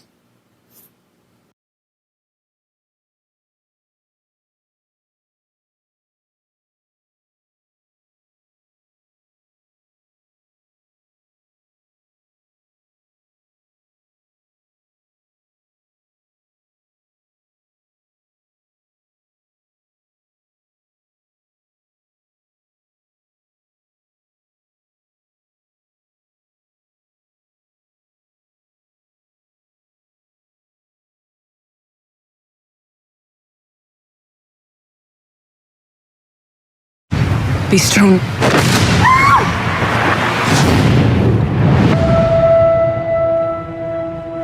The wheel of time turns,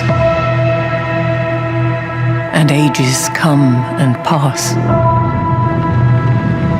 leaving memories that become legend.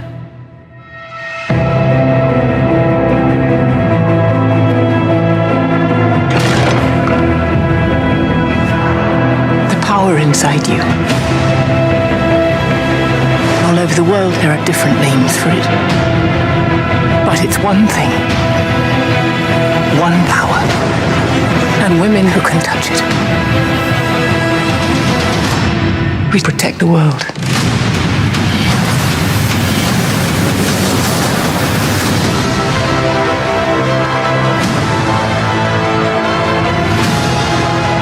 No matter what happens, what pain we face, what heartbreak, the wheel keeps turning.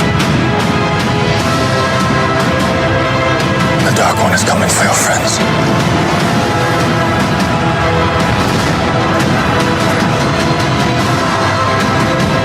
The last battle is coming. The only thing that matters is what you do.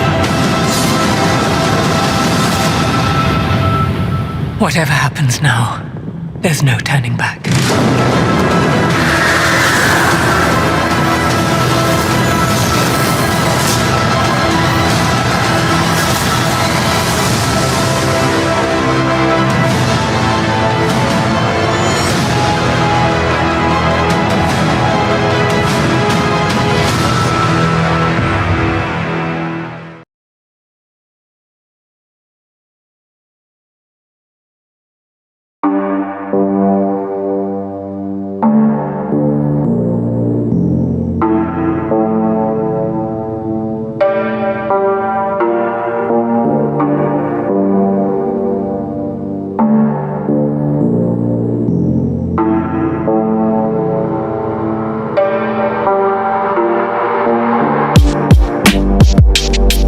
So whenever you go online and try to look at what the temple, the real temple, which stood in the real Jerusalem in Israel in the Middle East looked like, the images that you're going to see is an image that you're looking at the screen, and this is going to give you like some sort of imagination or perception of what the temple could have looked like.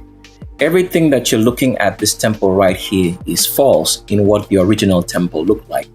Now, the structure may be a little bit similar in the fact that the temple design of the original temple, which was created by Moses' descendants and the Aaronic priesthood, as well as the Levitical priest who helped to build it or make the materials necessary for it, and with the manpower that built the original house of the Creator on the original location which he told Abraham, Isaac, Jacob in Mount Bethel, as you've come to understand right now, that whenever you hear of Mount Bethel, it's talking about the original location of Jerusalem and the original house of the Creator, which we call a temple, stood and still stands even as we're speaking right now. It's just that so many people have visited it, especially the dumb, sick, twisted albinos, anybody with straight hair who are demons with tails, have all visited it, but they never understood what they were standing upon, because as we've told you, the original temple, the original location of Jerusalem and the city and its environments, where the Creator himself came in flesh and blood and lived, and John the Baptist and so many other high priests of history, in both the Aaronic priesthood and in the priesthood of Moses, whose lineage is traced back to the Creator himself and is the lineage of high priests which cannot be corrupted. They all lived in this same location of the original house of the Creator on Mount Bethel in Israel in the Middle East. But these demons can never ever know, albinos, anybody with straight hair, because they are demons. They are not here to make your life easier. They are here to distort nature so that you believe in Satan. This is the work of every albino, anybody with straight hair, and every black person who has crossbred themselves with them, is to distort our reality so that we do not understand what we see. Because if we were basing our knowledge on what albinos, anybody with straight hair, taught us day and night, who are trying to teach you everything, but everything they teach you is actually wrong, because they don't even know what you're talking about. And by the time they speak with their smaller nasal cavities and lungs and everything, it sounds very, very convincing, because that's where a demon talks, in whispers. So you do not know if it's true or not. So they can lie to you and be convincing. But when the Creator speaks, you hear his voice, it's loud and clear, it's sonorous, it's a high-pitched voice to wake you up to your reality. So if we're dependent on albinos, anybody with straight hair, to teach us and show us a reality, we still would be lost till now, and the world and humanity is still lost, because they have listened to these demons and animals who are supposed to be in the bushes, not among humanity, for so long. So albinos, anybody with straight hair, have been visiting, because they give them all the benefits, they give them all the money, they have all the status, so they can go anywhere and anytime they want. They have been visiting these places, the temples, but never did one of them ever realize that they were standing in either the house of the Creator on Mount Bethel, the original location of Jerusalem, the original Jerusalem itself. And some of them have also stood in the fake Jerusalem, in which David and his son Solomon built that fake Jerusalem and the temple to Satan, which was covered in gold. So that's the reason why when they show you these temples, what they are actually showing you of what the temple in Jerusalem should have looked like is that the only thing that they got right in this is that the temple in Jerusalem was made in a square. So if you were to look at the walls of this temple right here, it's in a square. This is the only thing that they ever painted correctly for you to understand of what the original temple on Mount Bethel in the original Jerusalem looked like. Everything else that you see here is false. Is all the inner design of the temple that they built to Satan in David and Solomon, who built that temple and raised a man-made mountain from the floor by putting sand, gravel, dirt, rocks into it to build an artificial hill. And on top of the artificial hill, they built this temple. So this design here that you see that is covered in gold, it has pillars, all right? It has the Roman pillars and Corinthian order of making a capital on top of a pillar before you can put the roof of the building up. These are all designs that came from building the most beautiful temple in the world to evil, wickedness, and Satan himself, which David and Solomon built on artificial hill when they raised the threshing floor of Onan, Aruna, the Jebusite, and built that artificial temple to Satan. Because it was on that specific place. If you are able to visit it, as we will reveal its true location to you on the Shape of a World, it was on that spot, on the ground itself, not on top of the artificial hill which they now built onto Satan and made the temple of Satan on top of there, but on the ground itself, further down below. This is where the most wickedest man, if there's such a word as wickedest, in the whole entire echelon of human history, made a covenant with Satan, ate of his flesh and drank of his blood, to have the power to call upon Satan at any point in time and he would answer. It was on that threshing floor of Onan, Arana the Jebusite, that David made that covenant with Satan. And that is the reason why they built a temple there. But they had to raise it up and make it into an artificial mountain to lie to the Levites that this was the temple which the Creator had told Moses, because the Creator only told Moses to build a temple. Nobody else should have built a temple ever.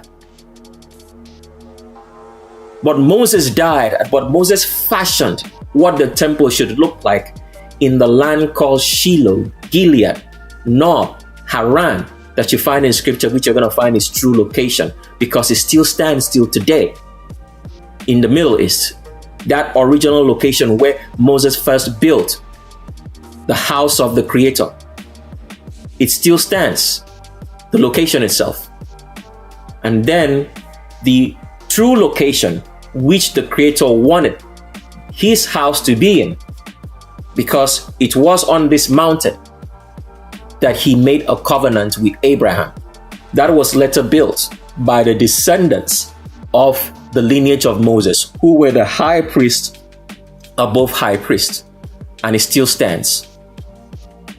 So therefore, all these gold pillars, Roman pillars, because at the end of the day, a lot of the things that we have in our history, so if you go through all the empires of the world, let's say you go through the Babylonian and the Assyrian Empire, the Medes and the Persian Empire, the Greek Empire, the Roman Empire, and this last empire that we are in, you would find that each empire had a certain architecture and design in how they built.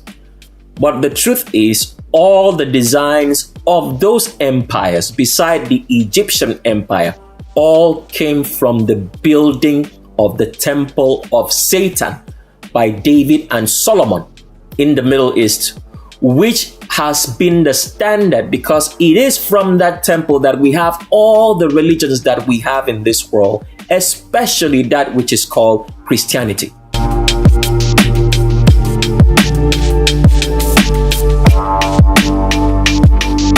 So a lot of the architecture that you see right here is not the architecture of the original house of the Creator, the temple, which stood on Mount Bethel.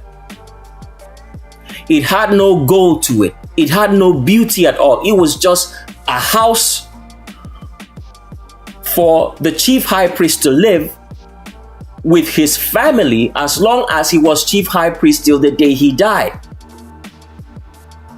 It had rooms for other high priests who came in to do service. Service there was to kill a goat or a cow or a ram, and then they would take out only the caul of the fat and the 2 kidneys and mix it with some oil, as well as with some marijuana leaves or wax in THC, and burn on the altar. That's all what they did.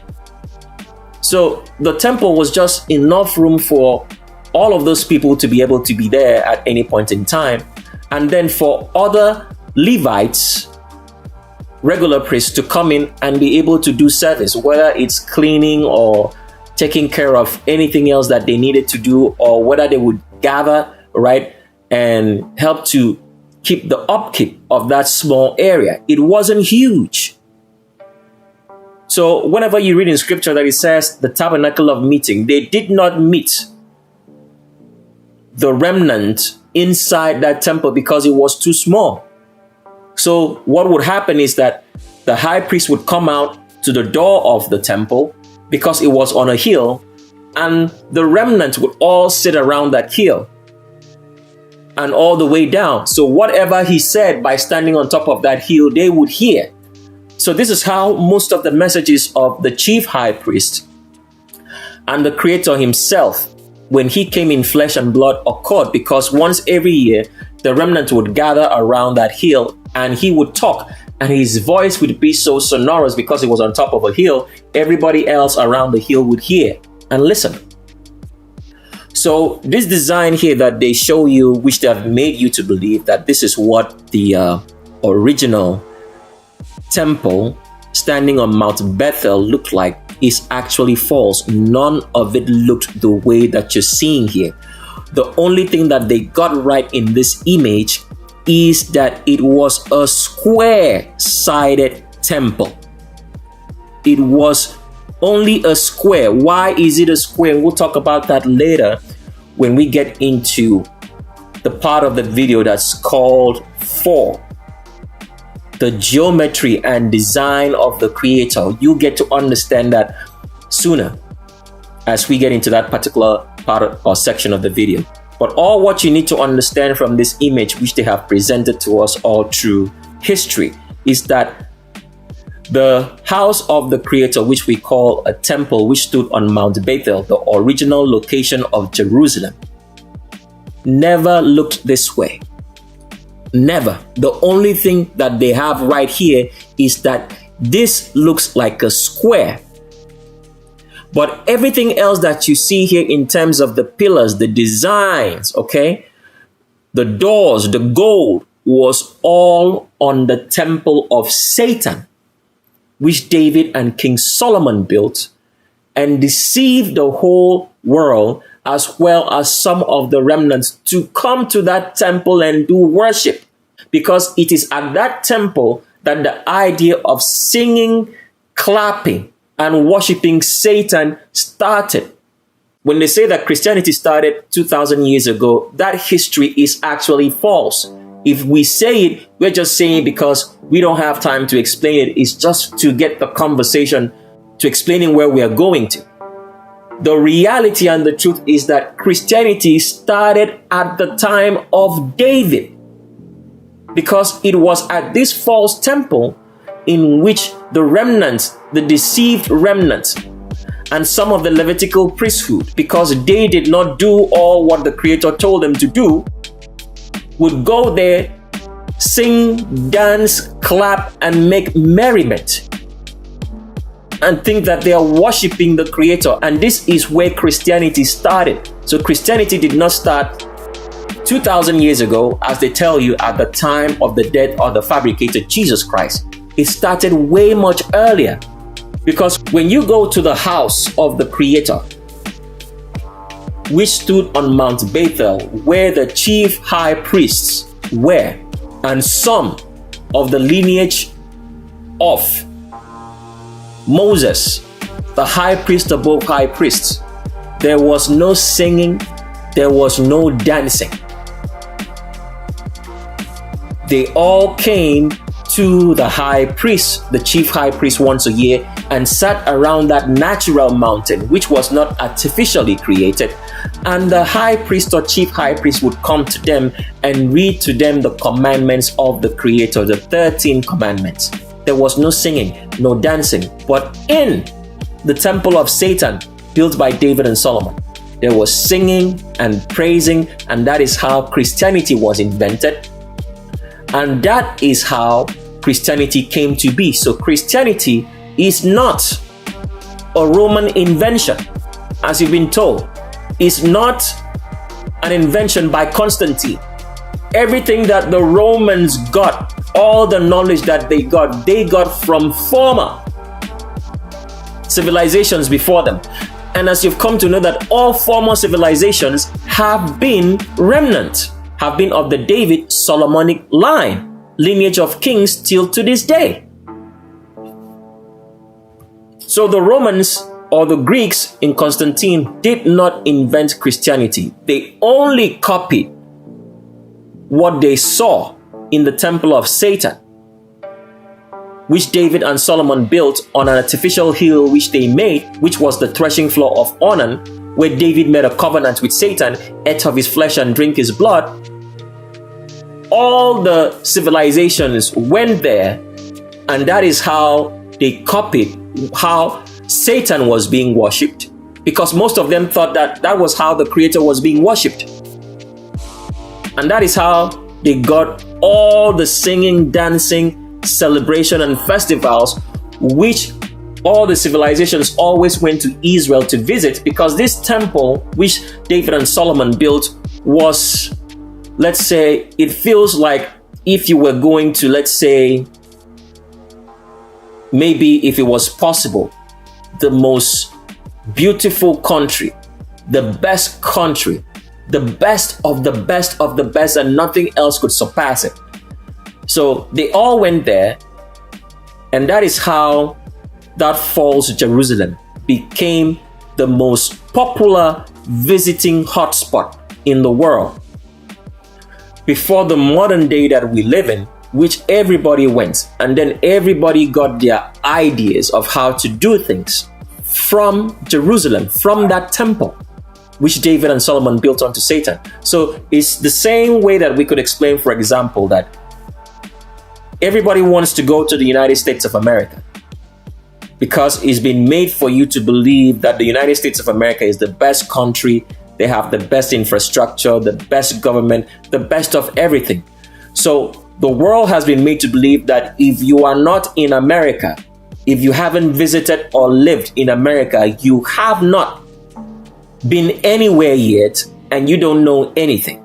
In the same way, the false temple, which David and Solomon built, was touted exactly that same way. If you have not worshipped in that temple, if you have not been to that temple, it means that you are not doing anything tangible for yourself. So in the same way and manner in which this false Jerusalem was created with such beauty, as you're looking at the screen, in which they've made us to believe that this is what the temple of the Creator on Mount Bethel, the original location, looked like. So, but this is actually showing you a display of what the false temple of Satan looks like, which David and Solomon built on an artificial man-made hill in which they worship Satan. So in the same way and manner that temple was touted as being, if you were not there, then you have not even started anything, is the same way and manner in which America is portrayed to the world. Because all these things, everything that we are living through in this life right now, right from the times of David and Solomon, has been run by David, Solomon, and his descendants. So they copied the structure of how David and Solomon ruled the remnant and oppressed and subdued them. They copied that structure and used it across all the kingdoms of this world, even to the one that we are living in which it concerns a certain group of people, in which today we can all call them all albinos, anybody with straight hair, demons with tails, not human. They got all this design for this kingdom that we are living in right from the times of David, because every empire in the world from time has been a kingdom of David and his descendants. Let's continue on.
The image that you're looking on the screen is the image of a temple in India. Now, why are we presenting this image to you?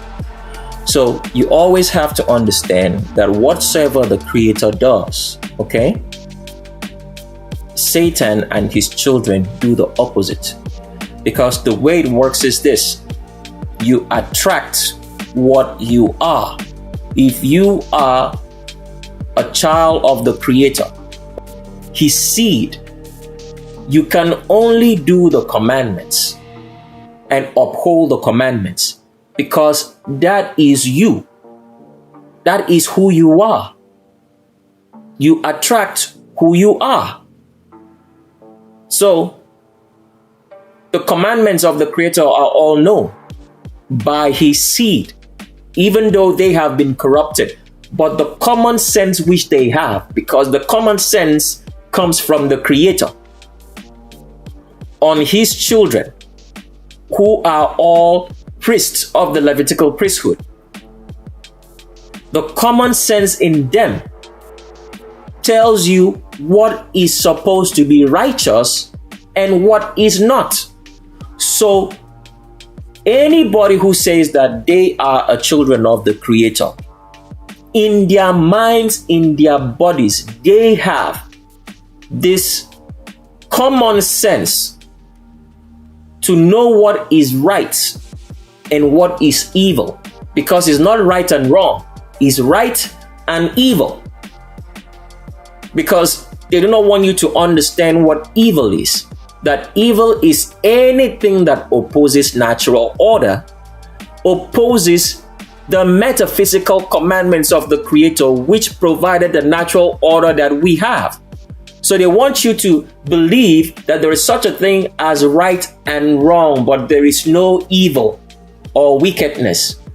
Because they want you to believe, as David preached in the temple which he built unto Satan, which was totally the opposite of what the temple which stood on Mount Bethel, the original location of Jerusalem, looks like.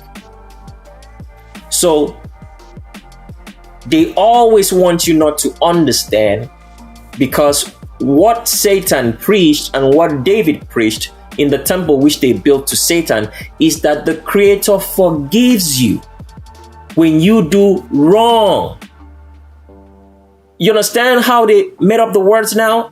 They wanted you to believe that the Creator forgives you when you do wrong. Because why? They wanted to preach to the wicked of this world, so that they would continue to do their wickedness and believe that there is such a thing as change, that anything that is evil can change to being right. So that is why they made up these stories of saying that you do right or you do wrong. No, you do right or you do evil or wickedness. There is no right and wrong. There's right and there is evil or wickedness. Because when they use the word wrong, they're trying to make you believe that things can change. People never change. A dog barks because the bone structure of it makes it to bark. A lion growls because the bone structures in its neck make it to growl. You cannot do what you were not designed for. So you have to understand that everything that is made remains in the purpose and design it was created for. Take a look around you. Okay? Even with modern man, can a television be a cup of water for you to drink water? No, because its structure is not made to hold water. If it holds water, the television is going to go bad. So even with physical things around us, you'll never see anything that you have made or humanity has made change and try to be something else. You have a watch, it remains a watch. You have a chair, it remains a chair. It doesn't change. Everything that humanity makes remains in the state that they were made in. So therefore, evil cannot change to being righteous. Righteousness can never change to being evil. So therefore, the wicked only do evil. There is no such thing as doing right and wrong that you can change. But getting back to the subject of the story, the reason why we're showing you this particular temple which exists in India, it's called the Madhya Pradesh Temple, if I pronounce that right per se. But what's happening here is that this temple is trying to show you what the temple in the false Jerusalem created by David and his son in Solomon and his descendants looked like. Because why? We're trying to show you that everything the Creator does, Satanists and wicked people do the opposite. The house of the Creator, which was built on Mount Bethel, the original location of Jerusalem in the Middle East. A lot of people will never know where Mount Bethel is, but if you are immersed into the concealed mystery on our channel and through everything that we teach you, you will know that. So the house that was built by the lineage of Moses for the chief high priest to dwell in and make the daily sacrifices to the Creator and burn the sweet smelling flavor of THC retrieved from marijuana, the call of the fat of either a cow, a goat, or sheep, together with some oil on the altar of burnt offering in which no blood was spilled upon. That house was in a square shape. It was square shaped in everything that they built in that house at that location on Mount Bethel. But when the descendants of David, in terms of King Solomon, built the temple which they built unto Satan, the building was made round, as you're seeing in this picture. It was not a square house like the house of the Creator which stood on Mount Bethel. It was totally opposite, because a square is totally opposite to a circle. Why? This is where we get down into the basics again for you to understand why. If you notice, manhood, the Creator himself is said to be masculine, right? And if you look at a real black man, not any effeminate man, you will notice that the black man looks like a square. He has square shoulders. He's squarish in the way he looks. So masculinity is squarish. So that is why the temple, the house of the Creator on Mount Bethel, the original location of Jerusalem, was built as a square. When Satan opposed, because Satan is not opposing the Creator, Satan is always opposing the high priest. When Satan opposed Adam, or let's say he wanted to bring a way to own this world, okay? If the Creator is masculine and he created Adam in his image, because here's what people do not understand. The Creator created Adam in his image. He created Eve in the image of Adam. I hope you got that. Let me say that again so you understand. The Creator made Adam the very first high priest, okay, in his image. So that means if you saw Adam, you saw the physical image of the metaphysical Creator.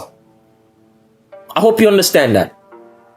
Now, the Creator made Eve in the image of Adam, not in the image of the Creator.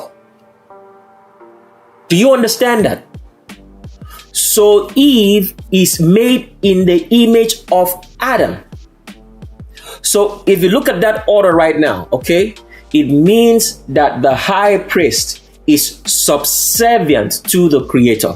His livelihood is dependent on the Creator. When we look at Eve, because Eve was now made in the image of Adam, it means that Eve's livelihood, okay, was dependent on Adam, just like Adam's livelihood was dependent on the Creator. So, getting back to this story so you understand what we're saying now. The Creator is masculine, okay? If someone is supposed to oppose masculinity, the person cannot be masculine, because masculine and masculine is the same, okay? The concept of Satanism says that you must do the opposite of the 13 commandments. And if the Creator is masculine and his commandments are masculine, okay, it means that anything that opposes the Creator has to be an opposite. It does not have to be masculine. So evil, as we have explained earlier, so you understand now, is feminine. We've already explained that. Evil is feminism. Because men, instead of thinking and acting like men, are thinking and acting like women.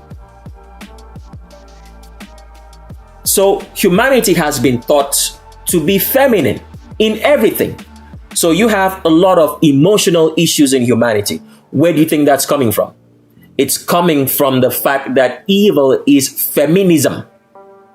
You have a lot of people who cannot make daily decisions in their lives. They don't have any common sense. A lack of common sense is what is feminism.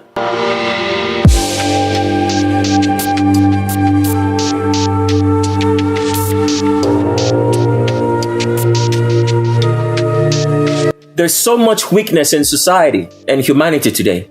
People are weak of diseases and everything. They have no strength. They are lethargic. They are tired. What does that mean? Feminism is lethargic and tired because women are usually, most times, tired. So everything that is evil, which opposes the Creator, because the Creator is masculine, is feminism. So that's why we have said, and we still keep saying again, if you ever allow a woman to lead you as a man, you can best guarantee that you're going to the lake of fire, because women, in the natural order of things, are supposed to be dependent on manhood. But black women today have taken over manhood. They insult it. They have no respect for it. They want to be men, but they do not have the build and the structure to be a man. So what happens? Failure happens, because that is not the natural order.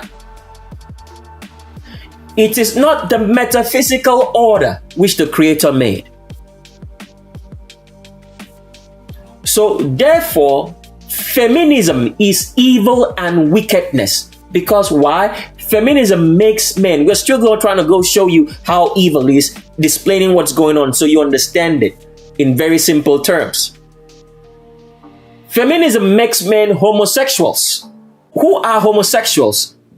A man trying to be a woman. Do you see that now? Feminism, which is evil and wickedness, makes men homosexuals. And the same thing happens with the females. They become homosexuals. Opposite of what the Creator made in masculinity. So therefore, getting back to what we're trying to say to make you understand why you're looking at this picture and why it's a circle. The Temple of David and Solomon was built in opposition to the Creator. The temple of the Creator, or the house of the Creator, was built as a square. All the structures were squares. The rooms. When we say square here, it could be square or a four-sided object, a rectangle, if you want to call it that way. But all of the structures were made in squares. Now you go over to the temple, which David and Solomon built on an artificial hill which they made. unto Satan. This temple was built round. Because why did they build it round? Roundness is an opposite of squares. Because the square represents masculinity. It represents the creator.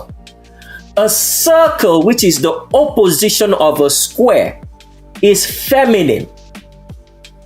Women are built in circles. That's why everything around a woman is circular. So, therefore, the circle, the circular temple, which David and Solomon built onto Satan, it's feminism. Because opposition to the creator means opposition to masculinity.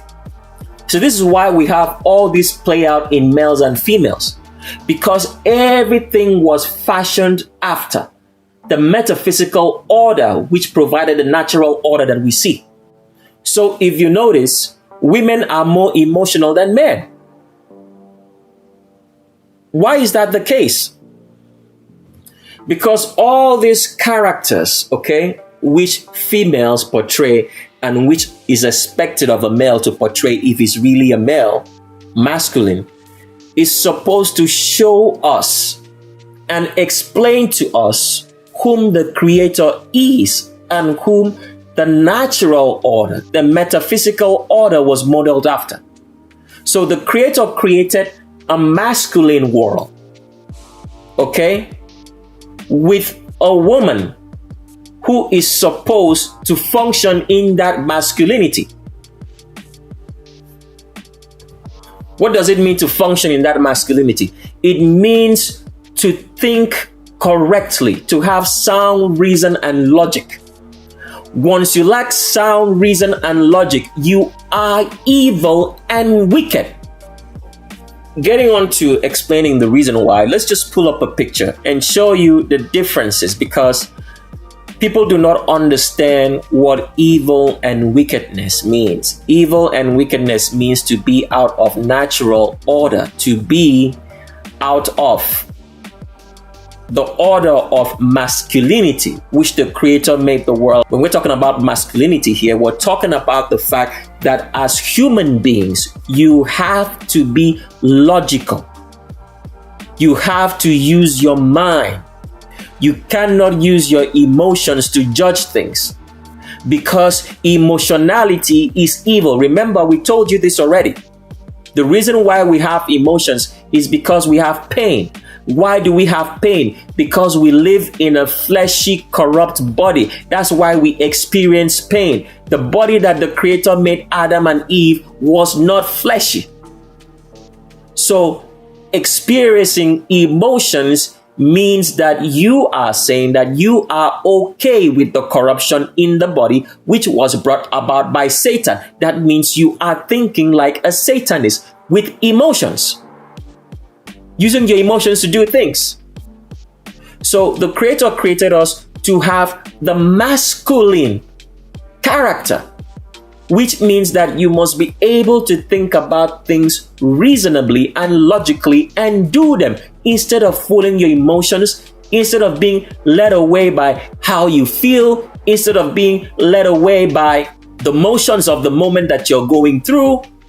Otherwise, you are a wicked human being full of evil, because at the end of the day, you are born evil, and that's why you do evil. So, feminism, as we explained earlier on in the Legends of Roll Call, you're getting to understand now that everything feminine in terms of thoughts, character, action is all evil. Every one of it is all evil. So this is why the temple built to Satan was built secular, because it represented the fact that evil and wickedness is feminine, is feminism, and is the opposite of masculinity, in which the house of the Creator on a natural mountain or hill was built in a square, because square represents masculinity. So let's pull up a picture of a square and of a circle side by side, so you see what we're saying. So here is an image of a square and a circle for you to see that they are completely opposite. So the temple, the house of the Creator, which was built on Mount Bethel, the original location of Jerusalem, was built a square. And if you've come to understand that a square signifies masculinity, masculinity has everything to do with being logical and reasonable in all your thoughts and actions. And that feminism is being irrational, having no reasoning, not thinking about things correctly before doing them. And this was what was shown in what transpired in the Garden of Eden between Eve and Satan, because Eve did not think things through. And then she did not recognize the masculinity which the Creator gave her in Adam, because she should have asked Adam, who had all the knowledge and wisdom. So evil is feminism. And when we say feminism here, we're not just talking about feminism in the fact that a lot of women are feminists, okay? They practice the female mindset. We're saying that whatsoever thinks like a woman is irrational, full of emotions in their thoughts and actions, that you are evil and wicked. That's what it means. So both the person who are practicing feminism literally and everybody in this world who is a feminist, because feminism means that you do not think about things logically, rationally. You're irrational, because if you're masculine and applying your mind as the Creator gave all of us to think about things correctly, logically, without any emotions, it means that you are acting like the Creator. That's what it means. So the woman is supposed to be logical and full of reason in her thinking. The same applies to a man. You have to be logical, unemotional in your thinking. That is what aligns you with the mind of the Creator. Anything else means that you're evil.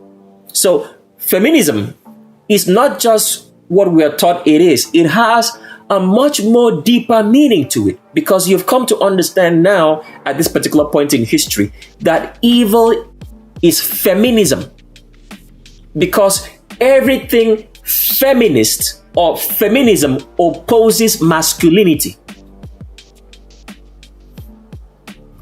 So people have never known this. Satan is a homosexual. Homosexual means a man trying to be a woman. That is feminism. So evil and wickedness is feminism. Why? Because feminism opposes masculinity. Masculinity is the Creator. So this is why the temple that Solomon built, which his father started building, was built in a round circular motion, because the roundness represents feminism. And feminism is the opposite of masculinity, which is the Creator. So when you see things that are playing out in front of your television sets or in your world around you, in which black women have no respect for manhood, it's all because this is by design.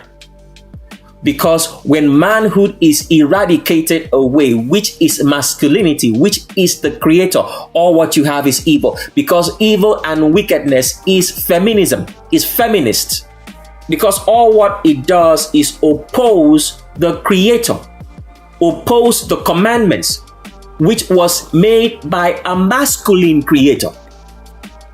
He's not a feminist. He's not feminist in any way. So if you do remember, when we played you a clip of the Large Hadron Collider, we did show you this image. If you go look at the images of the Large Hadron Collider, it's built as a circle. Why? Because everything the descendants of David do, they must follow the order of making sure that they oppose the Creator because they are evil and wicked.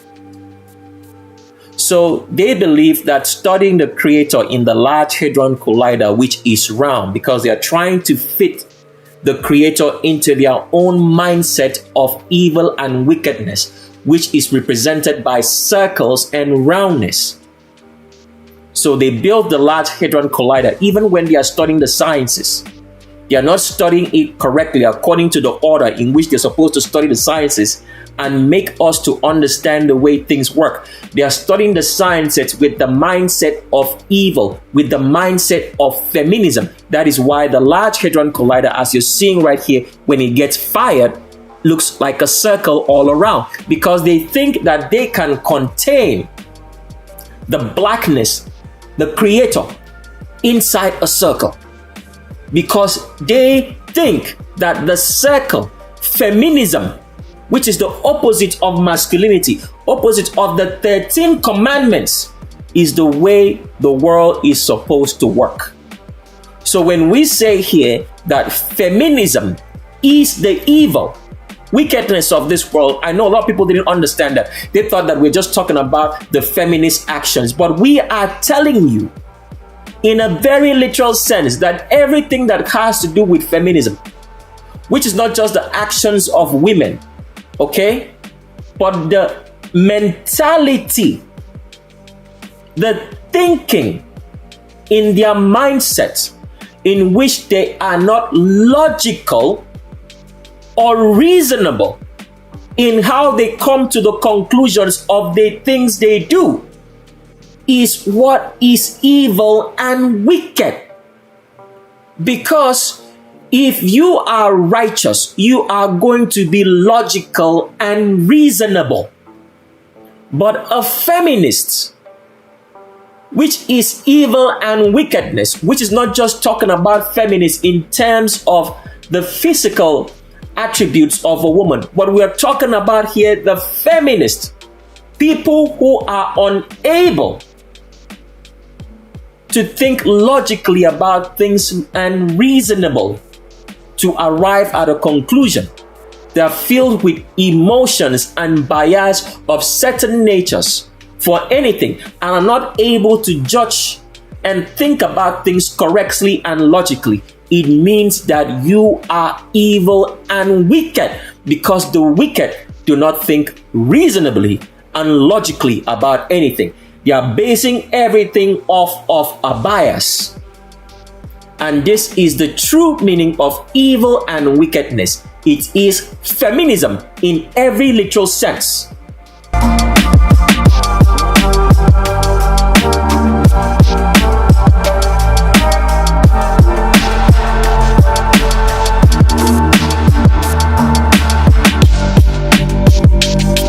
So, the false temple, which was built to Satan, still stands today in modern day Israel.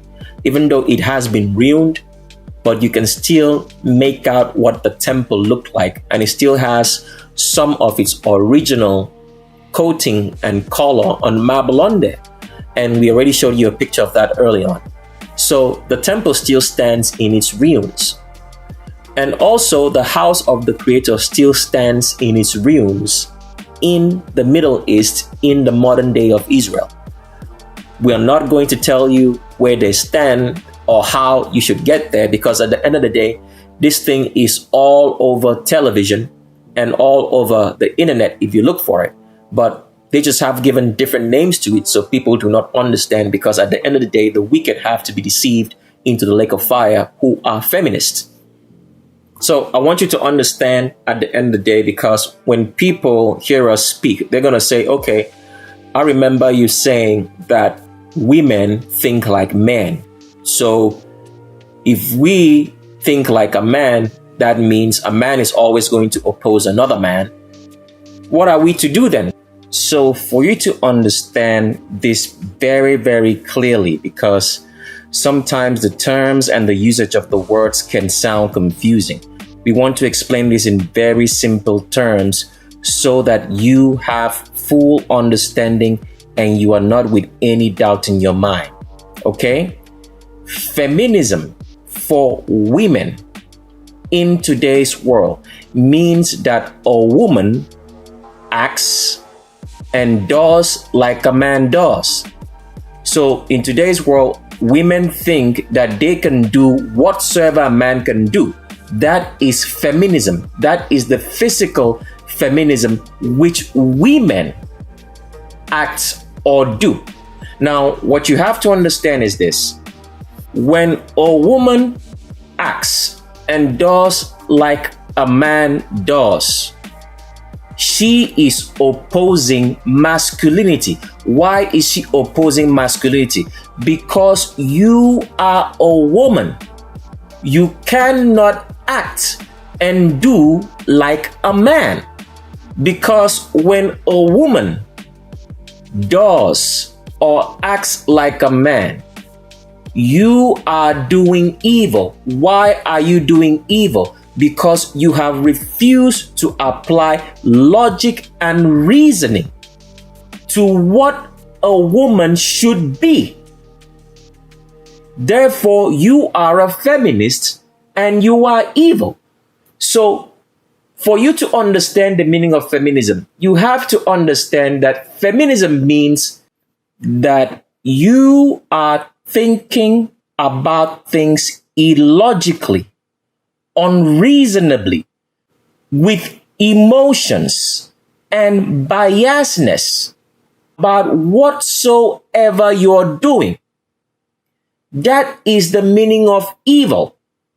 So when a woman does and acts like a man, she is doing evil because she has refused to apply logic and reasoning, free of biasness and emotions, to understand that she is a woman and recognize her place as a woman and act and do like a woman does. So feminism means, in its literal sense, that you are not thinking about what you are doing logically, reasonably, free of emotions and biasness, and to be able to arrive at a conclusion and do the conclusion that you have arrived at after thinking about things logically and reasonably, free of emotions and biasness.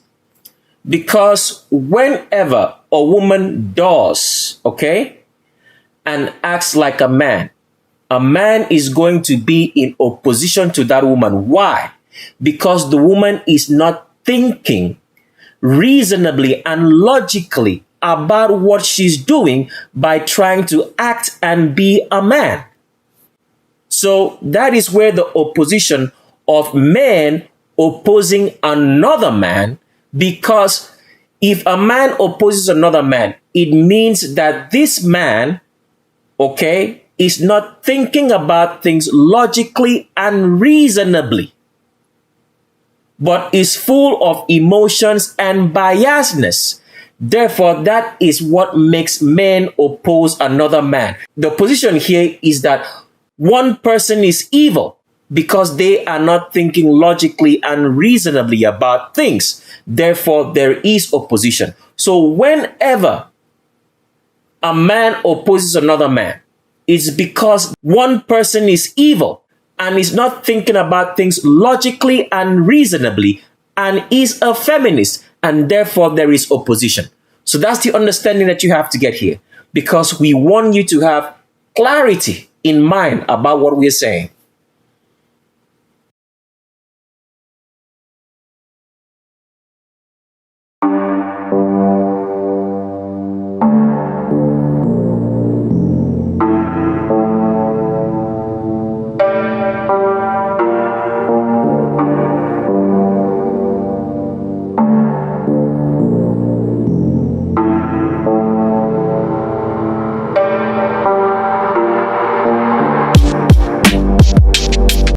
The creator is masculine. The attributes of masculinity is that you are to think about things reasonably and logically without having any bias or emotions. That is righteousness. So that's what we mean of manliness. What we are talking about here is the metaphysical part, which has to do with your mind. Because it is in your mind that you think about things logically and reasonably and remove your emotions and biasness to judge a matter correctly. So that's what we're saying. We're talking about the mental process of thought in righteousness. Because men were supposed to think about things the way that the Creator made manhood, was supposed to think about things logically and reasonably, free of emotions and bias. Because that is righteousness. That is what it means to be right. You're not using any biases in your thoughts. So that is what a woman is also supposed to do, because if you don't do that, it means that you are evil and wicked. You have to remove your emotions, because most women always think about me. Feminism is always thinking about me. What have you done for me? I am the center of the world. I am the center of everything. If it is not me, then you can't go on. That is how feminism thinks. If it's not me, it can't be anybody else. Because feminism is always thinking about itself. It's not thinking about everybody else. When you're always thinking about yourself, it means that you are biased in your judgment and your reasoning. You have to judge things correctly and rightly. This is the meaning of masculinity, in terms of the fact that the Creator is masculine. He thinks about things rightly, correctly, and judges them without bias. This is what He expects of every of His creation. But the wicked never do that, because the only things that they worry about is themselves. And this is a feminist idea, or feminism. So the Creator created masculinity and expects all of us to have the masculinity mindset. The masculinity mindset, you have to understand here, is the ability to think about things logically and reasonably, free of bias, because you're supposed to judge rightly and correctly, and not just only judge rightly and correctly, but also do correctly and rightly, free of bias and emotions, because this is the meaning of righteousness, which the Creator made, and anything else is the opposite of it.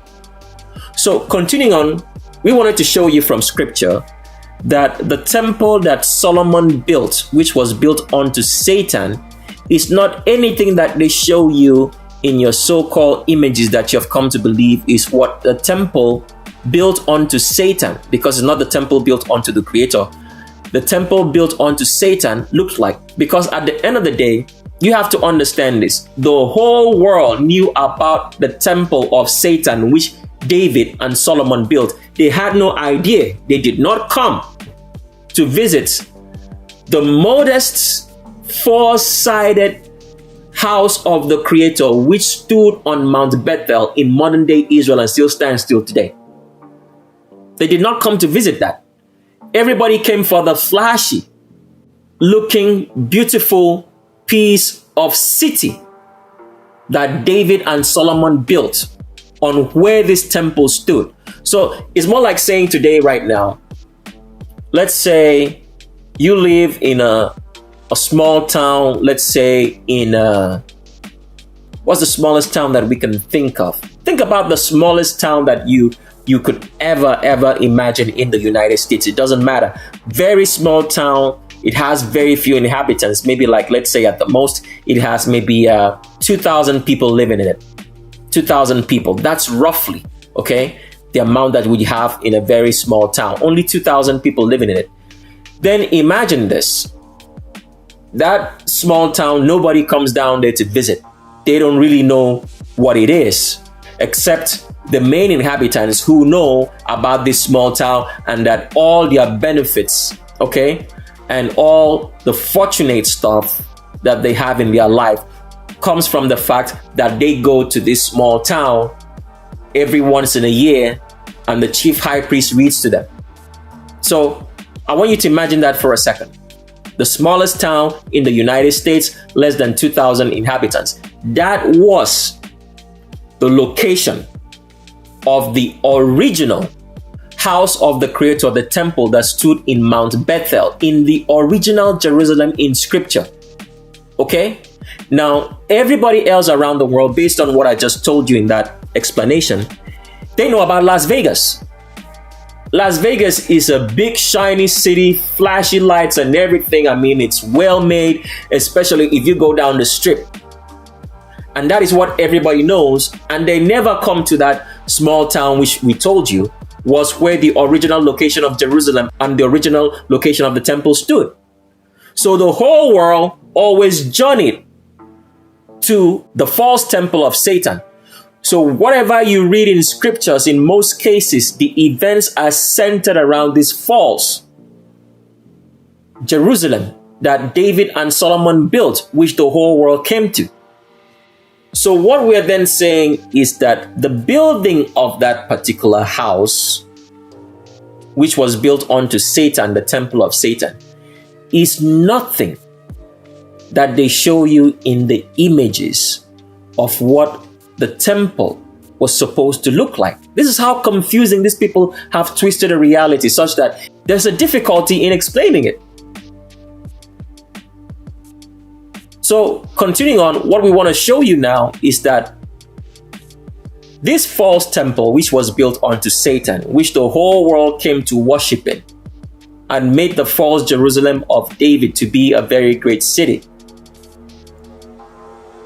The temple had 3 stories. It was not a bungalow temple, as most temples around the world are constructed. This was a 3-story building. In ancient times, I want you to imagine that. In ancient times, when everybody else was building bungalow temples, in every ethnicity in the world during the times of David, David's temple or Solomon's temple was 3 stories high. So the images that they show you is nothing compared to what this false temple built onto Satan looked like. So that's why we're reading from 1 Kings chapter number 6 in verse 8. In any Bible in the world, if you're reading from the Greek Septuagint Bible, it's going to be 3 Kings chapter number 6, and we're reading from verse 8, and it's talking about the construction of the false temple that was built by David and Solomon to Satan. So it goes on to say here in verse 8, because I want you to see that this false temple, which David and Solomon built, was 3 stories high. So all the images they show you of temples which look like a bungalow is all lies. It goes on to say here, and the porch of the underside below the right wing of the house, and a winding ascent into the middle, and from the middle to the 3rd story. So it was 3 stories high, the false temple. Now, if we pull up that image of the temple they make us to believe is the temple which they built on an artificial hill, you will never see it looking like it has up to 3 stories for a building. Let's pull up that picture again. So here is a picture right here, and you take a look at this picture. The environments around it, the houses around here are not up to 3 stories. They are all bungalows, okay? Now, the only thing that would closely resemble maybe a 3-story is what they would call here the Holy of Holies. But this is a false representation. The 3 stories high here that we're talking about is the fact that the temple that David and Solomon built looked like what we call a stadium today. Let's pull up a picture of a stadium now. So the temple which David and Solomon built in the fake location of Jerusalem, the false temple built onto Satan on an artificial hill, was built 3 stories high. So when we talk about the 3 stories high here, we're talking about the walls of the temple. The walls of the temple were built like a stadium. You had the 1st floor, 2nd floor, and 3rd floor. 3 stories. So all the images they show you of what the temple looks like is never true. But do you know what happened here? Because these people always want you to worship Satan. The stadiums that people go to is built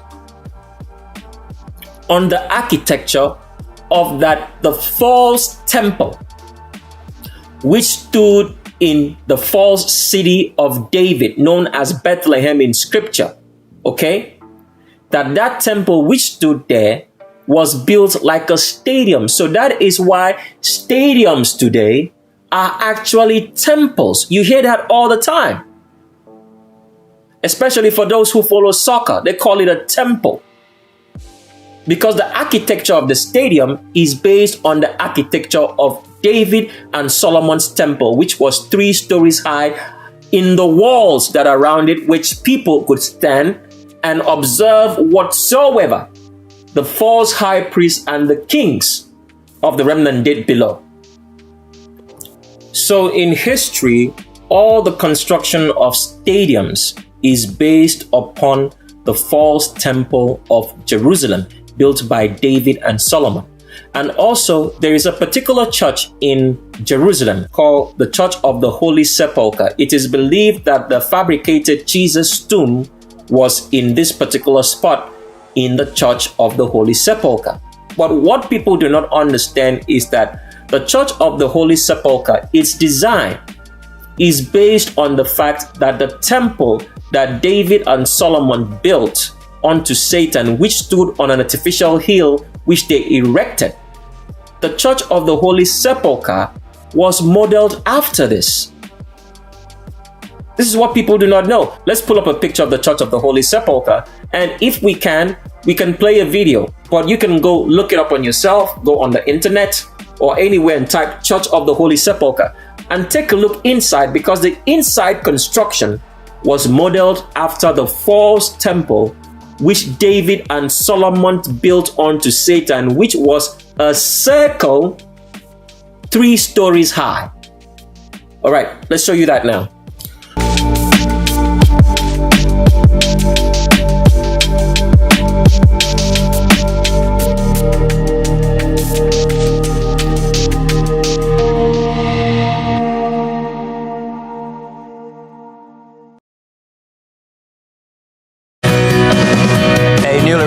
Shrine marking one of Christianity's holiest sites reopened this morning in Jerusalem. The shrine at the Church of the Holy Sepulchre commemorates the spot where Christians believe Jesus was buried. The restoration of the 19th century shrine was overseen by Christianity's 3 main denominations. Jonathan Vigliotti in London looks at the results. Jonathan, good morning. Good morning. Centuries of candle smoke and visiting pilgrims had left the shrine discolored, almost black. Restoring it took months of tedious and delicate work, with the religious community anxiously watching on. A pinhole of light illuminates the newly restored shrine, protecting what Christians believe to be the entrance to the cave where Jesus was buried. The refurbished holy site was reopened to the public this morning, just in time for Easter, in a small ceremony attended by religious leaders. The ornate building, called the Edicule, sits in the center of the Church of the Holy Sepulchre, one of the world's oldest churches, located in Jerusalem's Old City. Millions of pilgrims visit the site each year, and all that foot traffic, along with time, took its toll, with parts coming loose and warnings that it was structurally unsound. The over $3.5 million restoration began in the fall. It was the first attempt at refurbishing the site in 2 centuries. One of the most dramatic moments came when the cave itself was revealed for the first time in 700 years. Historians found what is believed to be the bench where Jesus' body lay. It was really important to see the bench very flat and almost complete, from the right to the left, almost for the shape that one man can stay on it. The entrance to the bench has been resealed with marble, but a small window's been added so visitors can see a section of the cave's original wall for themselves. The World Monument Fund, a nonprofit in New York, helped raise the funds for the project. The painstaking work, though, it's not over just yet. Now, money's being raised for another round of restorations to fix modern drainage and sewage pipes built around the tube. Alex. Jonathan, thanks. Fascinating story in the Lenten season. Yeah, very exciting.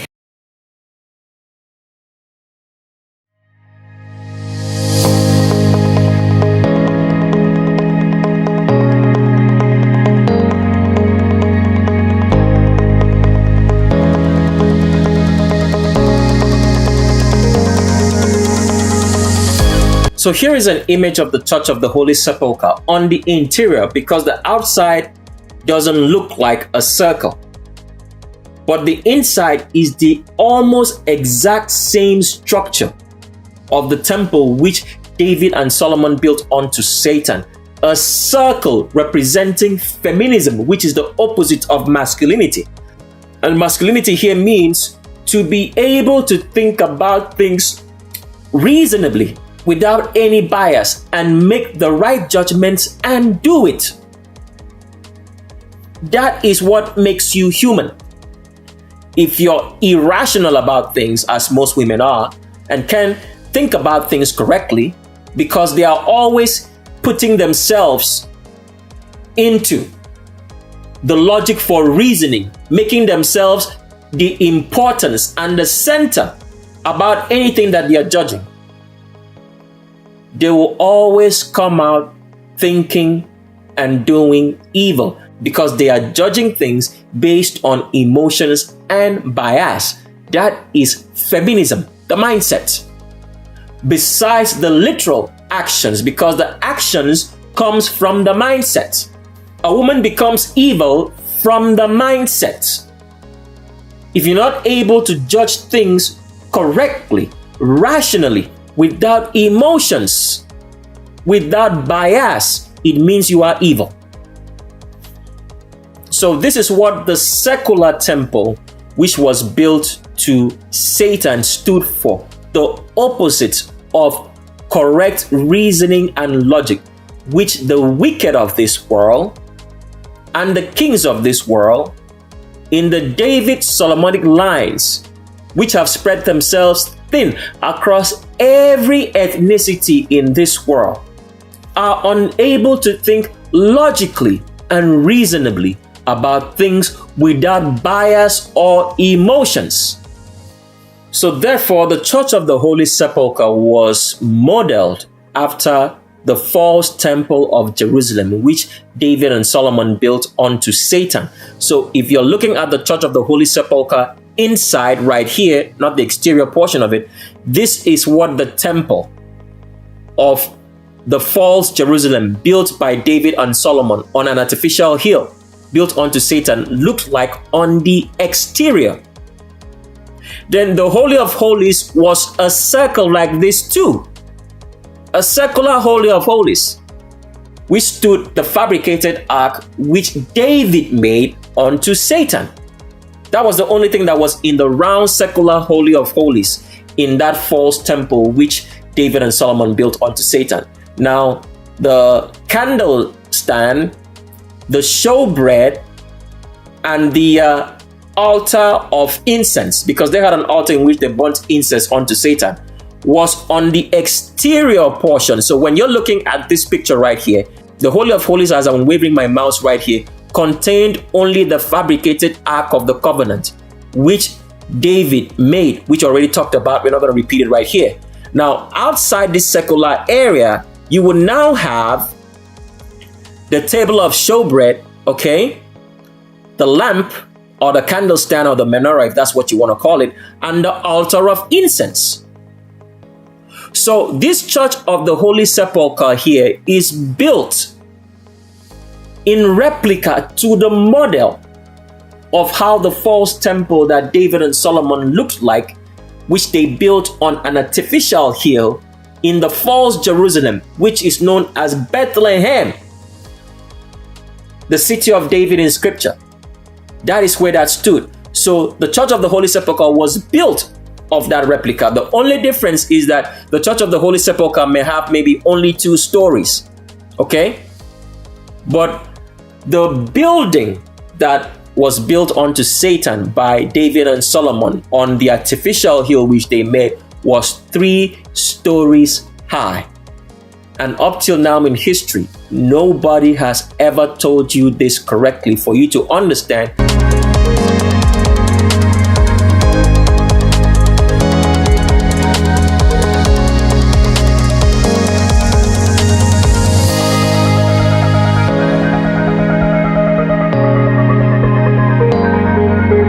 The temple or the house of the Creator, which stood on Mount Bethel, the original location of Jerusalem. It did not have a secular Holy of Holies. The Holy of Holies was a square, okay? It was a square or a rectangle. Now, inside that Holy of Holies, you only had the tablets of the 13 commandments and the small altar inside those Holy of Holies on the right side of it, to which the chief high priest would come every day, every morning, and put on that altar the caul of the fat, 2 kidneys, mix some THC or marijuana oil, and mix some other oil and burn on that altar daily. So the temple of the Creator in Jerusalem, in the real original location of Jerusalem, and the temple of Satan in the false Jerusalem, built by David and Solomon, were completely opposites of each other. But this people do not know, because the descendants of David do not want you to know that you are worshiping Satan. So they changed all these things in scripture and changed all history. Why did they have to change all this? Because the wicked need to worship Satan and go to the lake of fire. Because why? It's very simple for a righteous man to be righteous. Because you do not need to be deceived or told what righteousness is if you are righteous. You just know. So everybody who's righteous, even though they've been deceived about the commandments and everything in nature, they still have their righteousness to know that you should not do evil and wickedness to another man. That is the commandment. But the children of Satan will always be deceived, because instead of knowing that they should not do wickedness and evil to another man, they rather do evil than try to believe that by doing good, that the evil they did has been forgotten, has been forgiven. It never will happen. If you have done evil and wickedness and you know about it already, we talked about all the majority of the commandments, which if you do, you are going to the lake of fire. We talked about that on the Legends of Roll Call. We're not going to repeat that here.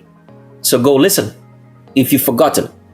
So the round shape of the temple built onto Satan, which represents feminism, because anything secular is feminine. And the round Holy of Holies, which you're seeing right here in an image of the Church of the Holy Sepulchre, is what the temple that was built to Satan looked like. Now, despite here that in this Church of the Holy Sepulchre, you have this round exterior, which is supposed to represent the exterior of the temple that was built onto Satan, and the round Holy of Holies here. There are other things which are missing, which was right inside this temple, which was built onto Satan by David and his son in Solomon. There were other things like a courtyard, and it had so many other buildings on the inside of it. This is not shown in the Church of the Holy Sepulchre, because at the end of the day, the only thing they want to show you right here, in which this evil David's Solomonic descendants have done, is to show you what the temple looked like round on the exterior and the round Holy of Holies. Now, this round Holy of Holies has been built into so many popular artifacts, or let's say popular designations, or let's say popular cultural edifices, especially in such place like Washington, D.C., which is the capital of the David Solomonic lines of dynasty today. Okay? As they have succeeded to make stadiums built in the image of the temple, which they built onto Satan, which was round in nature, 3 stories high, and have succeeded in making people go to stadiums. That is why when people go to stadiums, there's a different type of high you get from going to a stadium and watching a game, because you are deliberately inside the very same edifice or structure that the temple of Jerusalem built onto Satan was. So this is why sports people are revered as gods, almost godlike. Whether it be Michael Jordan or any of the sports people, or like Kobe Bryant who died, they are revered like gods. Why? Because a god was worshipped inside the false temple of Jerusalem built onto Satan, and that god was Satan. And now anybody who worships the image of man today is worshiping Satan, because the image of man is corrupted. So as the David Solomonic line convinced the world to go to stadiums and build stadiums in the image of this temple, which they built onto Satan, which was 3 stories high and round. They've also passed the round Holy of Holies, which you see here, into every architecture in the world. So for example, if you go to Washington, D.C., you see the Jefferson Memorial. The Jefferson Memorial is built, and I want you to pay attention now, exactly as the palace of King David and Solomon and Herod was built.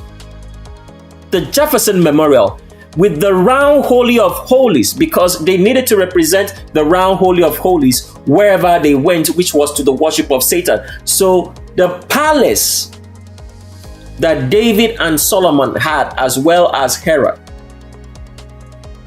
the exact structure of the way it was built. For example, if you go to the Jefferson Memorial, it's on, let's say, some water bank. All right.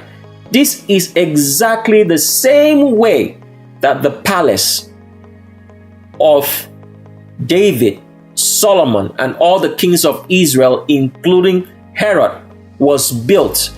This secular structure, which is the Holy of Holies onto Satan, was built on top of water. Let's pull a picture now of the Jefferson Memorial for you to see that. So here is an image of the Jefferson Memorial. As you can see, it's on a riverbank in Washington, D.C. Now you can notice that this is secular, all right? Because the Holy of Holies built onto Satan was secular. So this is the same structure that the David Solomonic line, who are behind all the world empires of history, have built all across, okay, and have made humanity to be soaked into the worship of Satan based on the architecture of their temple, which was round and had a round Holy of Holies representing the opposite of masculinity, which is square, which is the creator, which is the 13 commandments, because feminism is evil, is wickedness. It is the opposite of masculinity, which says that you should judge things correctly without bias, without emotions, which makes you righteous. That is the meaning of righteousness. Judging things correctly without bias and without emotions. And this is the mindset that everybody should have. So if everybody does not have this mindset, they are not able to judge things correctly without emotion, without bias. Okay? It means that they are all evil. And this is the character exhibit of women who are irrational, emotional, always biased in their favor, which makes them to be evil. So evil is feminism, not femininity. It's two different things. Feminism, not femininity. Femininity means looking like a woman, acting like a woman, doing as a woman should do.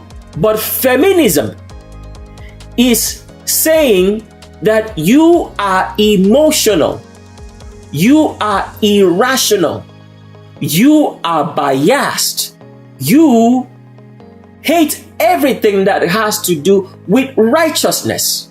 That is feminism. So we don't want people to misunderstand the difference between the two, because feminism is not femininity. The Creator made the woman feminine. Feminine in what way? What does femininity mean? It means she looks like a woman. She looks feminine. She looks soft, looks attractive, looks beautiful, is beautifully shaped. That is femininity. And if you have femininity, that means you're going to talk like a woman talks. You're going to walk like a woman walks. That is femininity. It is not feminism. Feminism has to do with the mindset. A lack for authority, a lack of respect, a lack of honor for righteousness. That is the meaning of feminism. So if you ever wanted to see the false Holy of Holies, which David and his children built on the temple, which they built onto Satan in the false Jerusalem, the city of David, called Bethlehem or Mount Zion in scripture, all you have to do is take a trip to the Washington Memorial, and that's exactly what was there in the false temple that was built onto Satan in the false Jerusalem, the most popular temple in the world, which everybody reads about and thinks about and does not know that that is not the temple of the Creator on the real Jerusalem, the original location on Mount Bethel, which still stands till today. So if you want to see what this Holy of Holies look like, all you need to do is go to the Washington Memorial, because this is how they build these things and make people to go worship Satan and be close to Satan without knowing that they are actually worshiping Satan. So the whole Washington Memorial, as you can see, it's a round structure. They just constructed this part on top, all right, to confuse you, because everything they do is deception. But the main structure is round because the Holy of Holies to Satan and the temple which was built onto Satan, the temple of Solomon, was round. So this is the images of what that Holy of Holies would have looked like built in the Thomas Jefferson Memorial in Washington, D.C. So everything here. So even had what they call an oculus, all right? An oculus structure, which means the eye. There was an opening here in which light could get into the Holy of Holies of Satan, built by King Solomon. But this is sealed up right here in the Thomas Jefferson Memorial here in Washington, D.C. So this is what the pillars of the temple that was built onto Satan looked like. It had what they call a Corinthian order, flowers all around it and a pillar. So if you want to see, then go take a look at the Thomas Jefferson Memorial and you'll get an idea of what the Holy of Holies of Satan looked like. But we do not visit such places. So here is an image trying to explain what we told you about what the false Holy of Holies, which was built round in nature in the temple that David and Solomon built onto Satan in the false Jerusalem, known as Mount Zion or Bethlehem of Judea, the city of David. So this image right here that you're looking at is trying to show you what that Holy of Holies looked like in terms of its organization. So right here you have the so-called veil, because you have to understand this. There was no veil in the original location of Jerusalem and on the original temple built on Mount Bethel, which the Levitical priesthood led by the descendants of Moses built. There was no veil. So, but in the round circular Holy of Holies, which housed the fabricated Ark of the Covenant, which was the only thing that was in the Holy of Holies of the temple of Satan in this round circular structure, there was a veil and no one could pass through it. You would have to pass through the veil if you wanted to go to this fabricated Ark of the Covenant, which stood in the round circular Holy of Holies built onto Satan in the temple of Satan, built by King David and King Solomon. So on the outside, before you went into the round circular Holy of Holies, you now had the table of incense. Incense was burnt here by the false high priest and the corrupted high priest, some of them of the Levitical priesthood. And then you had the table or the menorah or lampstand, and then you had the table of showbread. But in the temple of the Creator, which stood on Mount Bethel, there was none of these things that you see here. Not one of them. There was none there. In that Holy of Holies, which was square, the only thing you had was a small altar on which the caul of the fat, 2 kidneys, some marijuana oil, and some other oil was burnt on that altar day and night. And then you had the tablet of the 13 commandments. That was what was all in there. So when you read in scriptures, when they make mention of the Holy of Holies and talk about the Ark of the Covenant being there, the table of showbread, the altar of incense, and the menorah, what you're reading is what they were doing in the false temple of Jerusalem, built by David and Solomon unto Satan, which was a round circular structure 3 stories high and had a round circular Holy of Holies, which only had the fabricated Ark of the Covenant, which David made, which had the wings of Satan over it, not 2 wings, but just 1 wing. That means 1 angel or 1 cherubim, which had wings over the Ark of the Covenant. And then the face of a lion was also on the Ark of the Covenant, as well as the Star of David.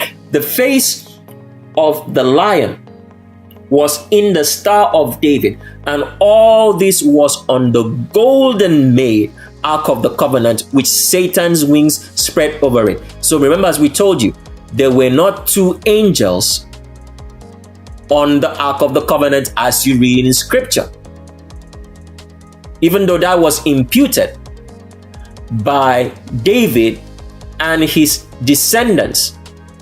In its actual description of this fabricated Ark of the Covenant which David made, there was only 1 cherubim, 1 angel with wings, and that angel is Satan.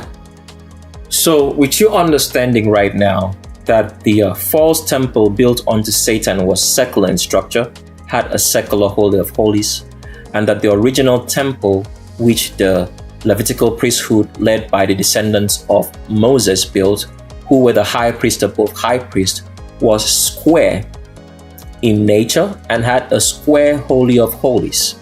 We can now proceed onwards to the part of the video which we make you understand how scriptures got corrupted, how we got to this part of history in which the scriptures were corrupted and nobody understands it.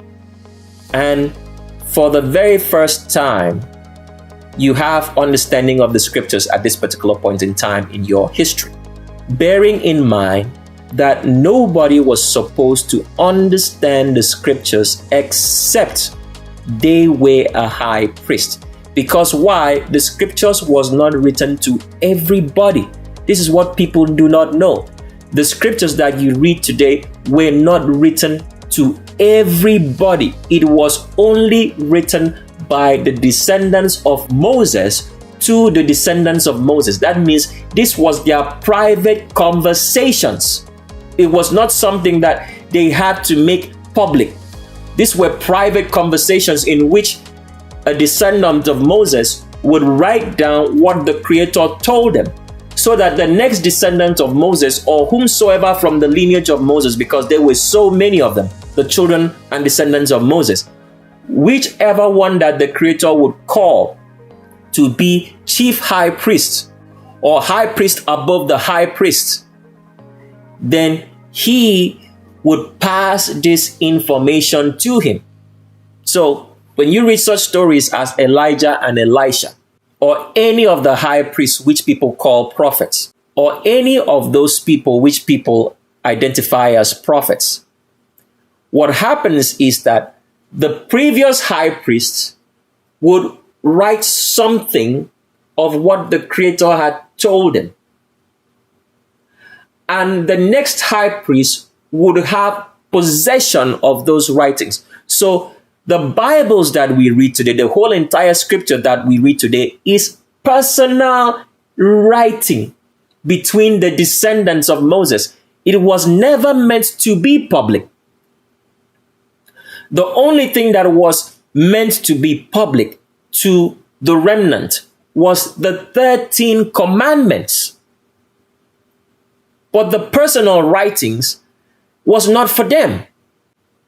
It was only for the descendants of Moses so that they would always have the mind of the Creator and to know where they are in history and the plan of the Creator from start to finish, so that they could always inform the remnant of the plans of the Creator.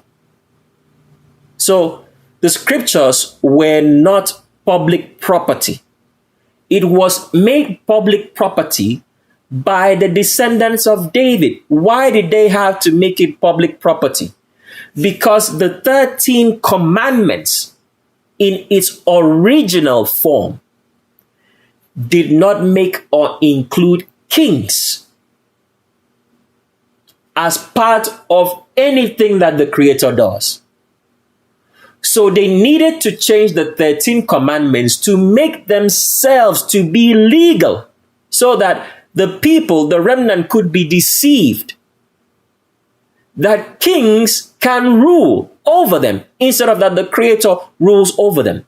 So they decided to create already a bad translated story and write themselves into that story.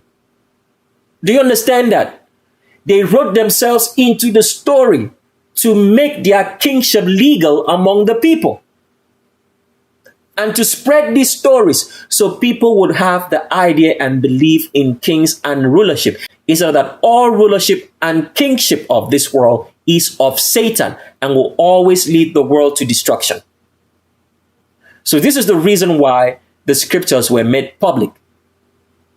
But as they were made public, they were already translated wrongly by the Aaronic priesthood, or the priests that David and Solomon corrupted, or the ones that they created themselves, because they only did not corrupt some of the Aaronic priesthood, they also made priests who were all priests of Satan, sorcerers, wizards, and witches who knew the worship of Satan.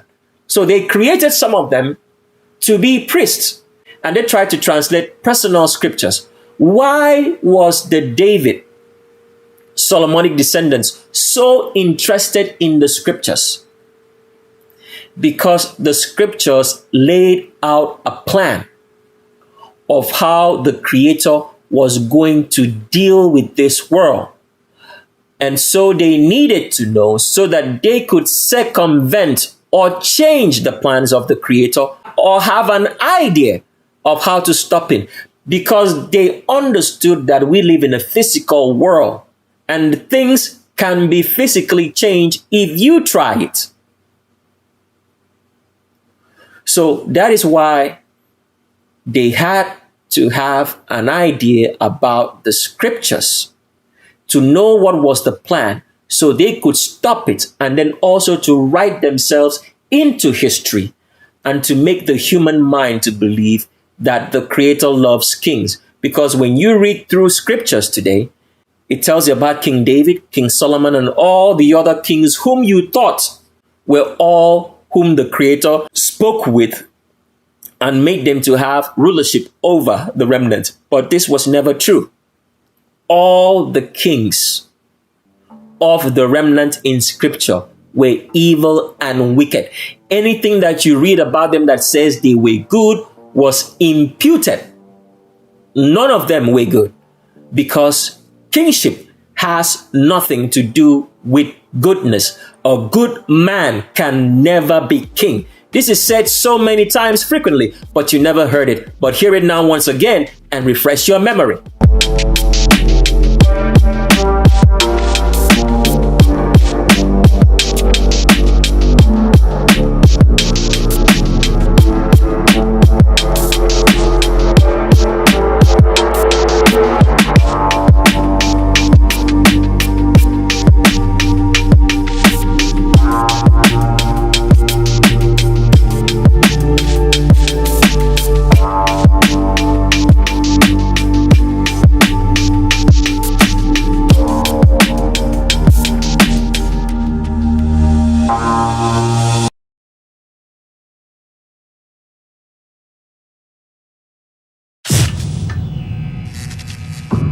Tell me something. What do you know about what Uganda.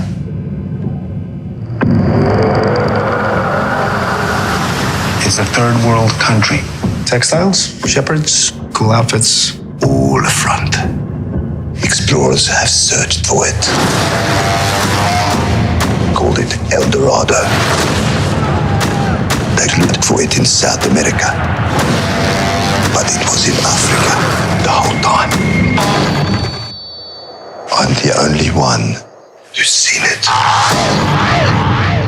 and made it out alive.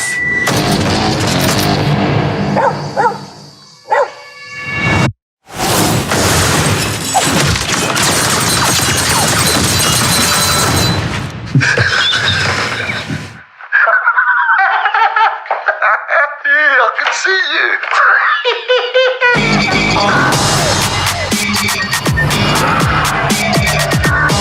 The world is changing. Soon, there will only be the conquered and the conquerors. Step into the spotlight. You are a good man Step into the spotlight. with a good heart. And it's hard for a good man to be a king.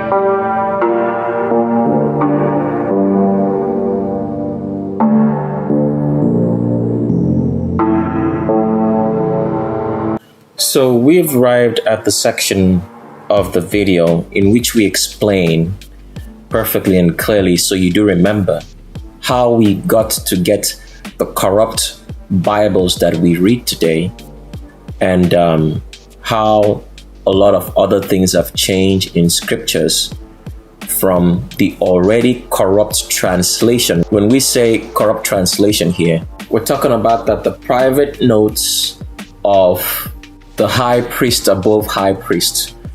That means, for example, as we've explained before, whenever there was a high priest, the high priest would write notes of what the Creator has told him, and he would pass this note to the next person who was chosen as the chief high priest. So for you to understand how we got a lot of the histories that we have today, the history from Adam until the point of Abraham, and let's say we can extend it to the point of Jacob, those histories were orally passed down from chief high priest to another chief high priest, who would be the representation of the Creator in the earth. So the stories was passed down from, let's say, Adam, who was the first chief high priest, then passed down to the next high priest, who happened to be Enoch, and Enoch passed it to Noah, and Noah would have passed it orally to Abraham, because Noah was still alive at the time that Abraham was born. This is one of those stories of scripture which people do not understand, which they haven't been told. The beginning point of which the stories of scripture are beginning to be written is done by Moses, because the Creator sat down with Moses and orally narrated all this history of the world to Moses. So Moses wrote it down in what we call the first 5 books of Moses, which is Genesis, Exodus, Leviticus, Numbers, and Deuteronomy. He narrated all these stories down, and then his descendants, born of his 2 sons, of which the lineage of high priest was being tracked, they also wrote down the stories of whatsoever the Creator had told them and what had transpired, and they gave it to the next chief high priest, So these were all private notaries, all the books of scripture that you read today. It was not public. It was all private notaries between a high priest and another high priest, which was of the lineage of Moses. So they were the only ones who could understand the writing of the scripts, because it was written in a pictorial language. It was not written in a script. It was written in a pictorial language, such as the hieroglyphs. But it was written in such a way that only the lineage of Moses could understand what was in those scripts or private letters that they made to their descendants. So all the books of the Bible were personal journals made by a high priest above high priest, which is the lineage of Moses, to another high priest who would be descended from that same lineage. Now, all the books except the books of 1 Samuel, 2 Samuel, the book of 1 Kings and 2 Kings, the book of Chronicles, 1 and 2 Chronicles, the book of Jonah, the book of Job, and the book of Esther, as well as the book of Ruth, were all written by the high priest above high priest. So all those books that we mentioned right there were not written by the high priest. So when you read the books of, and let's go through the names again one by one. So please pay attention.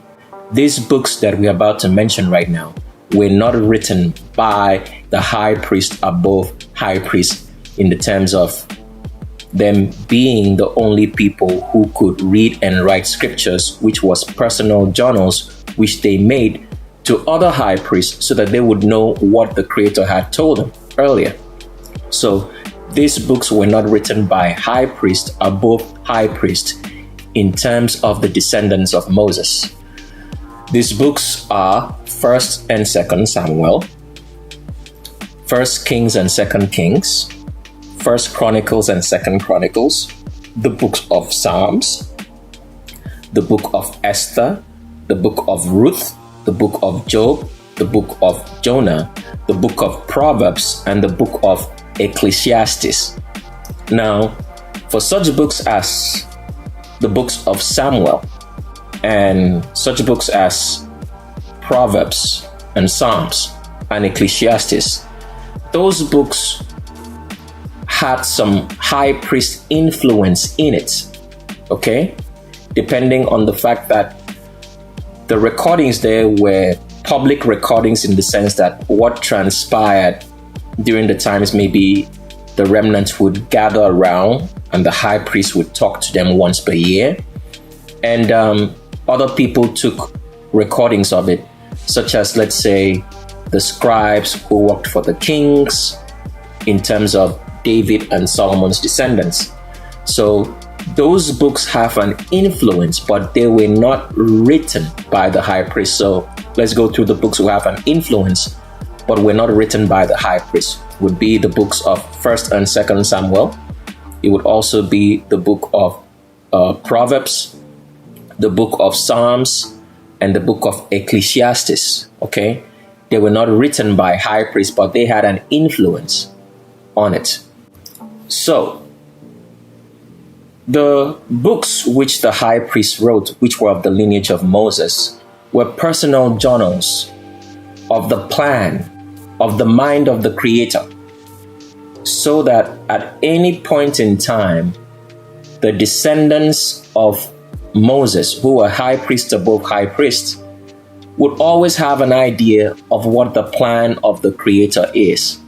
But however, it was written only for them to understand and nobody else. And we'll get to that part later when we get to the end of this video to make you understand that.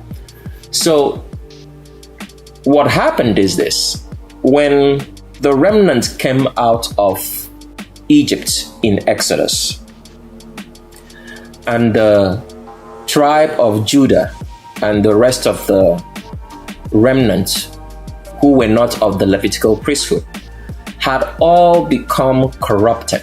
And since they were corrupted, the Creator had to make a plan to make sure that they would not triumph in their wickedness as being taught by the tribe of Judah in how to go in the opposite direction of the 13 commandments and do as they wished.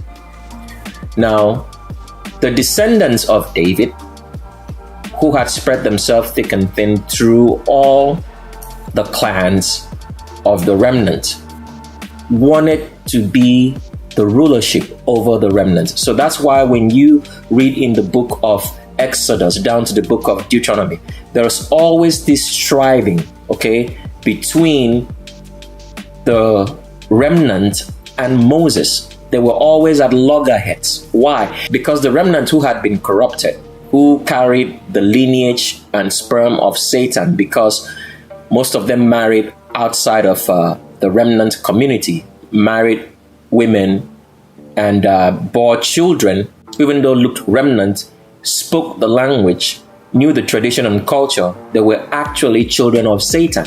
Because once any child is born of crossbreeding, the child carries the genetics of Satan. So before the remnant had come out of Egypt, you have to remember that by the time they already went into Egypt, most of the children of Jacob were all children of Satan. Even though they bore the remnant name, they knew the tradition, the culture, and they spoke the language, but they were mostly children of Satan, besides the tribe of Levi and besides Joseph, who was already in Egypt, and Dinah. So by the time the remnants come out in Exodus, the idea of kingship and the fact that they had already been corrupted and corrupted more in Egypt, there was always this fighting, this resistance, this opposition against the Levitical priesthood and against the Creator. So therefore, the Creator had to design a way, because the corrupt remnant who had gone in the way of kings, okay, being corrupted by the tribe of Judah and the idea of kingship and the idea of a priest king, for them to successfully rule over the remnant, in which the remnant was supposed to only be led by their high priest, because at the end of the day, the remnant were born of a high priest, traced from the lineage of the Creator, from Adam down onto Jacob. So in order for the wicked tribe of Judah and the people who did not like the Levitical priesthood, who wanted to do their own thing, not understanding that they were all supposed to be children of a high priest and therefore priests, the idea of them trying to be kings in their own way would always resist the priesthood.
Beast was taken, and with him the false prophet that wrought miracles before him.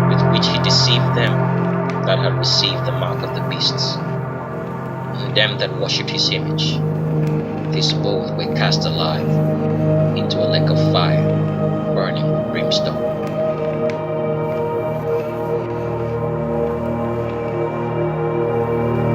And Satan, the devil, the evil, the wickedness, the lying, the organized mind that lies and deceives the nation, that deceived them that was cast into the lake of fire in the kingdom of this world.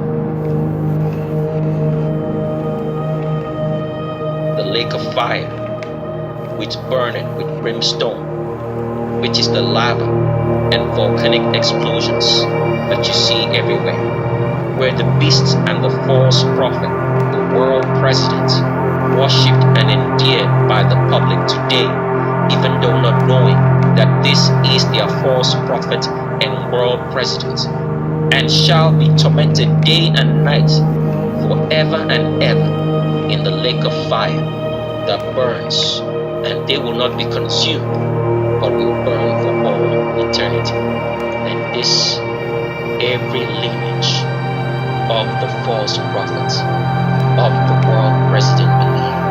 And they say it openly, that they do not believe that the Creator can make you burn in a lake of fire for all eternity, for free will that they gave you. But in their minds, they know that the free will that they're talking about is the free will to do evil and wickedness upon humanity and the wicked public worship and endear and love this man, the world president, false prophet of Satan, but is not revealed